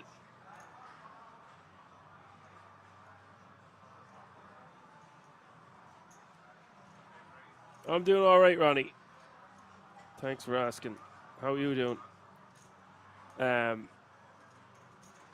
You join us just in the nick of time. We have a few more hours of poker to go yet.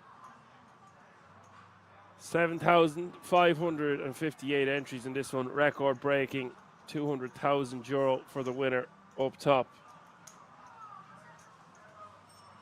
Something good about to have a series here in 8 days. Won this series last year. Wow. Well, best of luck.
Ben shoves from the small for 10 bigs. Francesco gets out of the way. Ben picks up the blinds and antes with a king jack of clubs. Outside, Ronnie wants to know how many days is this tourney. I've heard whispers in the wind that it has to get completed tomorrow, which means we're going to have 15, 16, 17, maybe even an 18-hour stream if that's what happens. I don't have any information to say that there will be an extra day. So say Ronnie says, okay, nice. That depends on what way you look at it. It's a very, very long day. It'll be a record-breaking stream on top of everything else.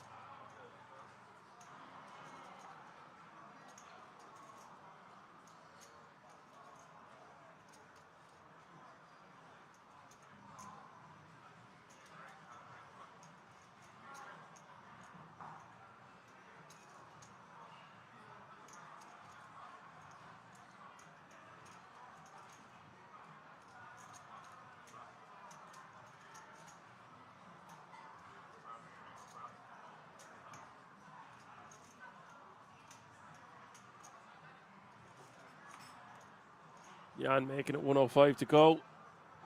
So say Ronnie says the series here is 300 to 500 people and it finishes in a day. 100k for first. Nice.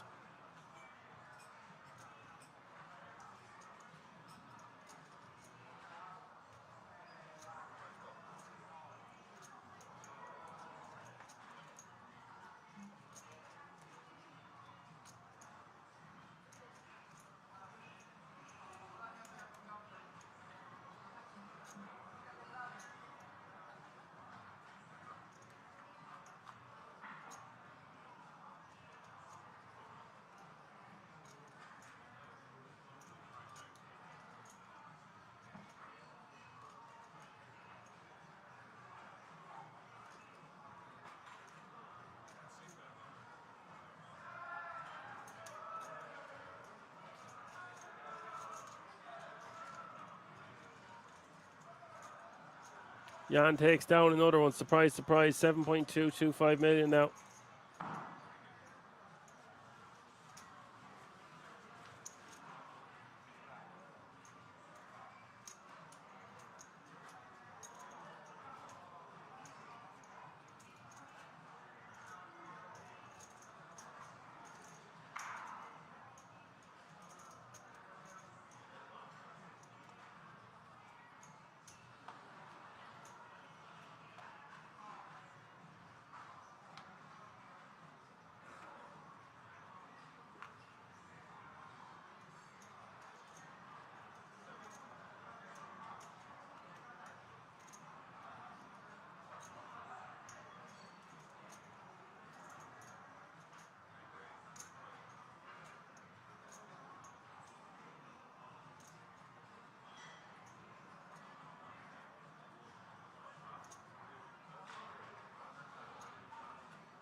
So 105 to go again, this time from Jan.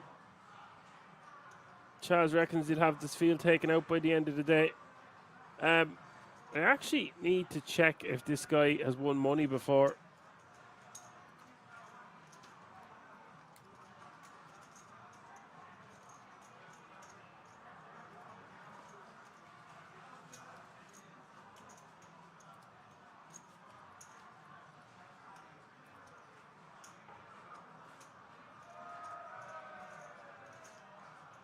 He has about 80k in total live earnings.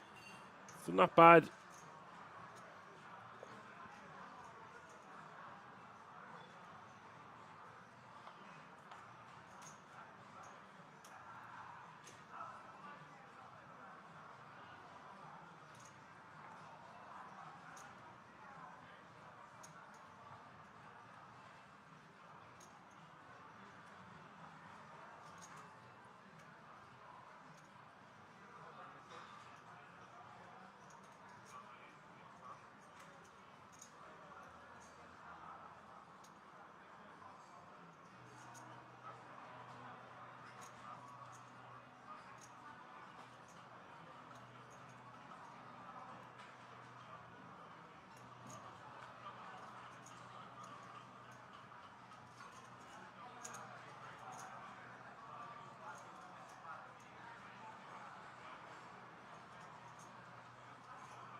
George raised to 105 this time. 105 seems to be the table standard raise by a lot of the players.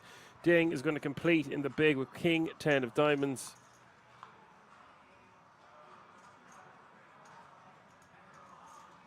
Ace Queen 10 is the flop.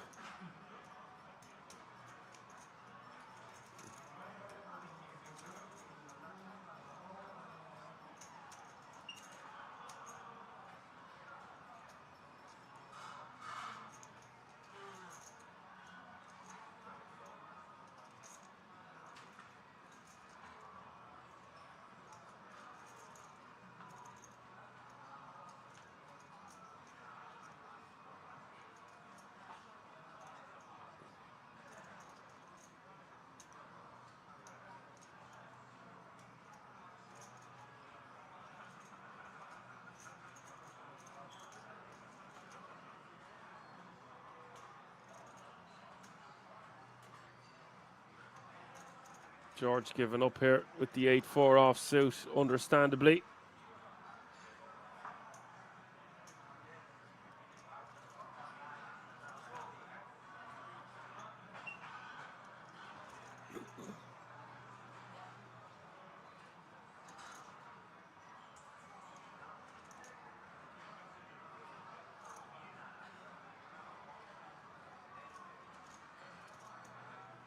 And Ding, I feel like he has to try to get his opponent to fold. I suppose he's just going for value. Oh, it's George betting 130. Ding's going to snap this off. Don't think that George is bet enough.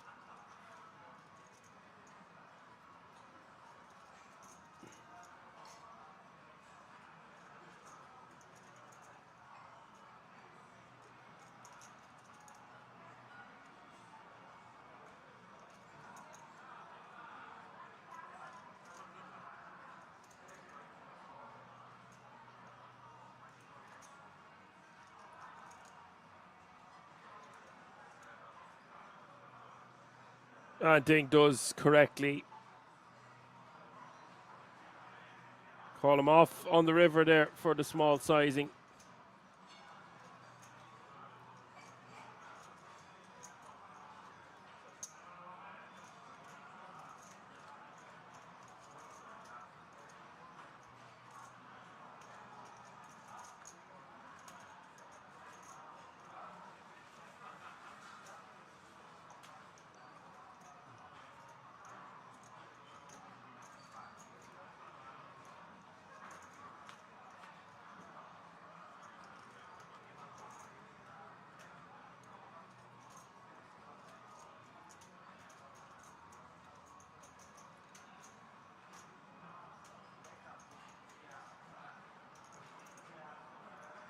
Yeah, I'm at 147 bigs.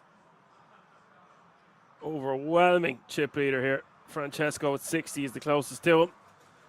Couple of stacks in the middle of the 40 big blind zone. Then George with 36, Antonio with 23.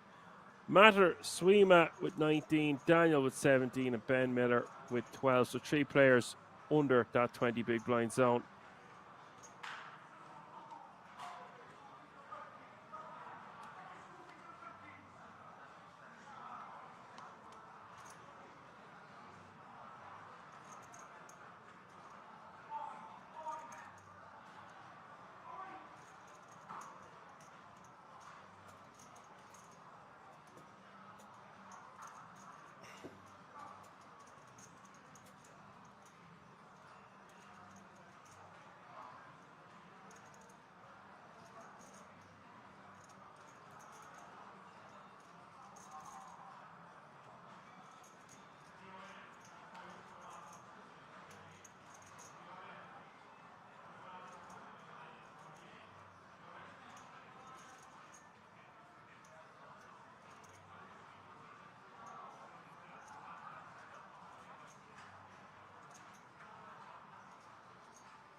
So we see Antonio raising to 105.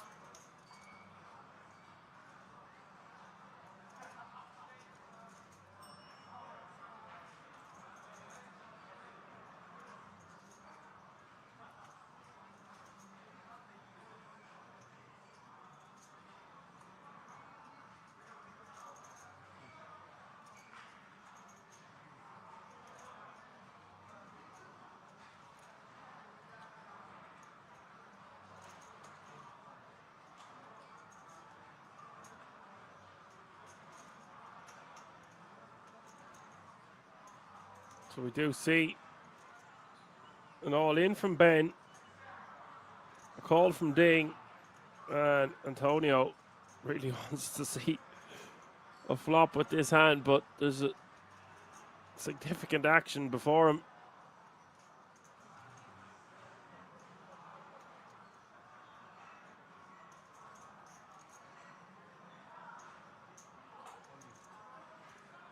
Whoa! Holy Christ almighty, a ding. Ding doesn't even feel too comfortable here now with queens.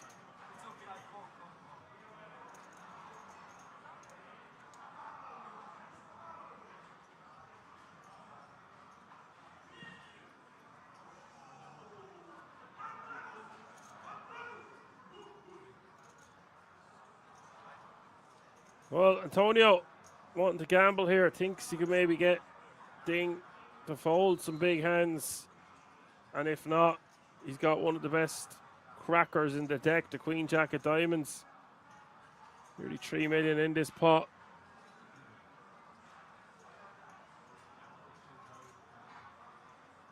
Big pot here, 156 players remaining. Three-way all in.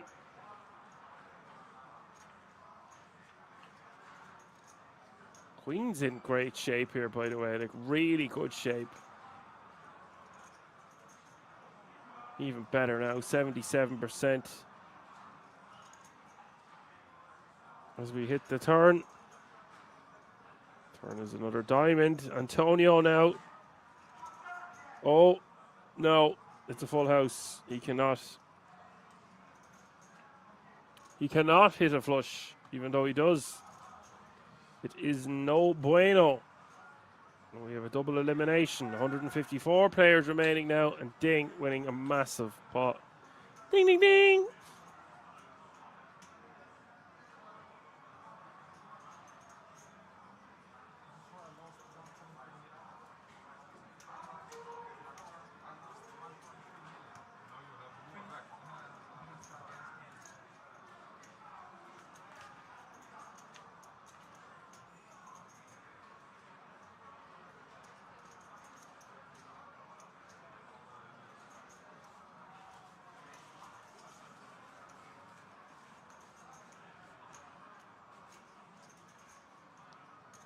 As Chaz says, this is why you jam ace queen suited with 18 big blinds. Oh, very good.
Trying to raise to 110k here with pocket nines. George going to call in the cutoff. Pocket fives. Ding with Jack 10 suited. And Jan in the small blind now. With all those chips, what does he want to do? We might see a squeeze from him. It's not a bad spot to squeeze. He'd be committed to Daniel is the only thing, so he just decides to call.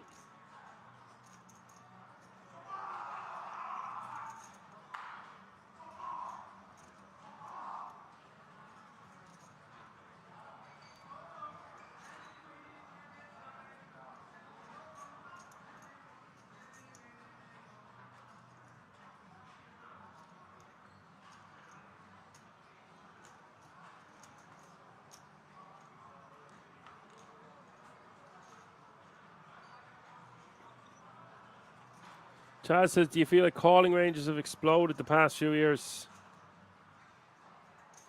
Yeah, everyone wants to see a flop. King 6-4 is this one. And up over top pair.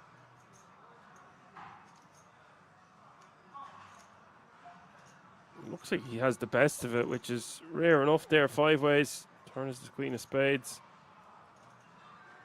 Juicy turn card if you're ding. Picks up flush draw, open-ended straight draw.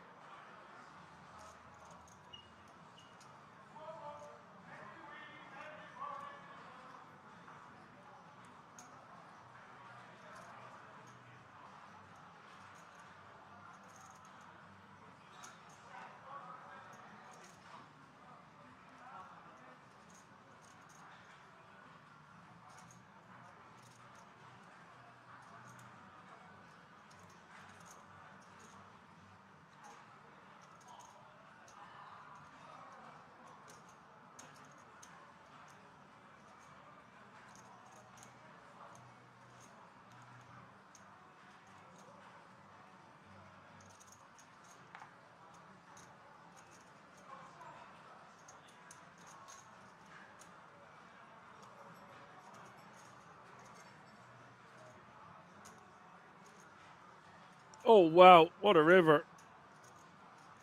Ding getting there.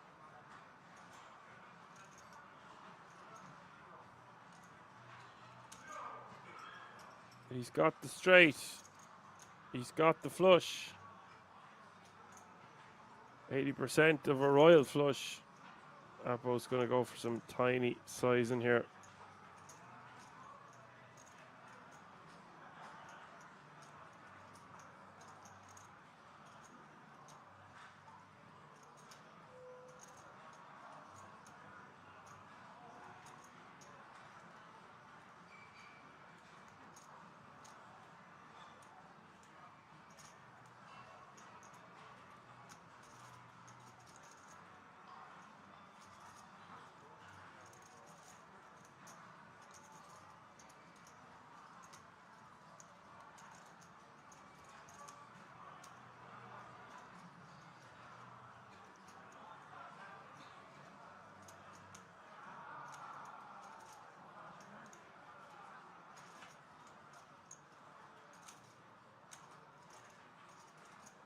So Ding is going to go for very large sizing. Makes it 630,000 to go.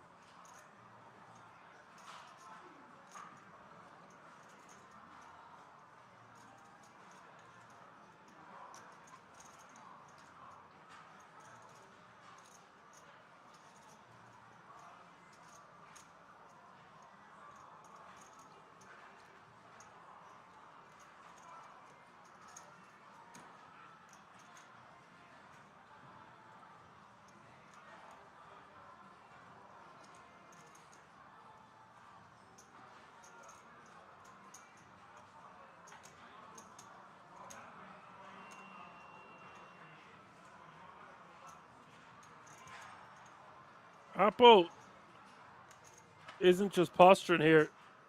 I would have thought he was, but it seems like he's considering making a move or something. He surely knows he can't call here with just king 3. I think he will just eventually let it go, and he does do just that.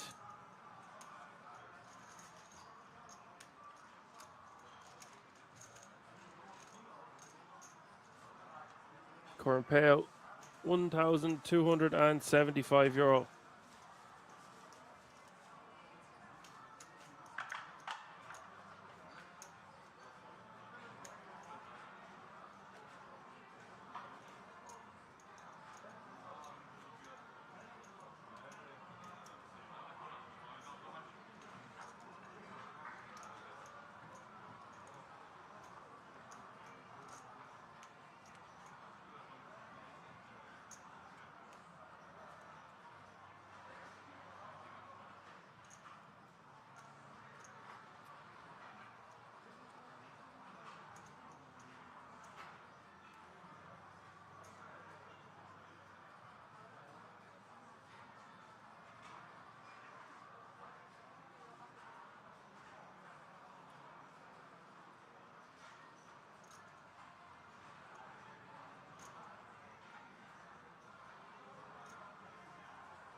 Peter Hansel taking that one down with a bet on the Jack 6-3 2-spade flop.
New player at the table, Peter Hansel. Going to raise to 125, so 2.5 bigs. I usually prefer to see a larger sizing here. Matter has less than 20 bigs. He's not going to defend with 7-5 offsuit.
Ding raises to 110 with the ace-jack offsuit.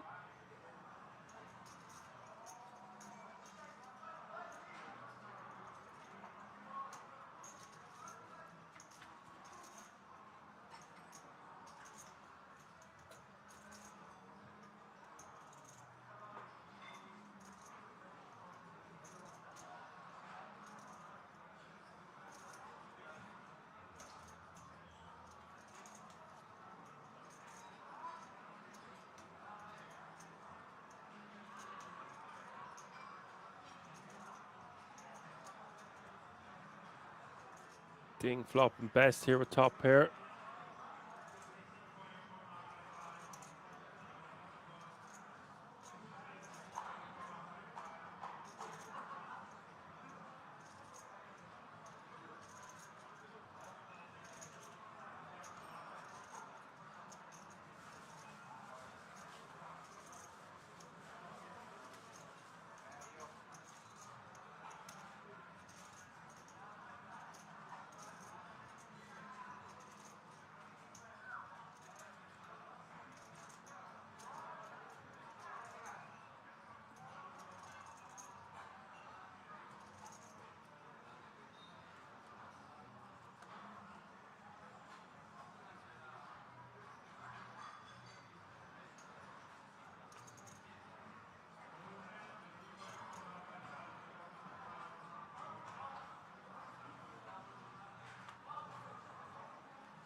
Jan raising to 110k here with the ace 10 suited.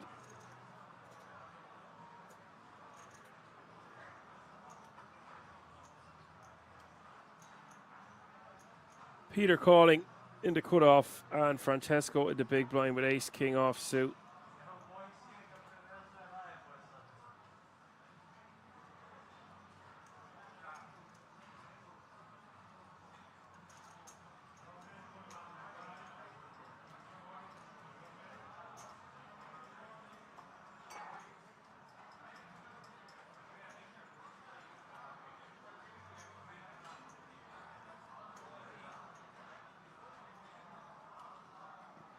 Three bet coming in hot to the tune of 435,000.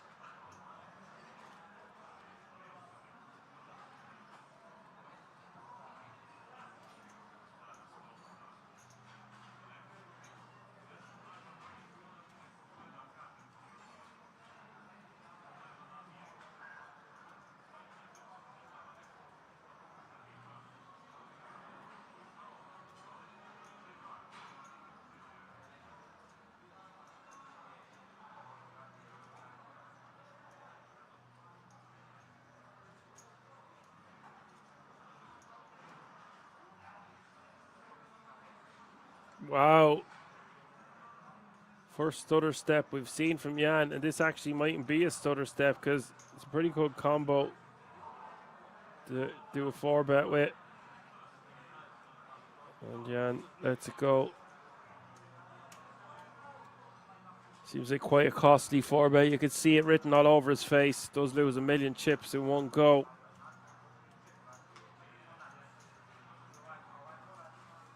Perhaps just wants to call there or just let it go. 4-betting totally fine as well, by the way. All options on the table. Don't know enough about Francesco.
Matter taking that one down.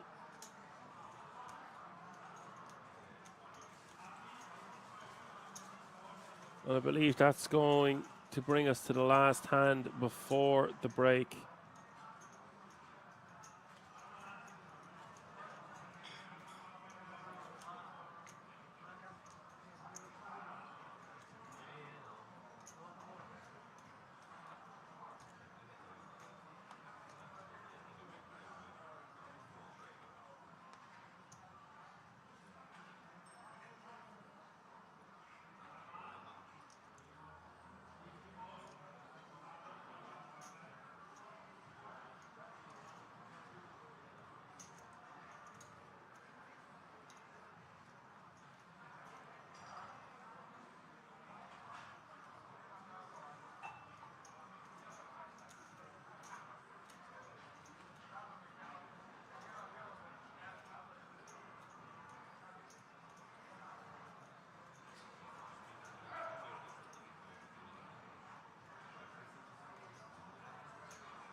John min raising.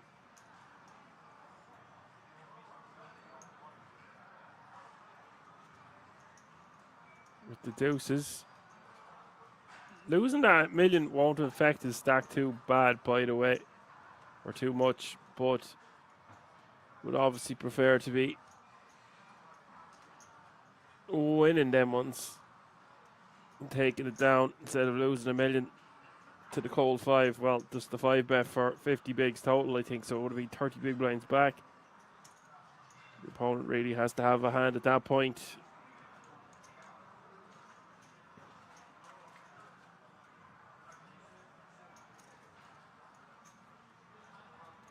There's an action-packed flop for the last hand of the break, before the break. Bob set for ding. George with top pair. Decent kicker. Deuce is coming up short, as per usual.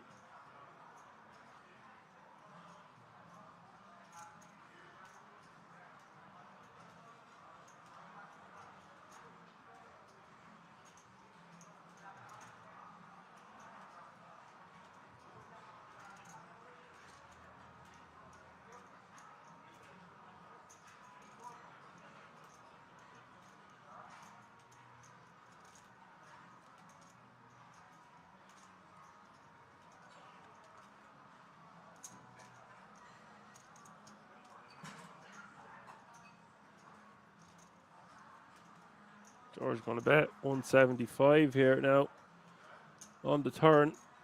It's becoming a straighty, flushy board.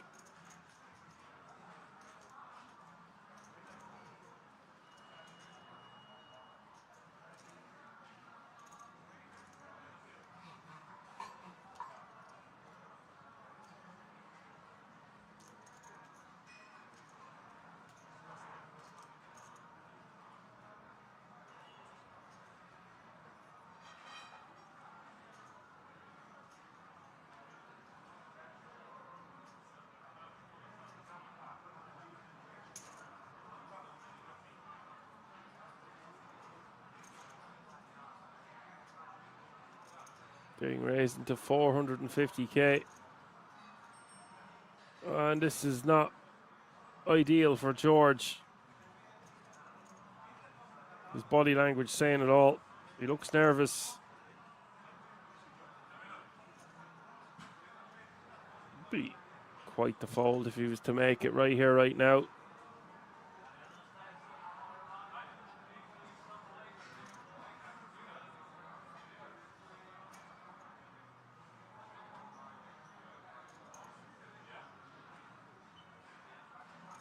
We could see him call and reevaluate on the river.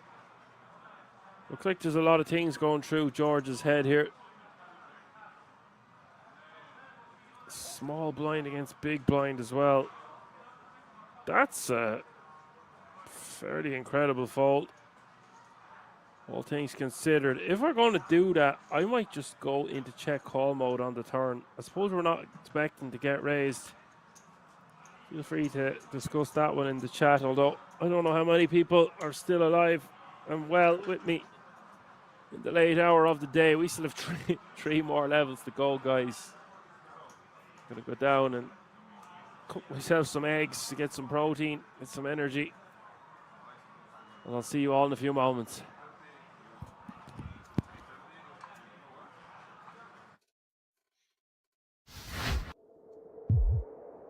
Maybe some turns that might kill your action. You are against a 20 big blind stack, so it's important that when he has the overpairs, you get as much money in as possible now.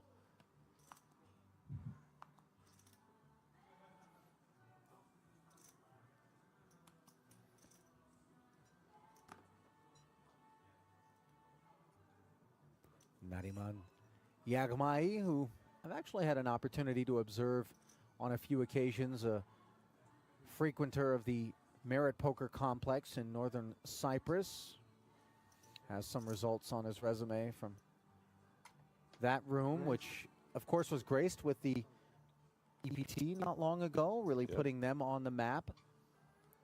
But of course, the crown jewel each and every year is the World Series of Poker Europe main event when it comes to this part of the blue marble. Meanwhile, tens are going to run into queens here as Niste made it 5. Shilko a button 3-bet to 15,000, and that button is going to help kind of range him away from something as dominant as this. Yeah, I mean, it's a little bit more polarizing. You know, he does have the option to play call away with only 2 people behind. This is a spot where Niste is just going to die. 2 tens versus a button 3-bet in late position formation. Yeah, not deep enough. He decides to really try to take this one post-flop, and his all-in declaration was always going to be met by a call for Shilko, who is in wonderful shape here, 86%. Good luck. 180K pot. Might day 2 be coming to an early close for Mihai Niste. Looking that way on a king 9-7 board, although some running straight possibilities. What do we got there? Board pairing 9, a whole lot of interesting card protecting trinkets there, but I don't know how much protection they were able to provide, as these 10s are really threatened at this point. A 2-outer that doesn't come in. Good luck, guys. Enjoy. Thank you. And that's a pretty sporting way to sign off from Mihai Niste.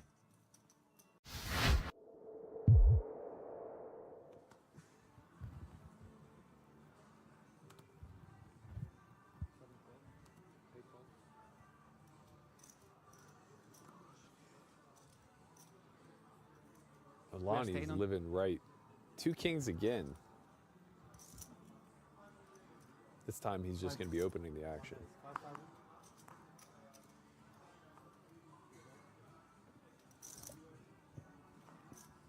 Nothing brewing. Hello. Check that. Goodbye. Yeah, it sure feels like that, unless, of course, improvements can be found for Thomas Echan. His full clip emptied. Granted, low caliber ammunition. Sitting 37K deep coming in.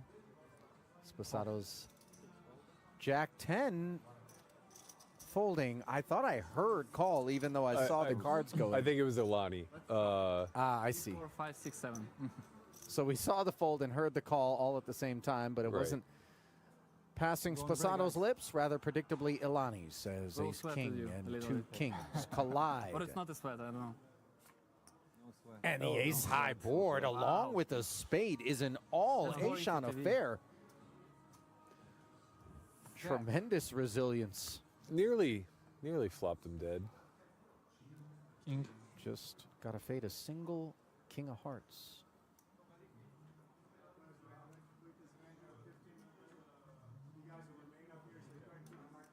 37. Oh my God. I jinxed myself. An absolute stone 1-outer, Matt. Wow. It's nice for TV, come on. It's nice for us, I have to tell you. I got to tell you, man, bravo, I saw you Thomas Echan, for taking it on the chin like that.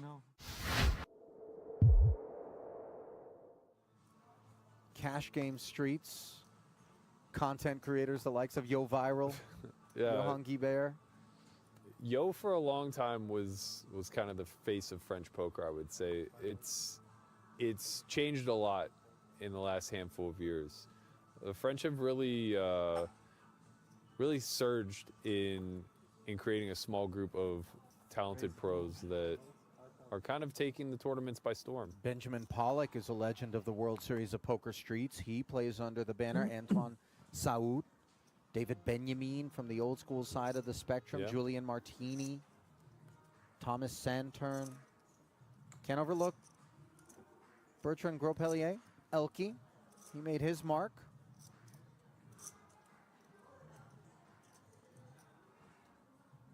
Meanwhile, Yagmai could be making a mark here with ace-jack against this cutoff open from Ranilani. Yeah, I think this one's just good enough. He's not really going to have a choice but to stick it in. That's exactly what he does. Uh-oh. Unlucky. First occasion on which Ukraine's Dmytro Stetsura is going to get involved, and it's going to be absolute top of range, which influences that involvement. Horrendous for Yagmai. Now, even a cold call, which is the very least we can do with these aces if we're Stetsura, Yeah. screams strength. Yeah. You know, trying to lure Ilani into There's just something. like, yeah, you're kind of just handcuffed, you know. Yeah. Aces are a cheat code. If ever you're going to have a cold call range, you can work them in there. Yeah. Yagmai understandably on his feet here as his light begins to flicker. So many creative ways to... Yeah, the stand-up D-Mike, grab your backpack. Yeah, we've seen it all. He's going to need a miracle here. And that isn't it, as he lacks a spade and he lacks chips.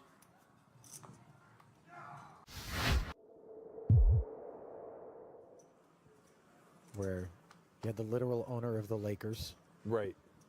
You had like a top shelf pro. You had a guy that obviously was laundering. And I don't mean dry cleaners. No, yeah. You know, Yeah. somewhat ill-gotten. Another Must guy. have been the gains, especially the relationship he had with the money. Right. Another guy in there with his last 6 bets, and they're not even his. Yep, there you Yeah. go. Yeah. Case backing. Right. Wonderkind, who, if they carded him, would be kicked out of the casino. Yeah. And then a guy who looked like genuinely he had just finished a shift at a Chinese restaurant and maybe was wearing $17 worth of total clothing, but had 60K in chips in front of him. Hey, as long as we're in action, we're happy. Well, I'm not sure how happy Kamoshi's going to be to face rare resistance in the form of a 3-bet, and just observe how ill-timed it is. Very unlucky. Open, Vulesovic. 3-bet, and now Radicki gets to play ladies' man out of the small. 72,000 deep. There's just nowhere else but all in, right? Yep. We're Yep. got to ship it in and put him to bed. And Vulesovic going to be priced in for another 45? Has to call, I think. No choice. Can't be worse than a 2-to-1, 2.5-to-1 dog here, in spite of the fact that you don't have your best holding. And by the way, this additional requirement is north of 20% of your remaining stack. Yeah, I mean, you're getting 3-to-1 on a call here. It's really hard for you to be worse than that versus the jam range. I mean, that range does include aces, which may make this a lot closer than it actually is on the screen.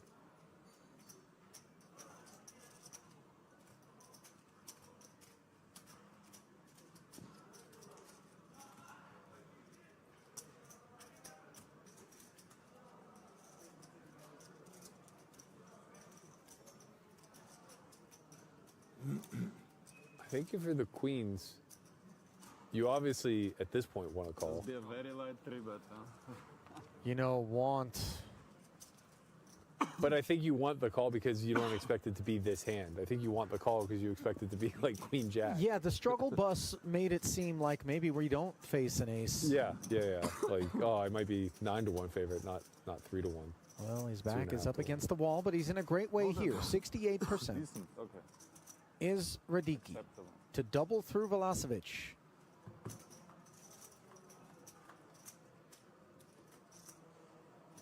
4.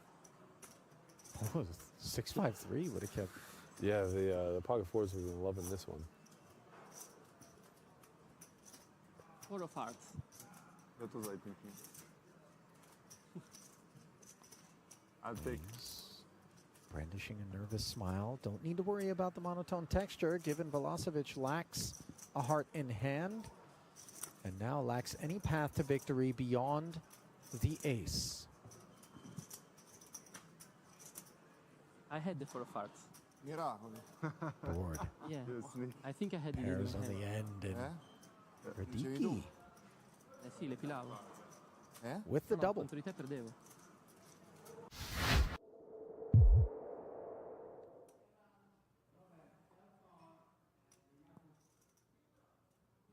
Pocket queens, and you become so much more dangerous when you have high VPIP and real kit.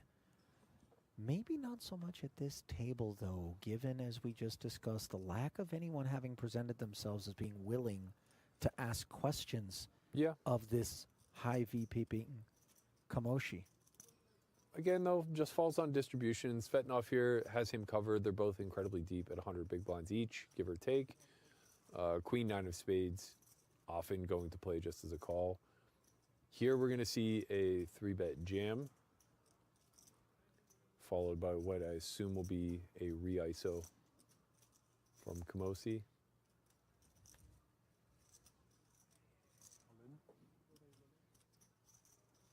Well, Neugebauer quite happy to have a little meat in the sandwich as he rips it in, and yet he's going to be involved in El Clasico. Can't imagine there's any world in which Kamoshi suddenly nukes queens. No, it's really just a question of call versus jam. He knows that he's almost never being trapped by the button, so it's a question of if he just continues through a call, can he ever induce? He is just going to call. Of course, as we can see, Queen 9 of spades is going to have no further interest, so they're on their backs now as we play an over 200K pot. Defending main event champ is behind, but just by 2% with 5 to come.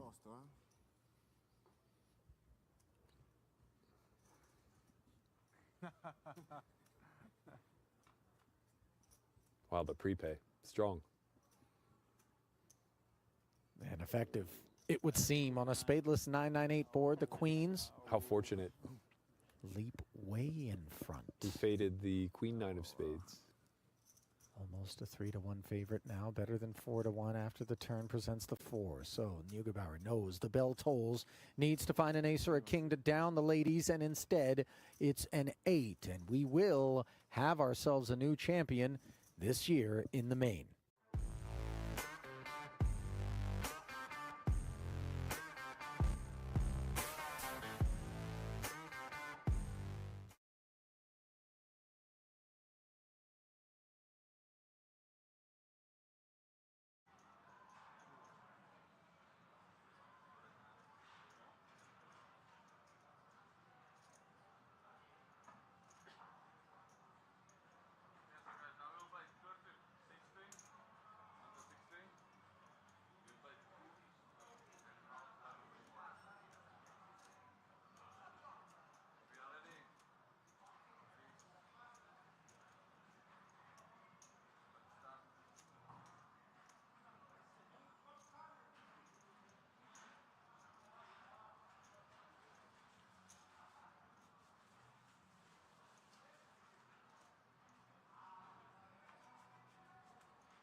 Alrighty, folks, welcome back.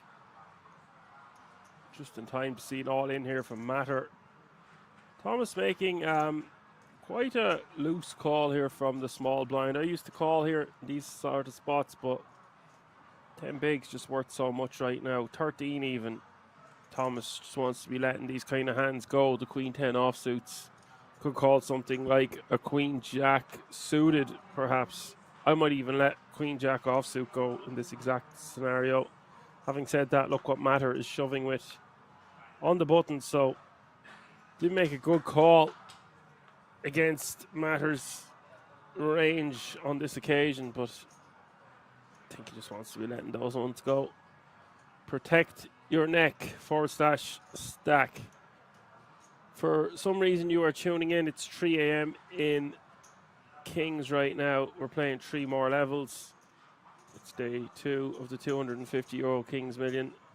No Limit Hold'em main event live from the Kings Resort in Rozvadov.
So we do see Daniel stacking off here.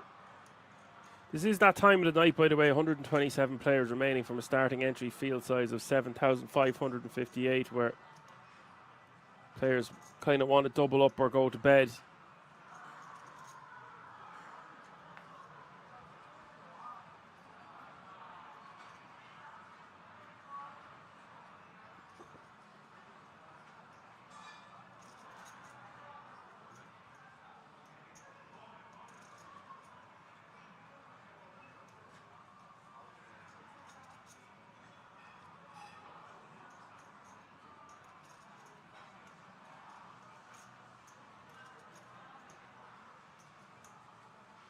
Four bet into 2.8 million. Essentially putting Thomas all in with the ladies.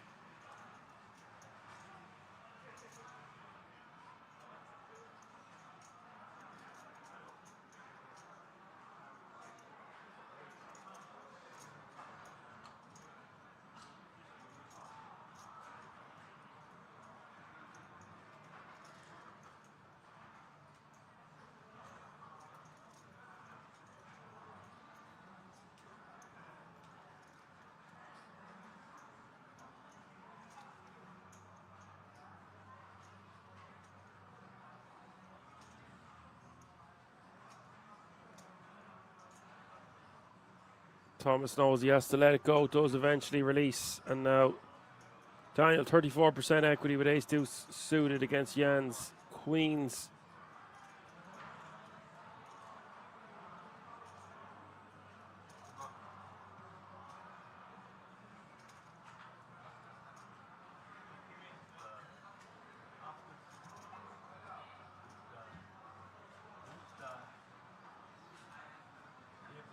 Ace 6-4 is the flop. Daniel getting there. Will be sitting back down unless a lady of the night, a black lady, arrives in time. Turns the deuce of clubs.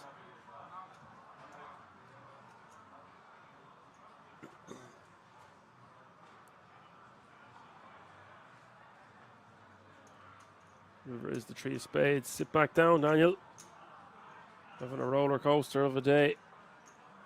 Roller coaster of emotions. What a moment it is for all these remaining players. 3 more hours to go. And back tomorrow with the chance to play for €200,000.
Peter making it 225 to go. Pocket nines.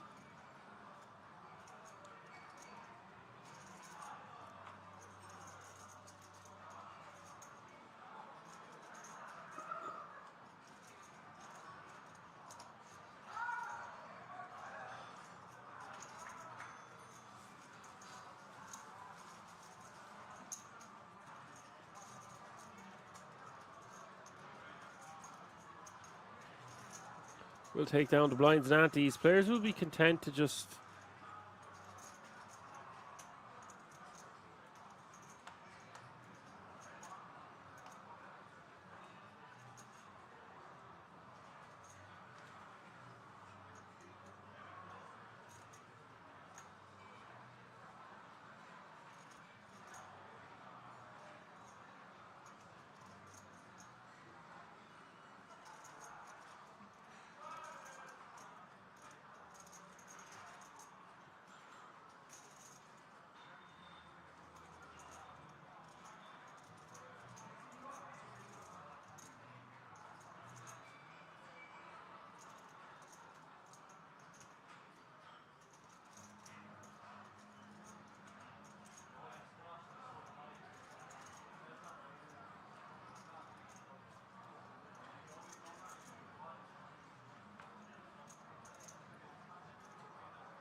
It's going to be an interesting dynamic at the next few levels. Who wants it the most? Who wants to keep accumulating chips?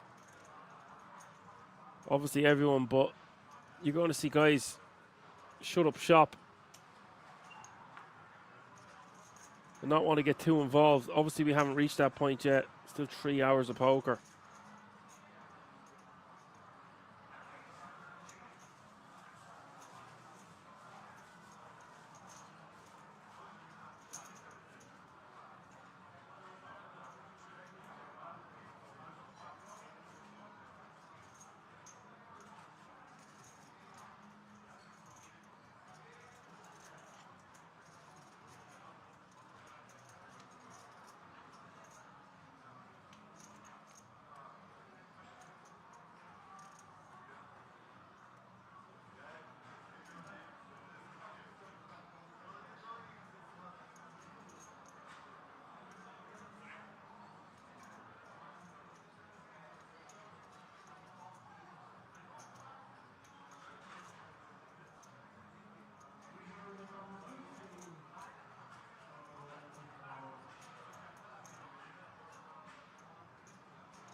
Peter raising to 130 with the ace-jack suited. George shoving from the button.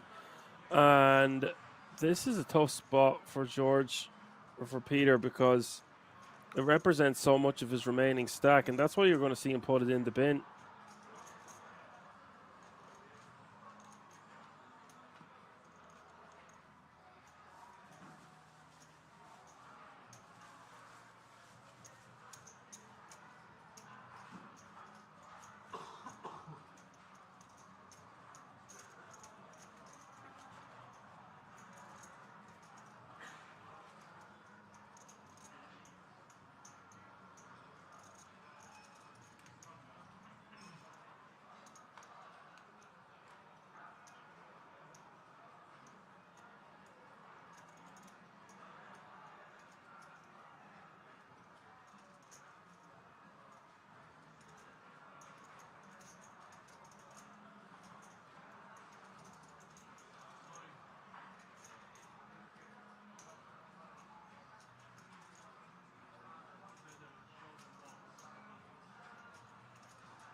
Thomas with a monster here, raising to 225.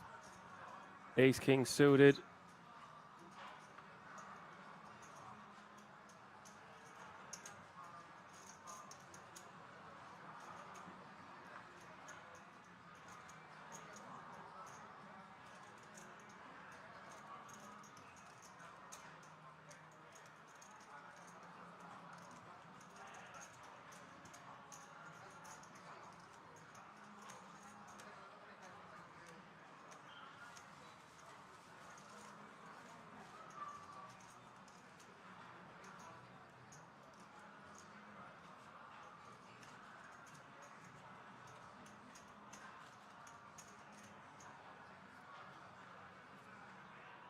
Just takes it down.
$250 is the bet here on the turn on the 9 Jack 8 ace board. Peter is going to call, of course, with his top pair.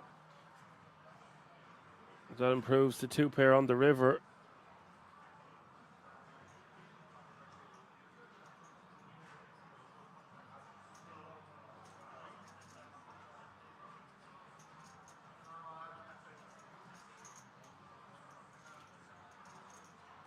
And he does give up.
Thomas decides to just stuff it on his opponent there with the 10-4 offsuit. Very ballsy play.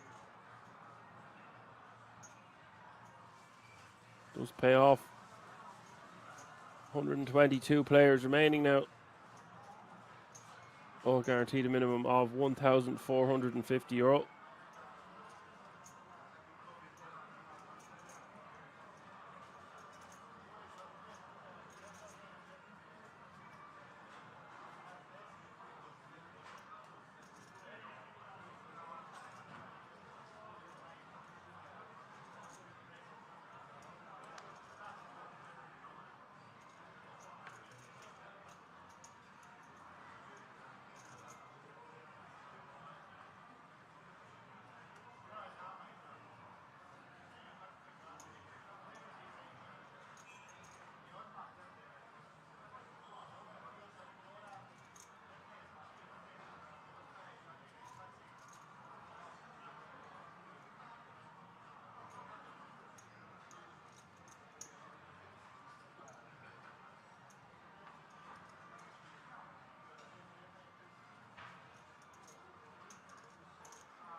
85k is the bet from Jan. Really nice flop on the king. 5-3, 2 diamond.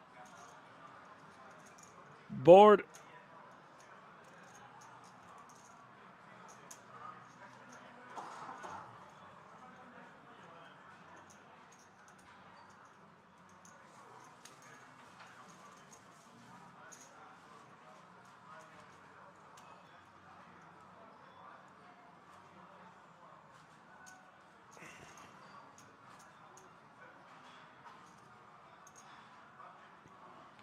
And he'll just take that one down with the bet.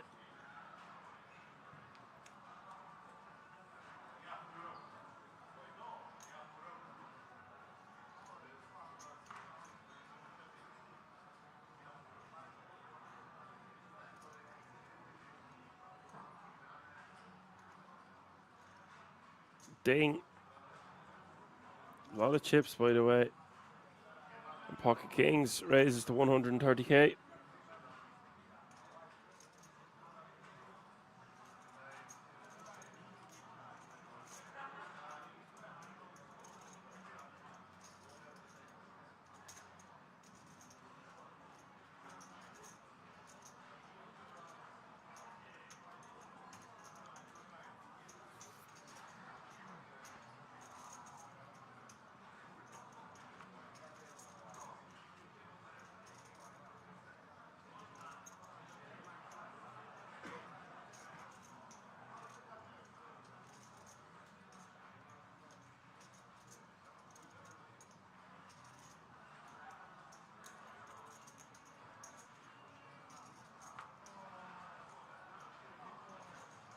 Matter's just going to call. Daniel's going to call. Ace 9-3 is the flop. King's still best, but not liking the ace out there.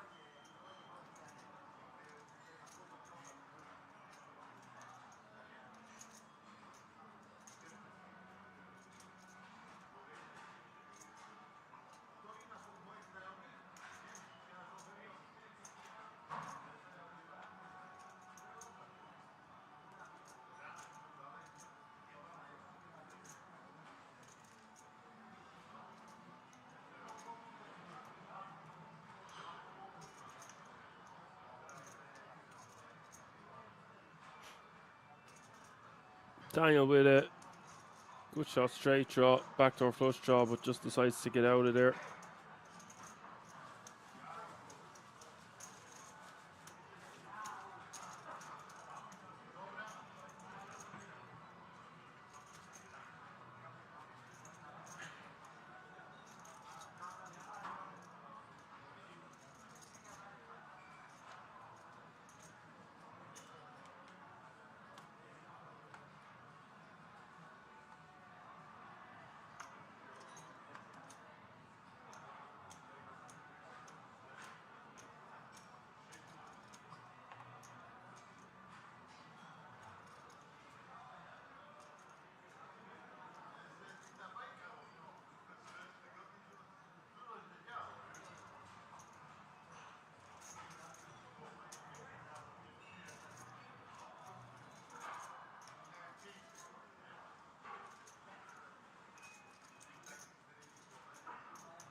Thomas in the cutoff is going to make it 160k to go.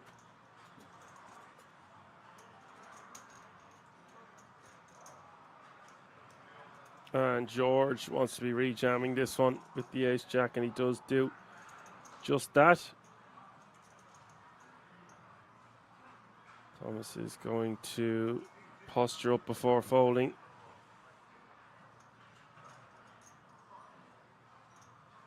Actually, I stand corrected. Thomas wants to gamble here with king 8 of spades. Don't try this at home. That's a huge call, guys.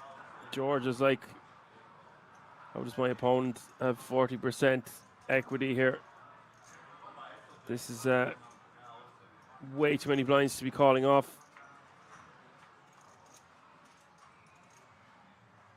It's never easy.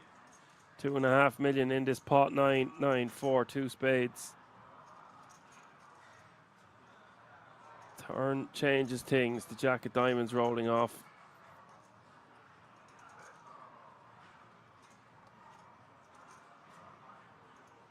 The river is the 4 diamonds.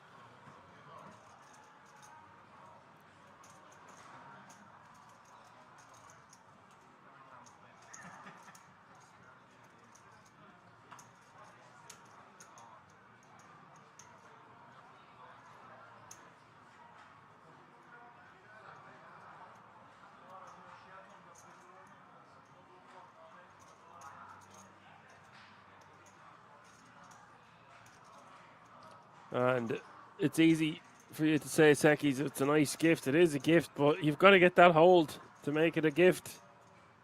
Just get over the line. And gets a chunky double up, by the way. Hating that flop, loving that turn, and fades the river. Game on.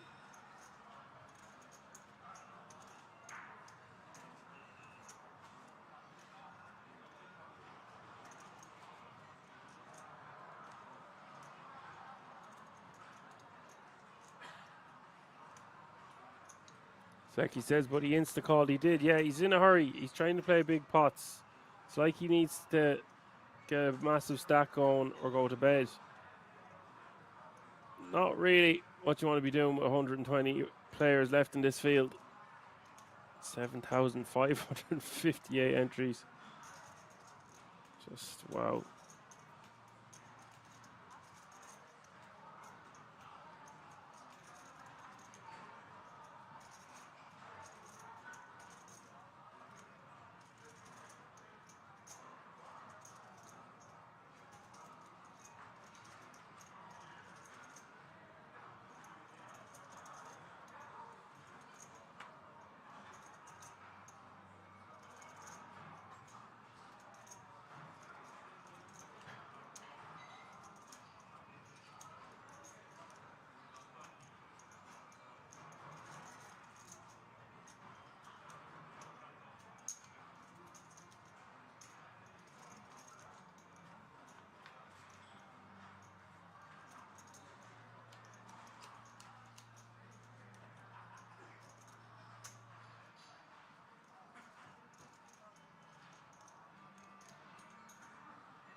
Tom's betting 150k here with top pair. Ding with a piece of it.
Looks like we could have some action here. Apo raising to 125. Peter calling with the ace king. Daniel thinks he's seizing an opportunity here with 13 big blinds. And you guys, people are getting impatient. They either want to double up or go home. It seems would not be taking this spot here with just ace-7 offsuit. Plays horrifically. Once you're called, Apo over the top. And now Peter thinks he's trapping. He's still going to have to call. Be a whopper of a fold. Surely his hand is just going to be too strong.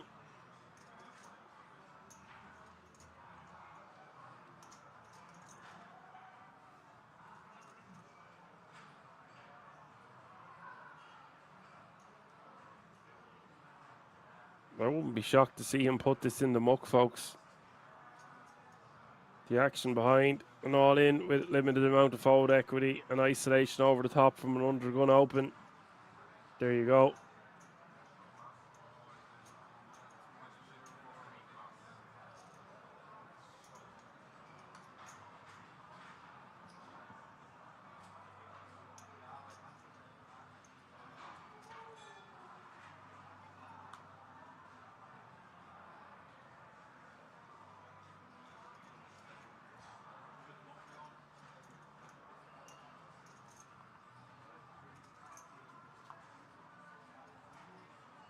So it's a7 against 10s. 6-8 deuce is the flop.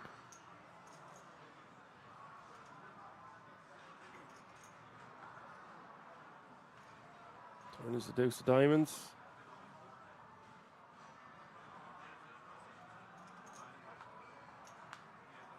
Here is the deuce of clubs. We lose another player. Apo scoops the booty, playing close to 50 bigs now. 120 players remaining.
See the tree back coming in from the ace-king suited. We'll take that one down.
George making it 130 to go here. King Queen off suit, the hijack.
Peter with a flush draw. Not much in it for George. He'll be forced to let this go, one would think. Does have a backdoor diamond draw. With the Queen of Diamonds, backdoor straight draw. King high could be good. But in general, this board's going to smack the perceived big blind defending range more so than the opening range from the hijack.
Ephraim is a new player at the table, raising to 125.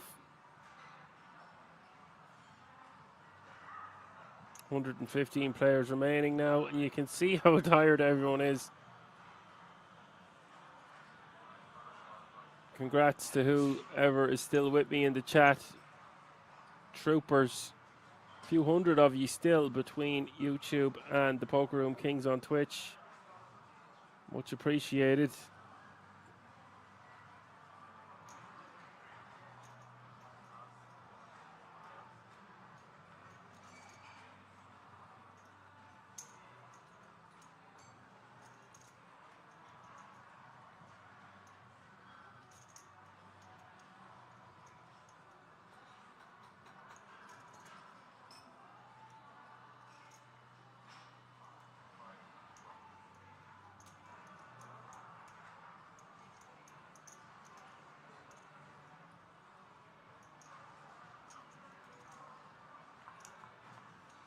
Three bet to 300k from the ace 5 of hearts.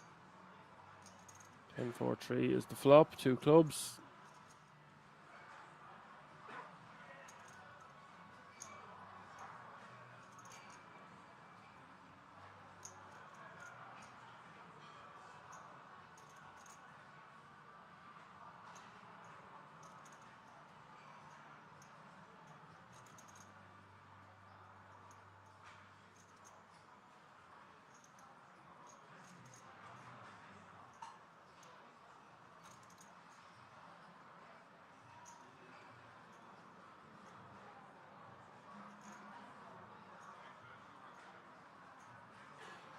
Yeah, I'm betting 200k. He's down to 5 mil now, and he was up over 7.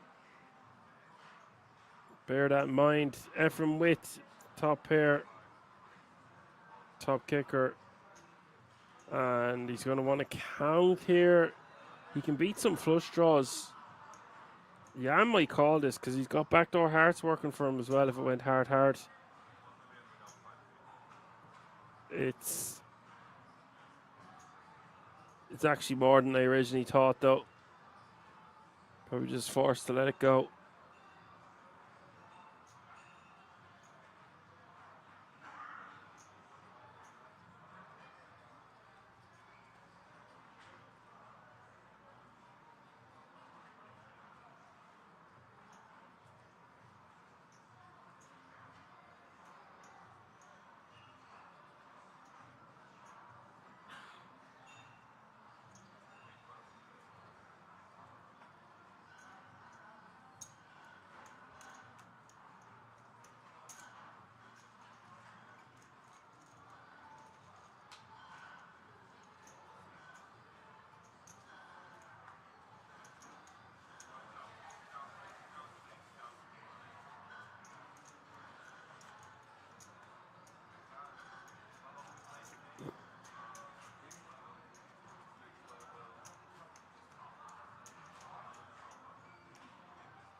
So the blinds have just gone up. That means we have 2 full levels remaining. Thomas taking down the blinds and antes with his ace-9 offsuit from the Bhutan.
Thomas takes down another one. Expect to see him be quite active when we've seen him call with King 8 of spades. Seen him make moves with 10-4. This guy ain't shy.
As Apo raising.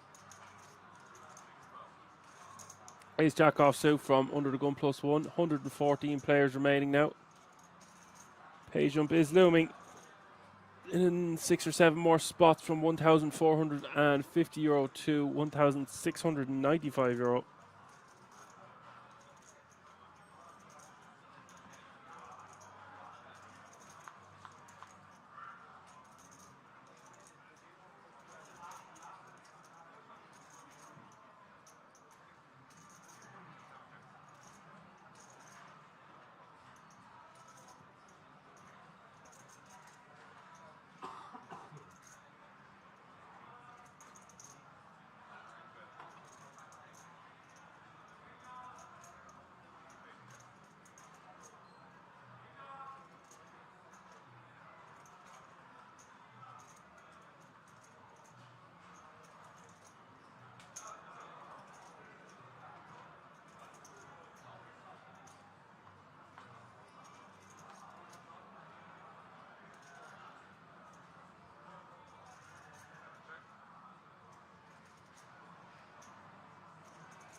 Two pair for Apo here.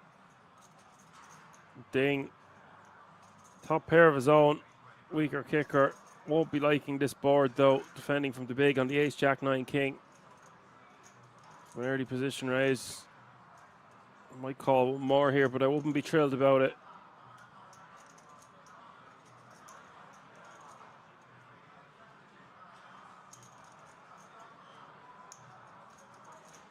Does call. 1.2 million in this pot now as we hit the river. River is the 5 of spades.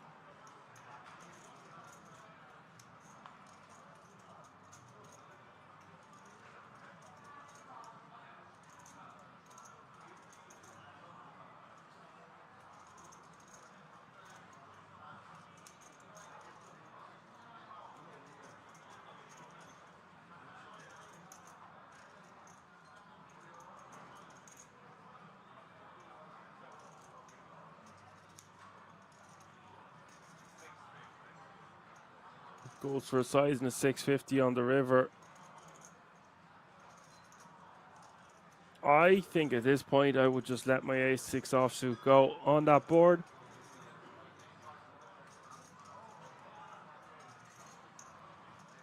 Just have kicker problems.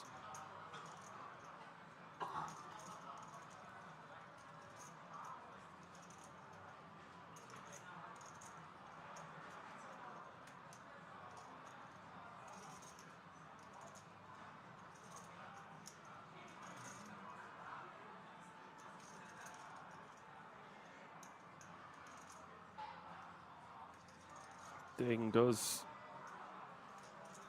have a decent stack if he wants to call here. Getting good odds, 650 into 1.9 million.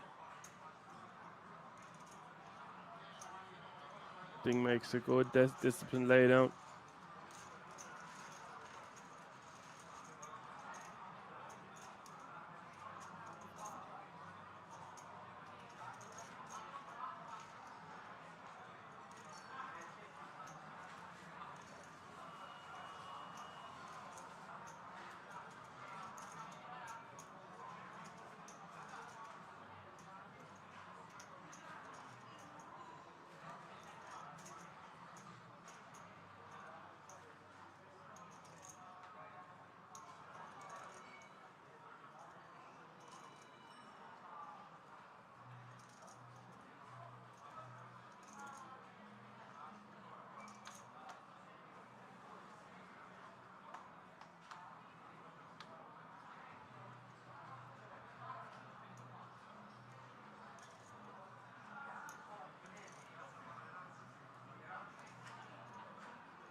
Yeah, and getting a walk with the 9-5 of clubs.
So Ding mixing things up here, limping with 9-6 suited. Jan completing his option with King 3 suited. Apo going to check his option with 8-4 suited. Three-way action to the flop.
Interesting turn card here.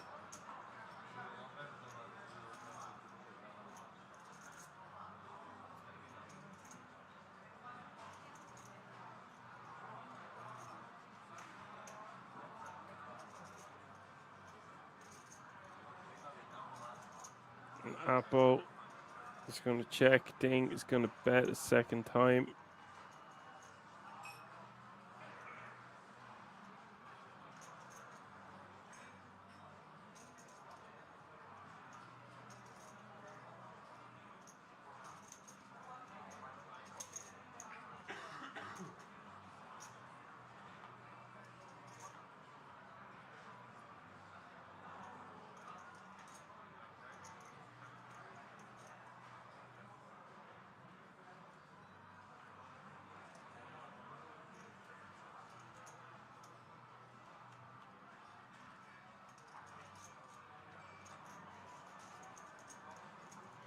Appo missing a lot of outs.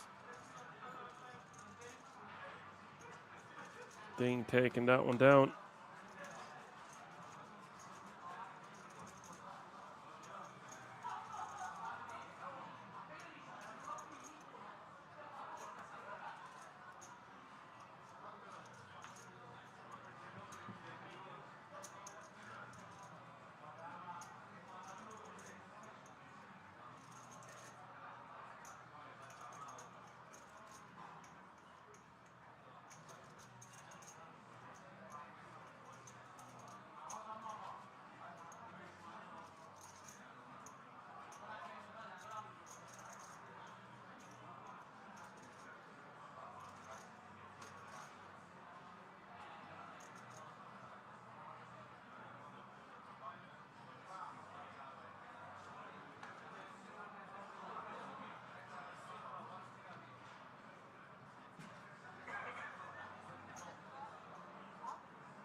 Looks like Peter Hansel wants to call with the Queen 6 here, but it's too costly for him.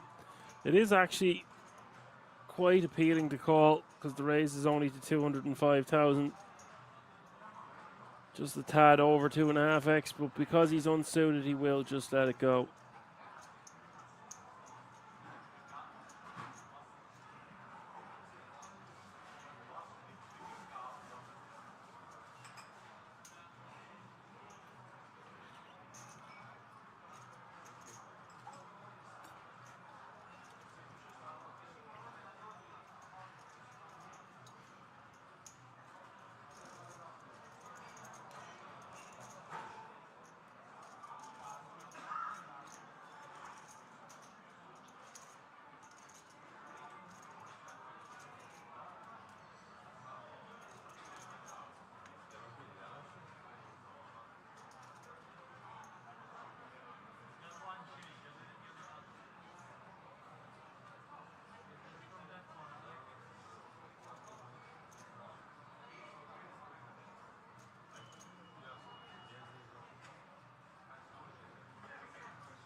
So hand 150 of the day. 111 players remaining now. Thomas going to get a walk.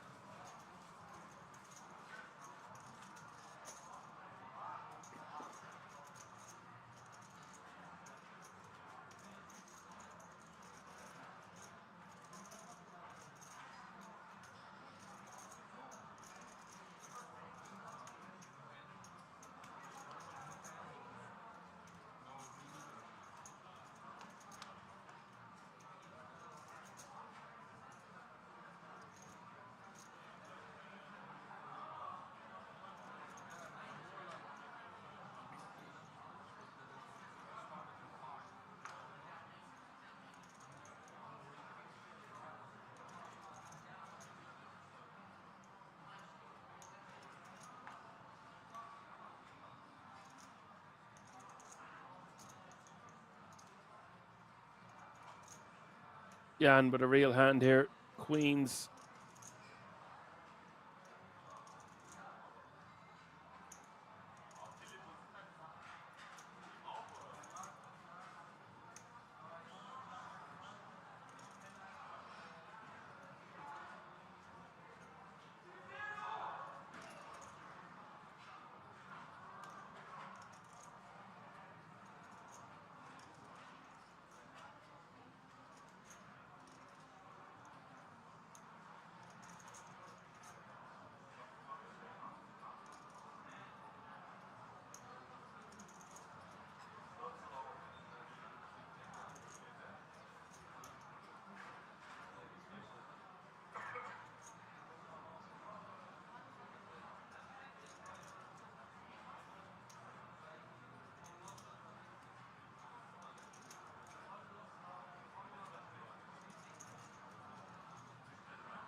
Flop's going to go check here on the 7-6-4.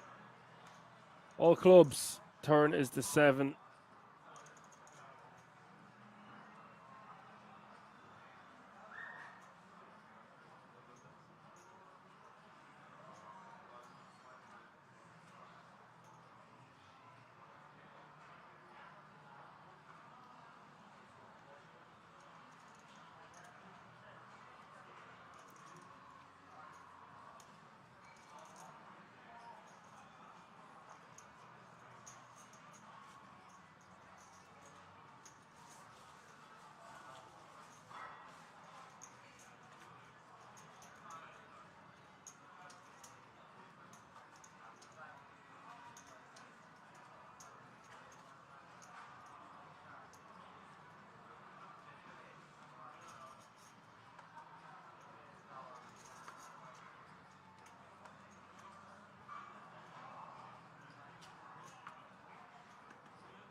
We have a lot of action here in this hand. All in from George in the big blind with ace king. And Apo, they're going to have a tough decision, but I imagine we're going to see a call from the jacks.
That's a huge, huge fold there from the jacks. And the jacks are folding because it doesn't expect 10s or 9s, maybe even 8s to jam. So therefore going to be in a coin flip situation for his tournament life and decides to let it go.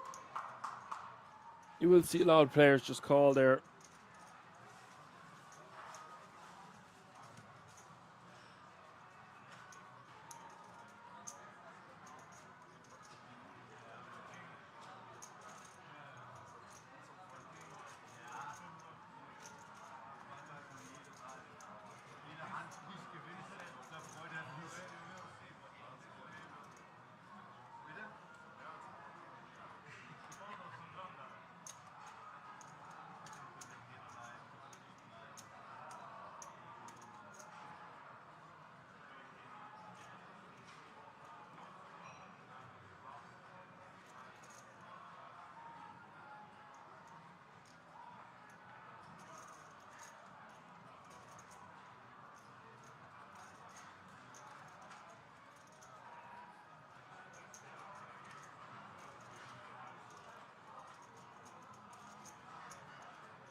Getting close to 100 players remaining now.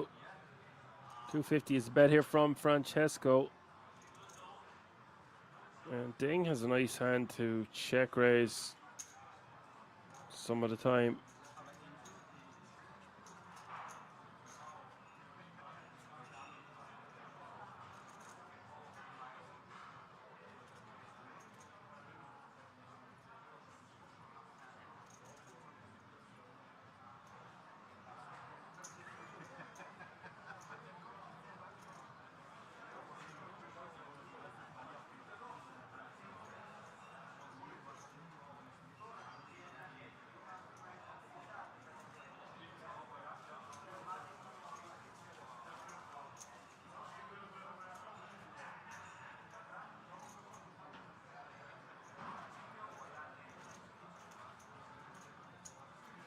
Takes that one down on the turn.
Thomas taking that one down with the 10-9 of diamonds.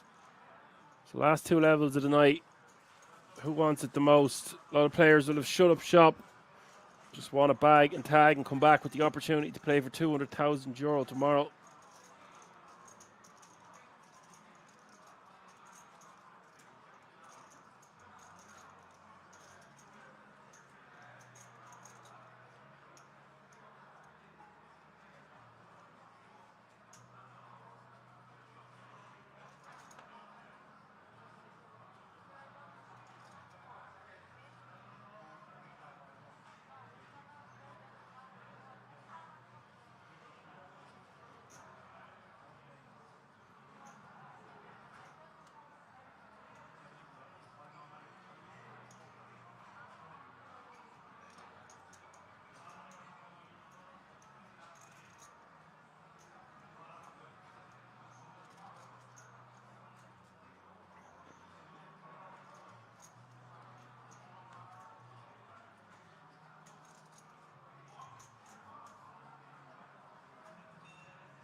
Thomas raised it to 225, going for a little bit of a larger sizing here, closer to 3x.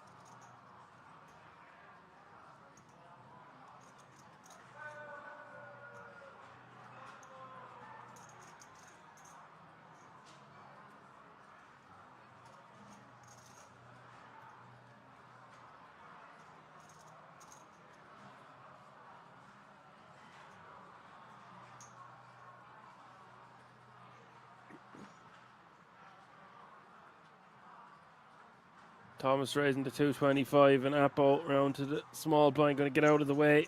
And the big 10-6. Did I just see pocket 10s going into the muck there, by the way? Or am I gone crazy? It's been a long, long day. /night. 4:25 in the morning here at Kings. If you're still hanging around.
Aces for Francesco.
Five seven deuce is the flop. I don't really like Peter calling here from the small.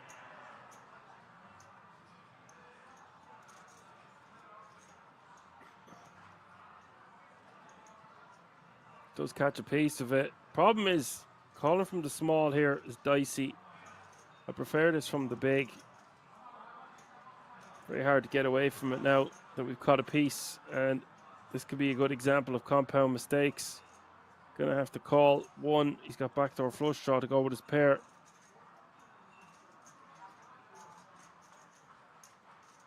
Does call. And what a turn card it is. Oh, wow. Peter gonna get huge double up, I would say. That looks like such a great card for Francesco to continue barreling on.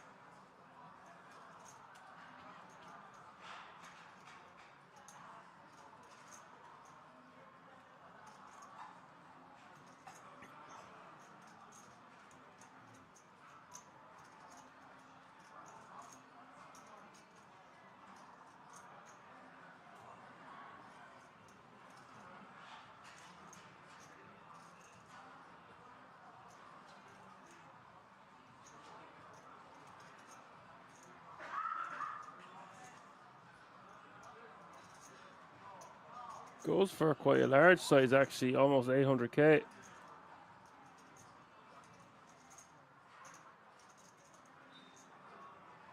Peter jams, Francesco calls. And this is a 4 million pot all of a sudden. Francesco, I absolutely hate this. It's not over. Can win with an ace, a deuce, or a 7. Peter, what a moment this is for him if he can hold.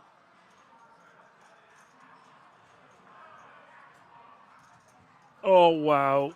Deuce arrives on the river. Francesco gets some rough justice perhaps there. Now we say goodbye to Peter. Francesco wins a huge, huge pot. Game on. Everyone guaranteed €1,695.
100 players remaining now.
King, queen, 4 is the flop. Thomas defending.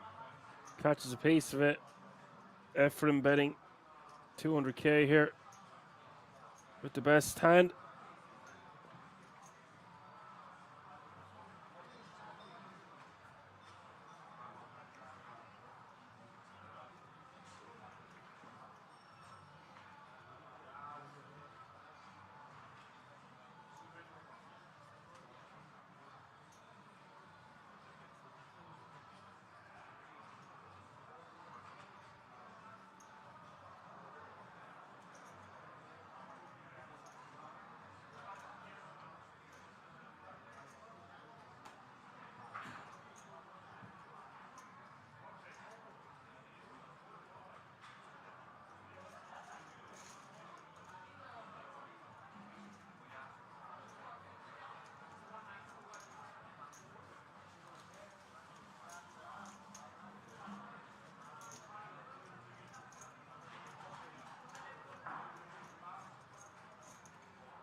Sounds like a bit of an ambiance going on Sunday night, Monday morning, really, at Kings.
Matter shoving all in here from the hijack, 9.2 big blinds.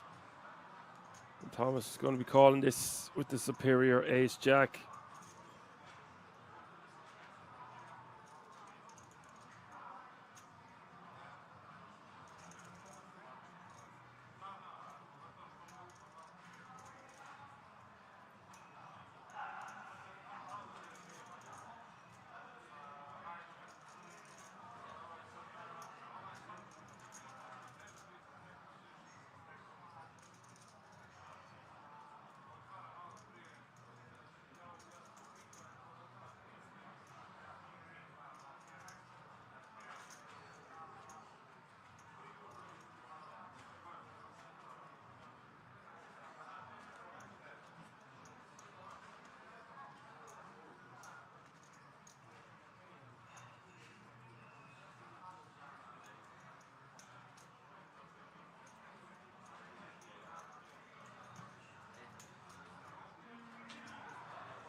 So I'm getting information here, guys, that we are going to play 5 more hands, at which point we will draw for how many more hands will be played after that.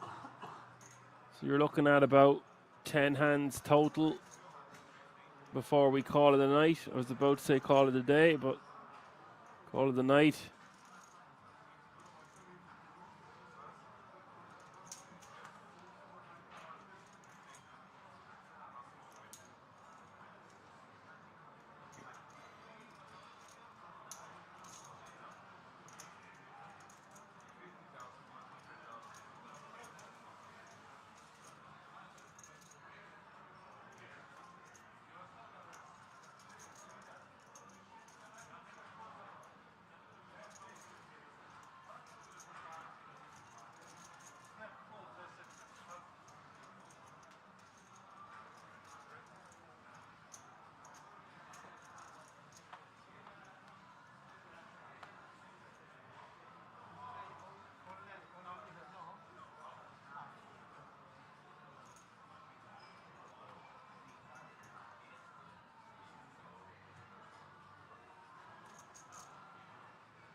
Under 100 players now, 96 remaining. I'm calling the 165 from the small. Francesco with the ace-10. New blind level has been reached. 50k small blind, 100k big blind with 100k running big blind ante. That's 50, 100, 100.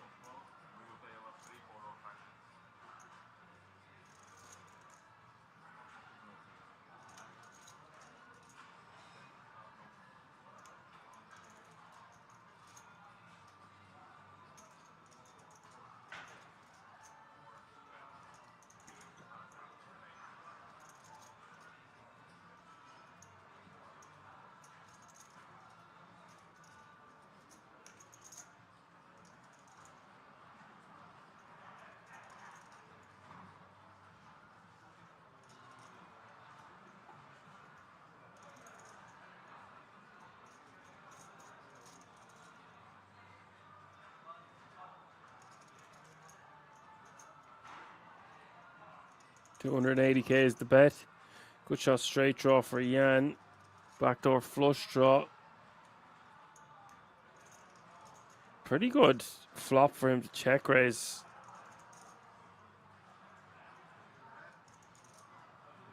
Doesn't really want to play a big bloated pot this close to the end of the day though.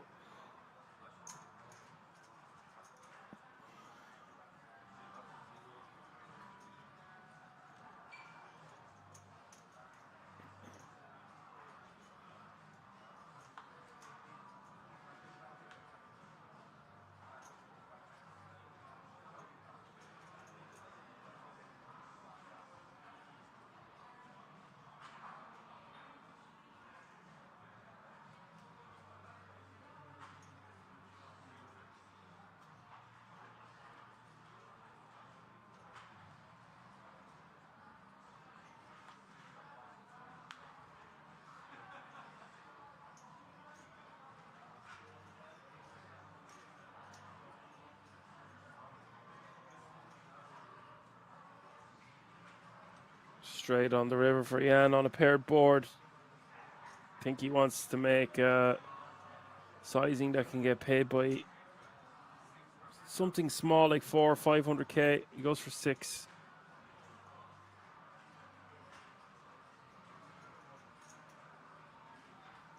Wants to even get paid by a queen.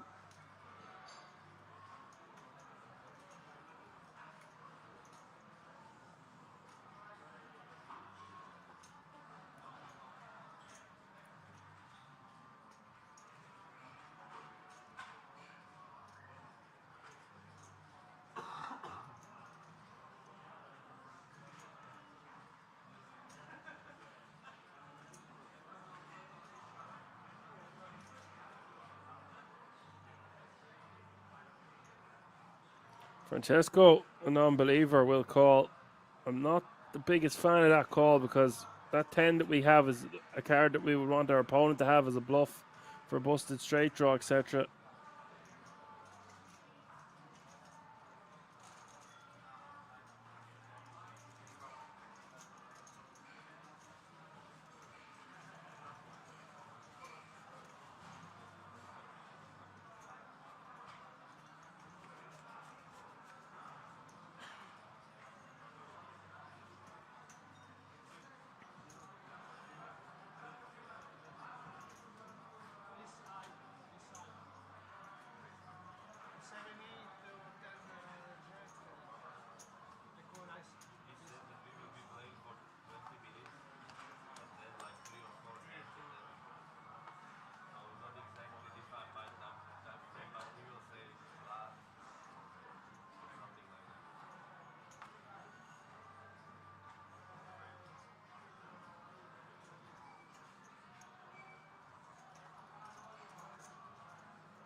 Ding raises it to 210k with ace 10 off suit. Jan is going to 3-bet to 600 on the button. Back on Ding.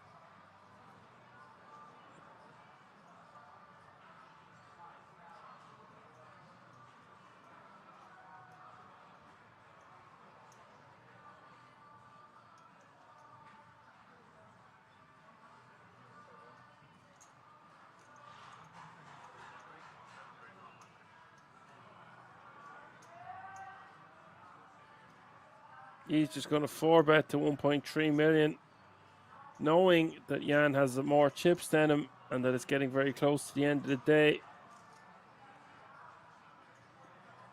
Jan most likely just shoves the lot. It's 37 bigs back to Ding. It seems like a lot in a tournament like this. Could flat in position, but I just think it plays better as a jam. It's unlikely Ding is 4-betting. 4-betting too light. Or it's tough for him to 4-bet and call it off here a few hands before the end of the night is my whole point. He has a lot of 4-bets in his range, but he doesn't have a lot of 4-bet calls. And even if he does, Ace King suited playing pretty well.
You heard the man, all in and call.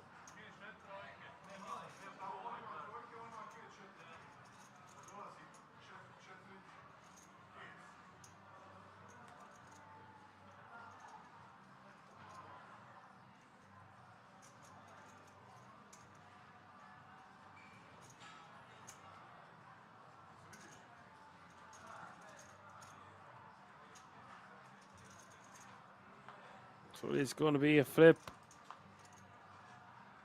Threes against ace four. Three in the window.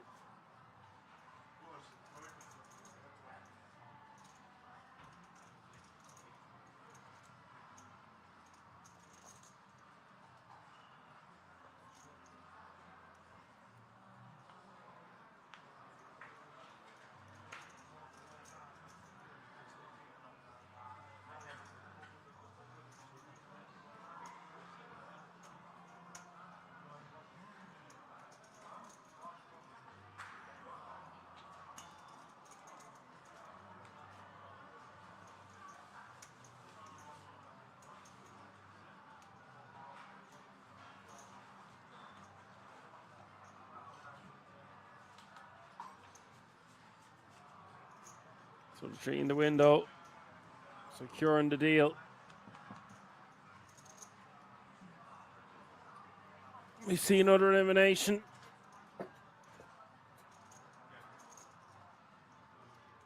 Jan, 75 bigs. Senior chip leader.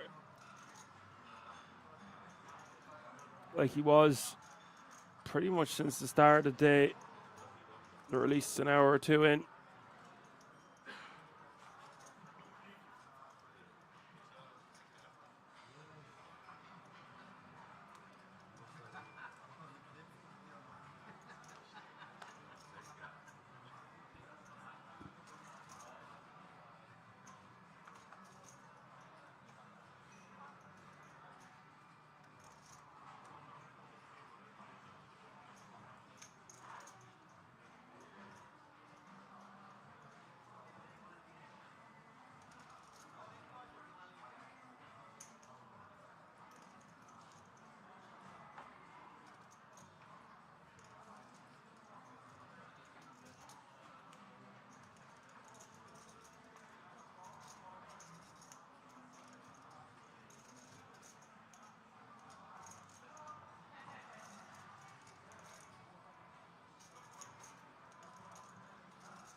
Aces for Kenosh KK.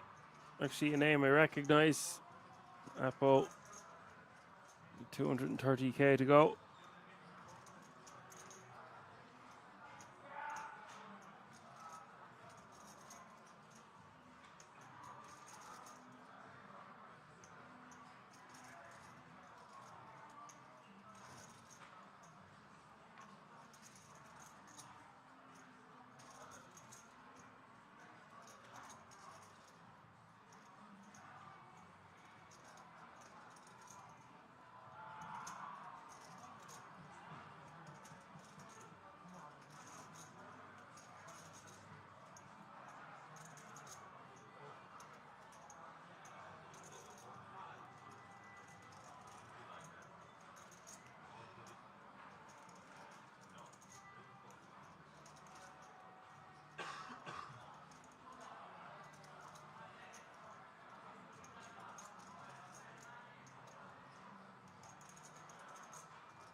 That's a really good fold by Jan there. You see a lot of players just call there on the river.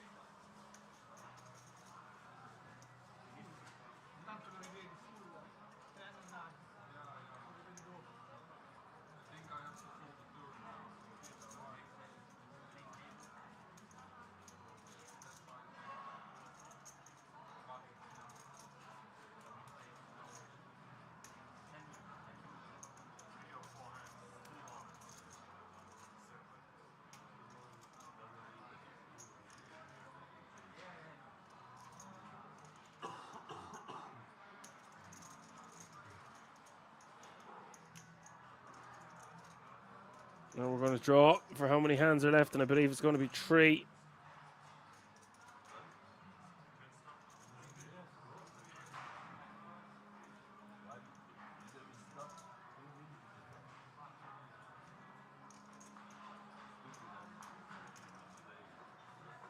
EPLO Tricks says every possible hand got there and he snap bets. Nearly pot A is the easiest fold ever. Yes, EPLO, I think you are correct, but I'm saying a lot of players just call on the river there at Kings. I've seen it time and time again.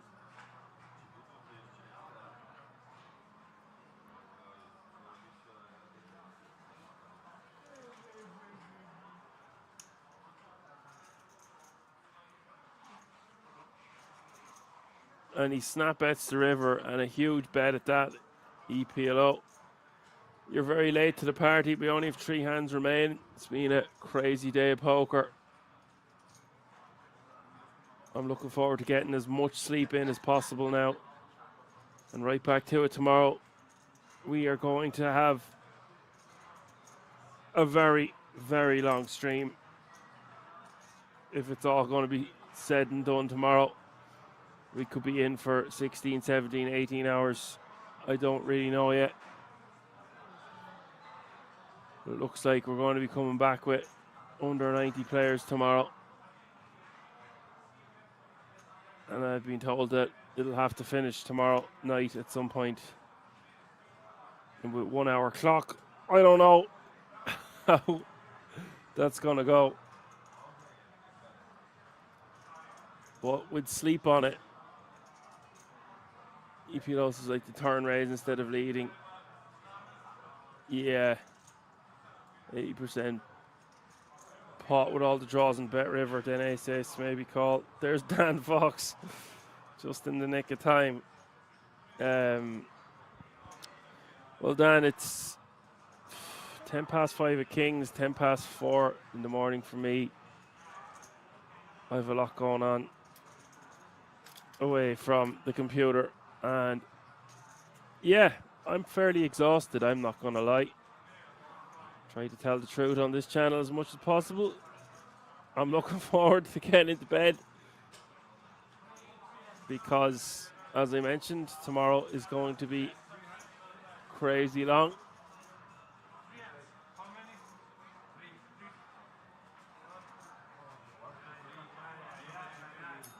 So maybe I don't have a voice from the gods on this occasion, Dan Fox.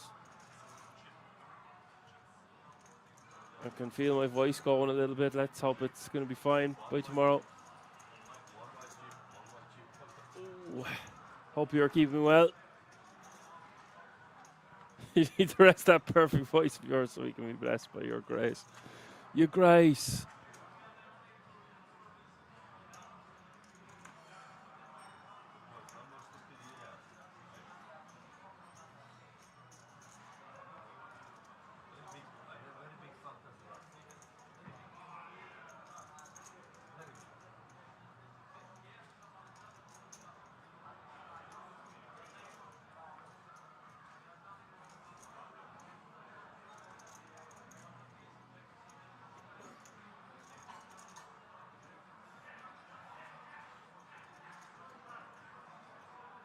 So, last 3 hands of the night. You don't want to bust now. You don't get to come back tomorrow with the opportunity to play for €200,000 from a €250 buy-in.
And Apo's going to take that one down with the ace king, and that brings us to the last hand of the night.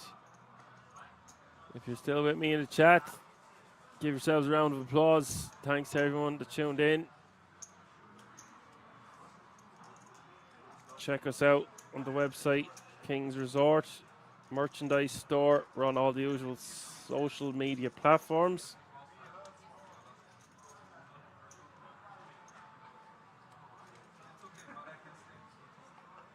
If you're new, be sure to give us a like, subscribe, and a follow.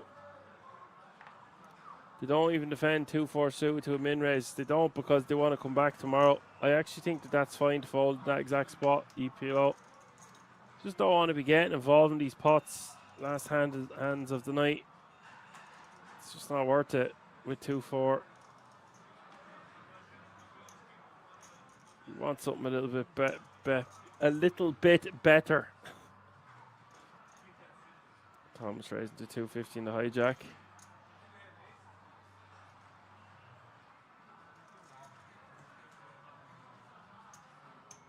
Ding dong.